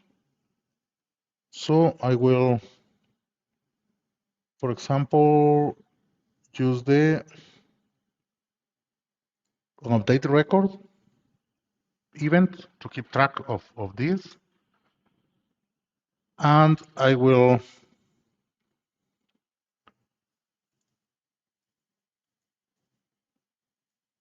implement, for example, the update core. And I am interested only in if the status change. So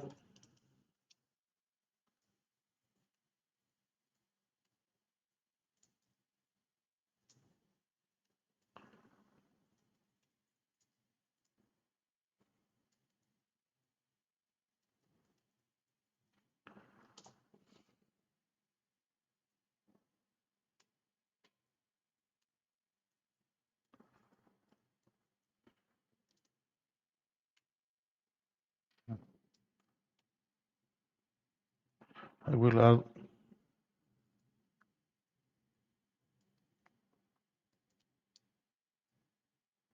this here to the users clause.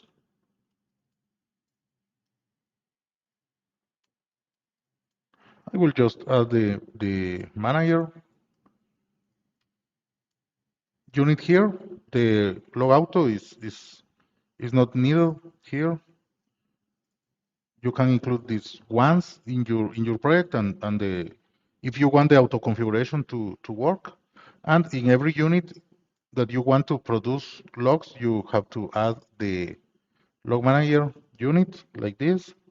And now, of course, we can start adding, for example,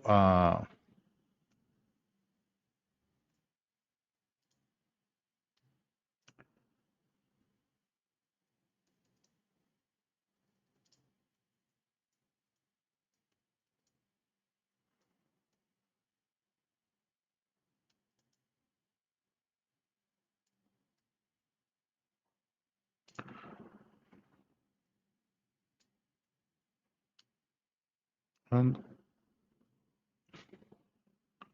let me check what is the lead ID. So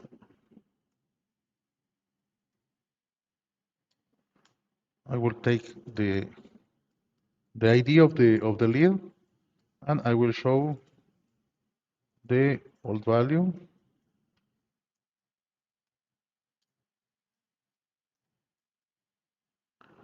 I'm making sure that I take the variant as a string, so the format doesn't support variants.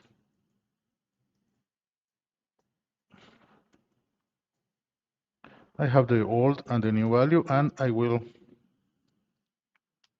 quote just to make the syntax highlighter of the editor showcase the values in a different color.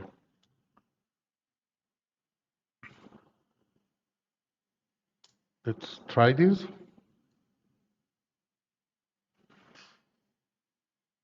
Okay, here we are. And I will, for example, take this lead, and I will make this to this grid. I will take this to this. So I started to keeping track of this change. Maybe for a real project, it will be better if you show the name of the lead. So I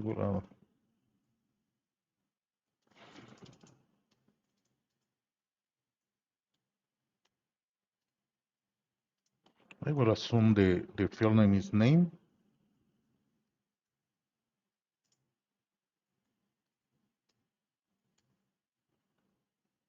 Let's try it.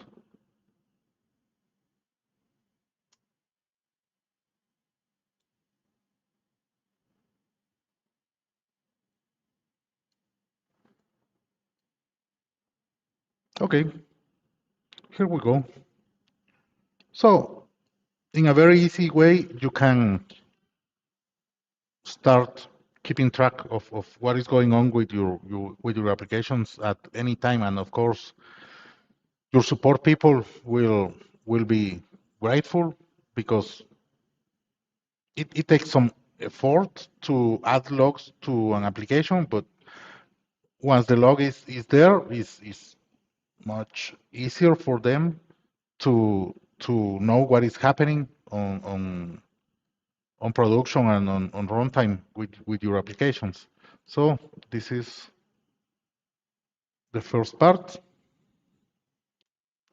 So now I will take you to the library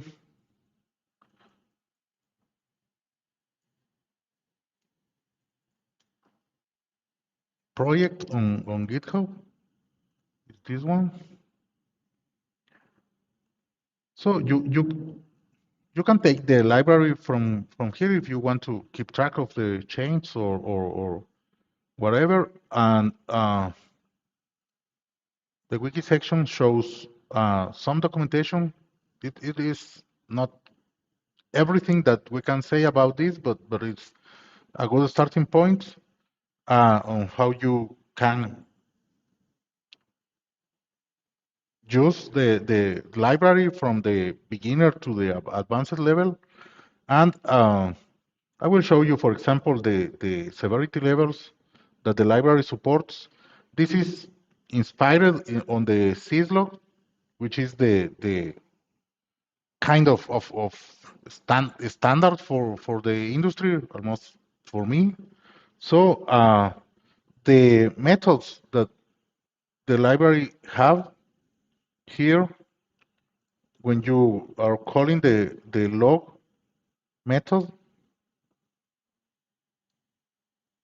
you have these severities that, as I will show you later, of course, this defines what is printed in this column of the log, the severity of the message, but it also allows you to filter your logs on production. So the logging is very important, but it tends to produce a lot of logs, and in some cases you just want to keep track of errors, for example, or some level of log to maintain the logs size manageable. And if something is happening, you can expand this record to allow a full log of everything that is going on the application. But once you are out of the situation that produces it, you can start keeping track only on the errors or some kind of information, so you go back to maintain a manageable amount of log. So there are a lot of more information here, and of course we can't cover everything on this session, but you are invited to read the documentation. And I will get back to the IDE,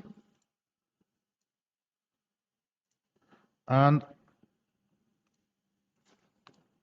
I want to show you a different demo from this same folder. And in this case, I will take this HTTP download demo, which shows you how to download a file from the internet in different parts. And I will show you how this works. In the first place, so you click on Start Downloading. Oh, the server is okay. Let me change this to another URL. Let's try. I recently downloaded the Ubuntu, so I will change this. You can change it on runtime, but I will do this so we can repeat and repeat without pasting that address. Okay, here we go.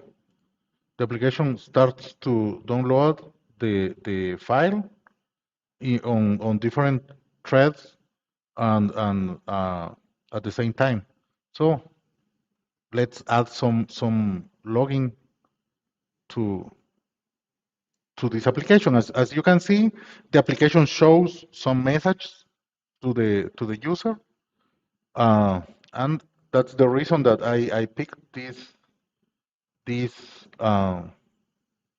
demo, because something is printed here, and I want to show you how you can easily change this to use the JackLog library, and this will, as you will see later in this same presentation and in the next presentation, the advanced one, how you can get a lot of power by doing that small change. So as you as we did in the last program, I will add the MGO and auto units to the main form. So this is auto configured, and I will take a look. This is memo one. So let's okay. I will replace this text with a call to the log info.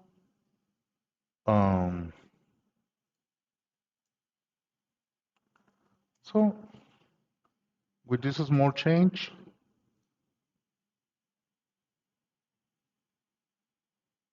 the application started to produce and keep track of what is happening in the file, as we did with the other applications. I will open this file, and I will also activate polling for this file, so we can see in real time what is going on there. And now I will also keep the user informed in the UI of what is happening.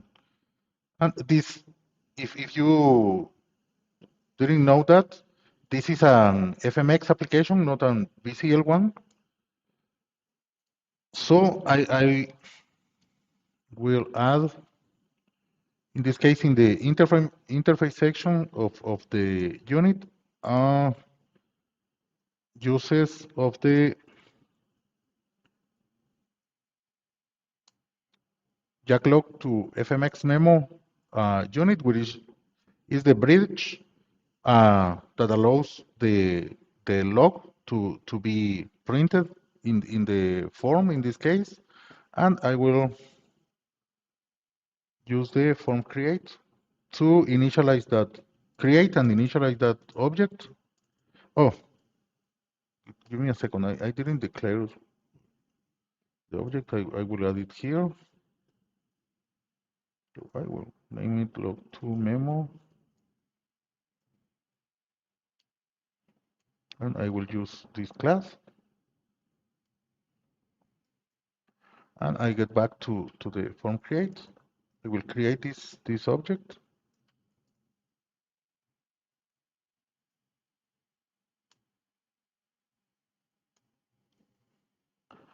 and I will say that let's change the name of this component to demo1 to memo.log.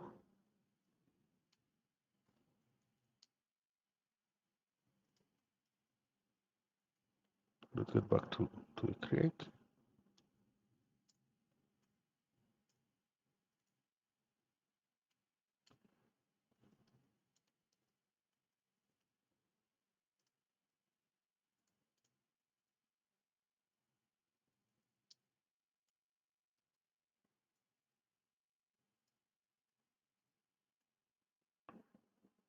Oh,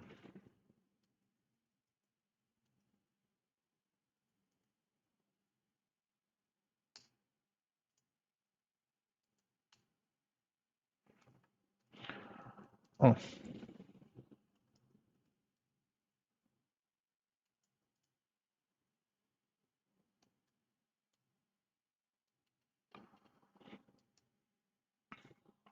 that's it. And I will do the reverse thing here in form destroy event.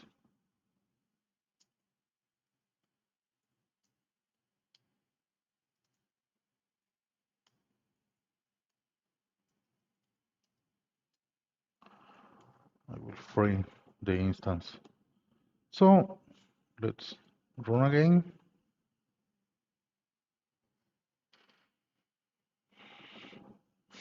And now the user gets the same result, but now you can write the log to a file or send it to a remote machine, or there are different standard writers, and I am adding more to the library as time permits and users ask for them. So I will do a couple of more things, and that's maybe the last, because the time is running up. And I will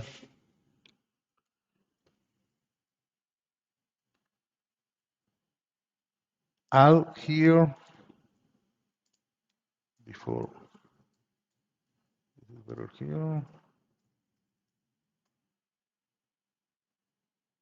And I will, no, this is in the main object, sorry.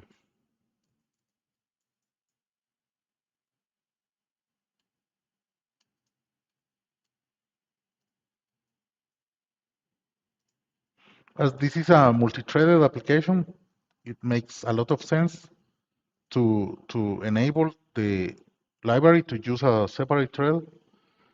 Even in a single thread application, it helps a lot with the performance of your main thread, but that's an advanced thing. So I will change this, and I noted here that some calls of the library are synchronized with the main thread. That's needed because the original developer of this application was directly writing to the memo, but now you don't need to synchronize these calls. So I'm not sure why they are calling the process message. And here you don't need to synchronize anything. So now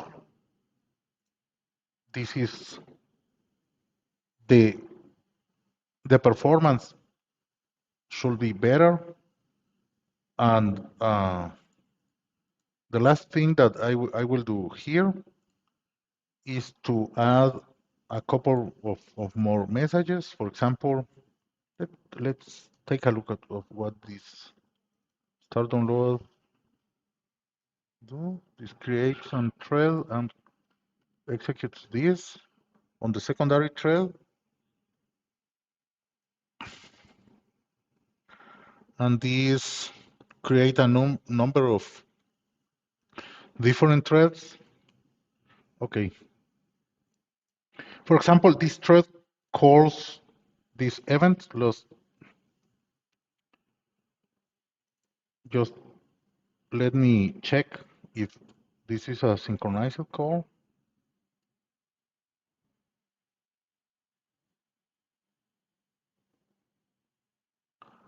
It is not. Okay. It looks nice. So I will add a log message here. Okay. This shows in the UI the speed, but it gets information on the progress of the download. So I will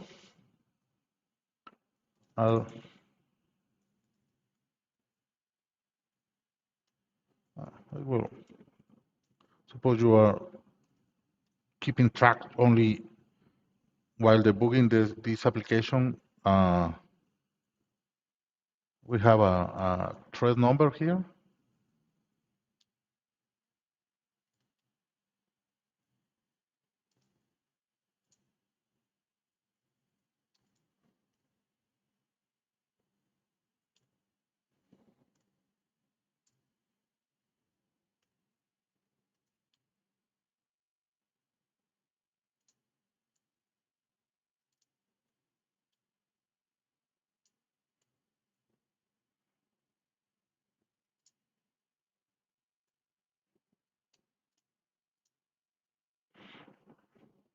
I am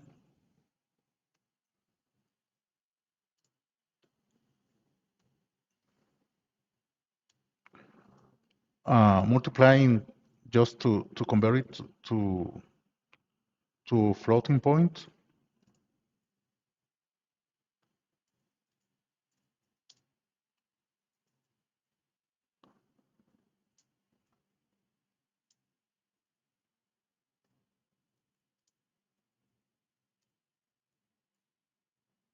I will show everything in kilos.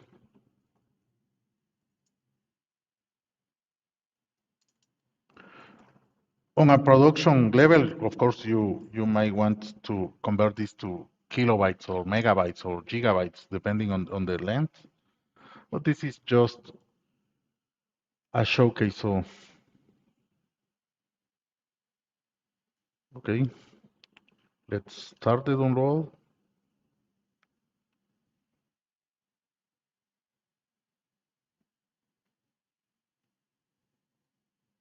And what happens?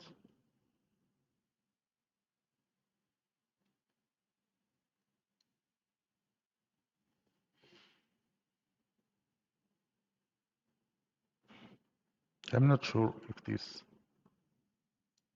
Okay, let me take a look. This. Okay, run is from within the IDE. I may be making some mistake. I'm doing. I'm not passing the thread number.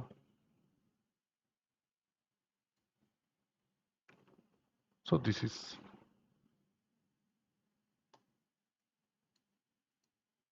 Okay, here we go.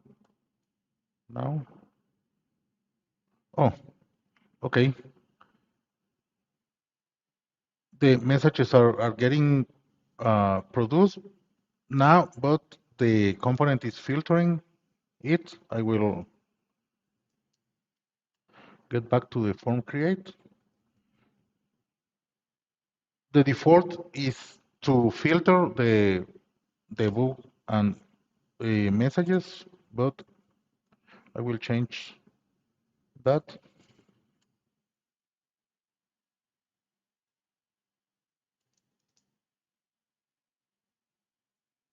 to show everything.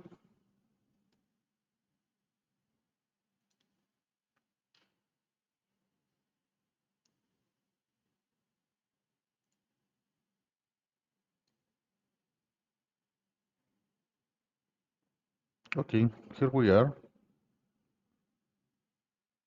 And I will pause everything. And as you can see,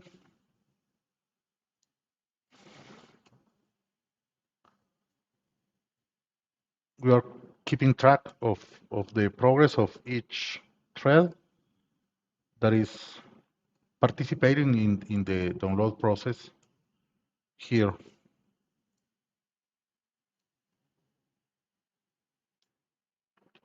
So that's everything for today. Thank you for watching this session, and I will hold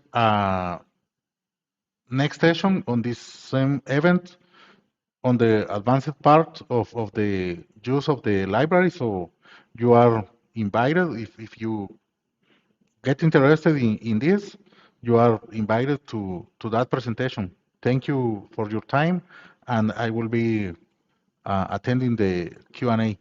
Thank you very much.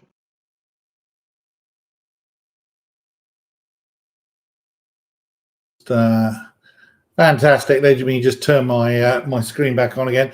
And Juan is with us live in the studio. Well, this is where we find out if your microphone's working or not, isn't it? You can hear me, right? Hey. Yeah, I can hear you. How are you? Okay, good. We can hear you. So everything's working. Hooray. In the background, we were talking. We weren't quite sure if everything was going to work, but yeah. I like that demo. I like also Ultra Edit. You were using Ultra Edit as well, which is one of the sponsors of the event. So, what do you think of Ultra Edit? Do you think it's good? Yeah, it's very nice. And if you remember, I did a syntax highlighter for the log, and it's pretty easy to do it. So I like a lot the Ultra Edit. It's very nice.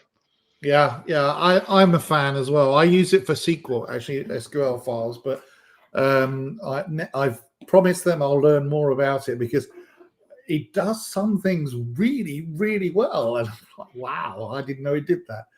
We've got a session, I think, next week from Bradley, I think, who's one of the PMs. I think he's actually the product manager for Ultra Edit. So we'll see more about that. So your next session is I think it's Wednesday. It's written down as Tuesday, but I think it might be Wednesday. I need to have a chat with producer master, and we'll work out what dates are what, because it's a bit confused at the moment. We had a few issues fitting people in. Can I just right? I want to pull up a couple of comments from people. This is completely unprompted from Delphi on Espanol, and he said Juan Castillo is very important for the Latin America developer community. He collaborates, so you know, people recognize what you're doing over there, and you know, they obviously appreciate it. And just to make sure that we know that you're good, Daniel Fernando Gonzalez Peña also says that's right. Juan Castillo is a great contributor to our Latin American Delphi community, better known as how would you pronounce that? In Spanish, I say Hachwate. Hachwate. Okay, yeah. I can almost get that. I should know better. Living in Texas, you know, we have so many. I mean, Texas originally was Tija, so you know, because of the X, and we have you know, Oaxaca cheese and all sorts of things like that. So yeah, it's Spanish is kind of very common over my way around in Dallas and around that area. It's great. Pete Rios liked what you did as well. He said good job, and very, very pleased. We didn't really get any questions. I think you just kind of covered it so thoroughly. That happens sometimes. We have long demos, and really there isn't much else to say. You've just pretty much covered it all, so it's good. So your next session is an advanced session. That's right. on the same component, yeah. It's not a component; it's a library, but yeah. Yeah. I mean, logging is something that I do a lot, and logging that has good performance, especially multi-threading. You showed the way that it multi-threaded. It's quite important because the kind of stuff that I was working on was a lot of human resources and time and attendance. So there are multiple, cloud-based units coming in to one point, and it's handled by an app that needs to multi-thread. And of course, if something goes wrong, it's important to know that the logging, is going to work. And so, especially on the server side, but I think that any application can benefit from keep a log of what is happening. But on server side, it is the entry point, I think, to make an application observable and as I said, there are a lot of tooling to process the logs and you can keep track of what is going on your applications based on logs. Yeah, it's great. I mean, it seems like you've got quite a lot of fans. So they all think you're doing a good job. I'm going to put. I didn't create a QR code. Sorry about that. I think Patrick put your website up. So anyway, let me just. There you go. That's the one. So that's where they can get the log manager as well. So it's Huate? No. Okay. I'm just gonna say JackLog. That's your new English version. and it's JackLog Manager. It's great stuff. You've got quite a few people star it and things like that as well. So I'm guessing that there are people out there actively using it because they don't star repositories if they're not really interested in it. So we'll push more of that. Well, we'll talk more again in the next time you come back as well about what could be done and things like that. Yeah, sure. And I think the good part is that it's very easy to use, and I think I have seen different software using the library, and I think it works well. Of course, it's very. I am not the person that have to say that, but I like how it performs and how it works. So, and I am very willing to extend the library if users ask for new things on it. So I am very open to it. Yeah, well, and that's an important thing as well. I think so. I was just making sure that I'd got all the questions that I was asked, and I have. Yeah, that's great. Okay, well, we're probably going to call it a day for today, and then we'll see you again next week with the advanced session, and we'll talk again. And you were saying before, I don't think my English is okay. I think your English is excellent. Thank you. You're very clear, So I take it from me as someone who talks to a lot of people. You're fine. You're good. And carry on with your English. Thank you, and thank you for the invitation. Nice to see you. Okay. All right. Well, speak to you next week. Bye-bye. Okay, bye-bye. Okay, well, we have reached the end of day 5, which means we've also reached the end of the week. I'm not going to say good because, and actually, whilst Juan is on, a very interesting project. Thank you, Juan, says that. And Shell says, good morning from the Philippines. Well, good morning and goodbye because we're going now. Sorry about that. Adel says, have a good weekend. And it's what it is. So just to be clear, we are back next week. We start out next week. Let me just see what sessions we've got. We're jiggling our sessions around a bit because we've got all sorts of things. Someone dropped out and then a couple of people added sessions. So we are back here on Monday at the same time as we started today, whatever the time that was for you. That's where we're starting today. So 10 a.m. US Central Time, 3 p.m. UTC or GMT, and 4 p.m. UK time, and then whatever the time is in your country. Central Europe, I think it's like 6 p.m. or something like that. But anyway, it's 10 a.m. US Central Time. You should get results come up. If you are watching on YouTube, I'm going to sound like an influencer now. If you're watching on YouTube, click on like and click on subscribe if you can. We can't spam you. We won't know it's you that did it. We will know there's more subscribers. But more importantly, you'll get a ping from YouTube to say, hey, they've gone live. And that way you won't miss anything. More importantly, when we put the replays up and we cut the individual sessions up again and put them up on our channel, which is what we're going to do, then you'll get notifications of those as well. So you can't, there's absolutely, won't miss anything, which is quite important. Dash Shell says they've learned a lot on the dev days. Good. Do you know what? I'm glad. I hope so. I mean, we don't know. I mean, sometimes we're telling people things they already know. But, I've been in the business 40 years, and there isn't a day where I don't learn something still. And I still... Oh, and Patrick says we start at 1700 hours or 5 p.m. in Paris and 4 p.m. for the UK, for those that needed to know what time we start on Monday. But anyway, as I was saying, sometimes I might be telling you something you know. But even when I see a session where I know something, I mean, I knew Juan's logging before, I've seen it before. There's always something where you go, oh, I didn't know it did that. And the Ultra Edit editor that he showed, where it's showing the lot, he's got the file open, but it's adding lines to the bottom of the file in real time, is something that Ultra Edit's really good at. And not a lot of people know it does that, because it's not something you really read about until you see it being demonstrated like that. So that was great. Who else? Oh, Gary says, enjoying the sessions. Thank you. That's really, really great. Patrick said, good morning to our friend from the Philippines, and said, great weekend. And he also said, very interesting product. Thank you, Juan. And as Richard Dawkins says, there's so many different areas to learn from. Yeah, I mean, we don't want just me sitting here talking nonsense for hours on end. We want people that actually know what they're talking about, and that's what we try and do.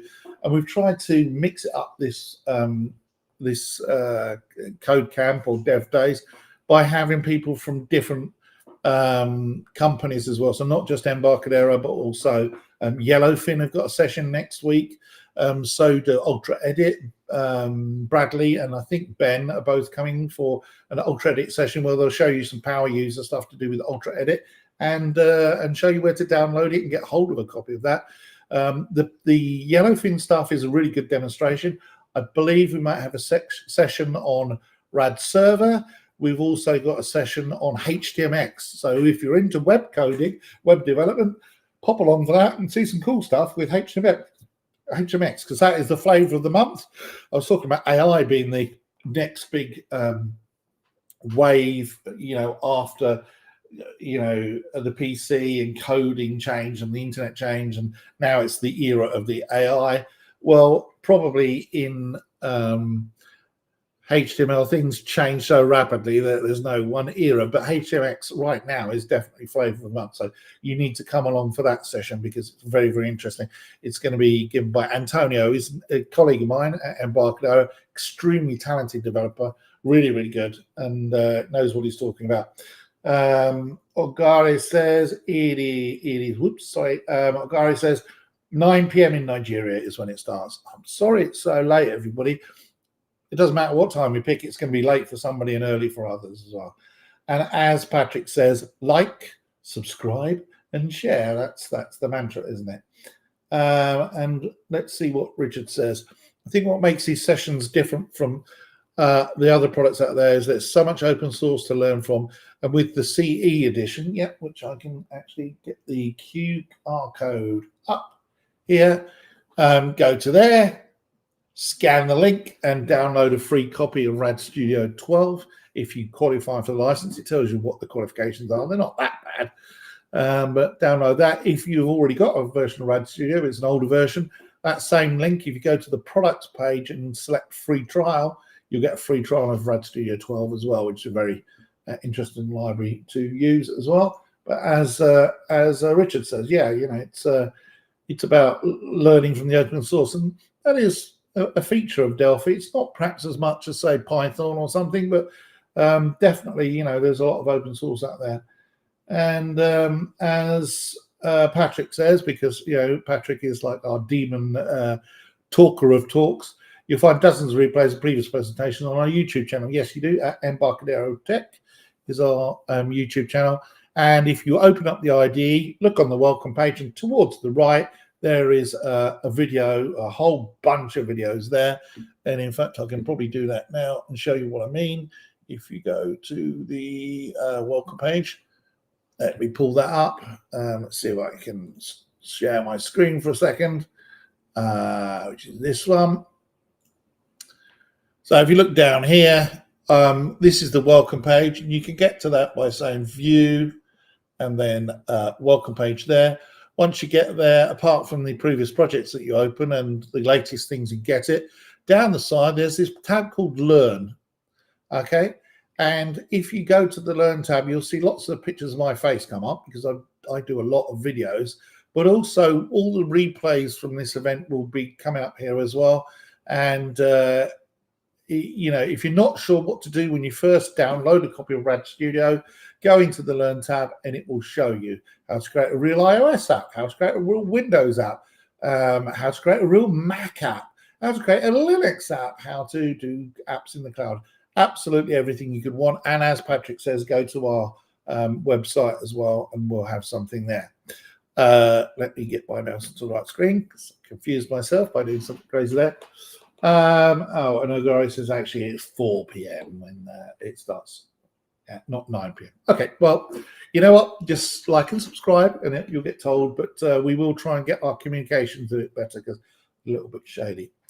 Well, that is it for this week, and I'm pleased to say I was able to go ahead and get hold of a copy of the Code Monkey video. Yay! We all love the Code Monkey video. Martha and I felt a bit weird when we couldn't play it. Something happened and we accidentally broke the Code Monkey video. Let me just get rid of some stuff off here, remove this source like that, and Juan is still on. I'm sure we'll work that out in a minute. And anyway, we're going to play this.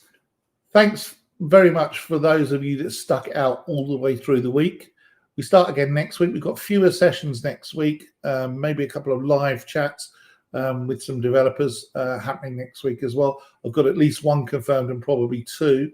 So you'll see some developers talking about what it is to be a developer and discussing their day and how they got into it and all that kind of stuff. Or war stories, as my friend said. But yeah, it's important to understand the history and why I think something's important or not. But anyway, thank you for joining us. We're going to play out with Code Monkey.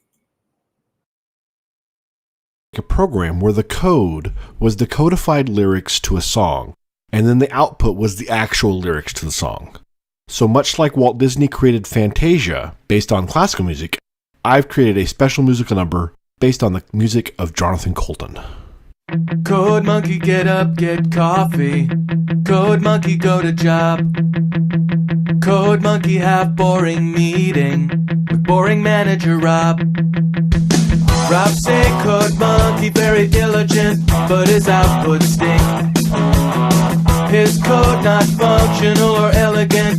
What do Code Monkey think? Code Monkey think maybe manager wanna write login page himself. Code Monkey not say it out loud. Code Monkey not crazy, just proud. Code Monkey like Fritos. Code Monkey like Tab and Mountain Dew. Code Monkey very simple man with big warm fuzzy secret heart. Code Monkey like you. Code Monkey like you.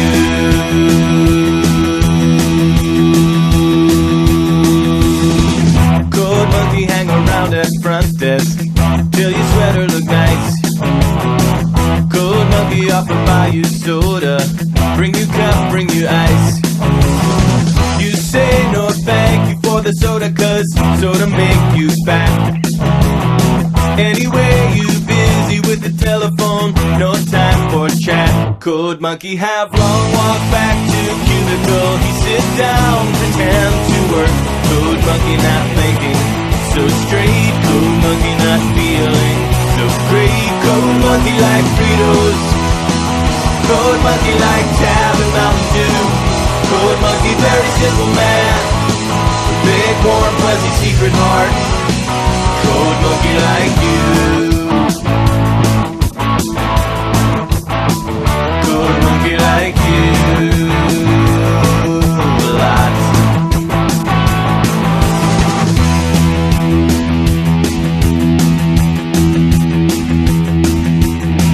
Code monkey have every reason to get out this place.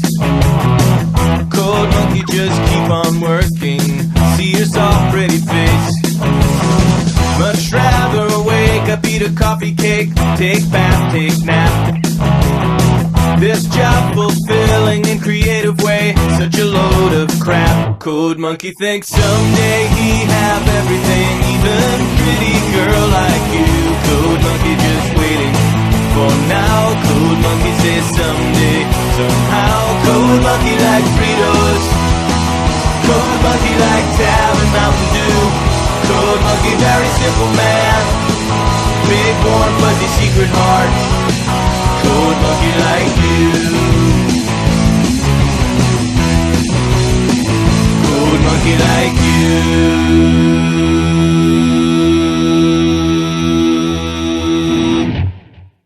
Code monkey get up, get coffee. This is actual Object Pascal code and was recorded in real time. You can compile it with Delphi or app method and run it on Windows, OS X, Android, and iOS. The output is the original lyrics to the song. The code will actually work as a console application as well, and so in theory could work on other platforms like Linux, etc. Just in order to make it shared code, I made it a GUI application. I hope you've enjoyed this special musical number, and my thanks to Jonathan Colton for making and sharing this great song. You can download all my source code for this song on my website at delphi.org/codemonkey. From there you'll find links to download Jonathan Colton's song as well.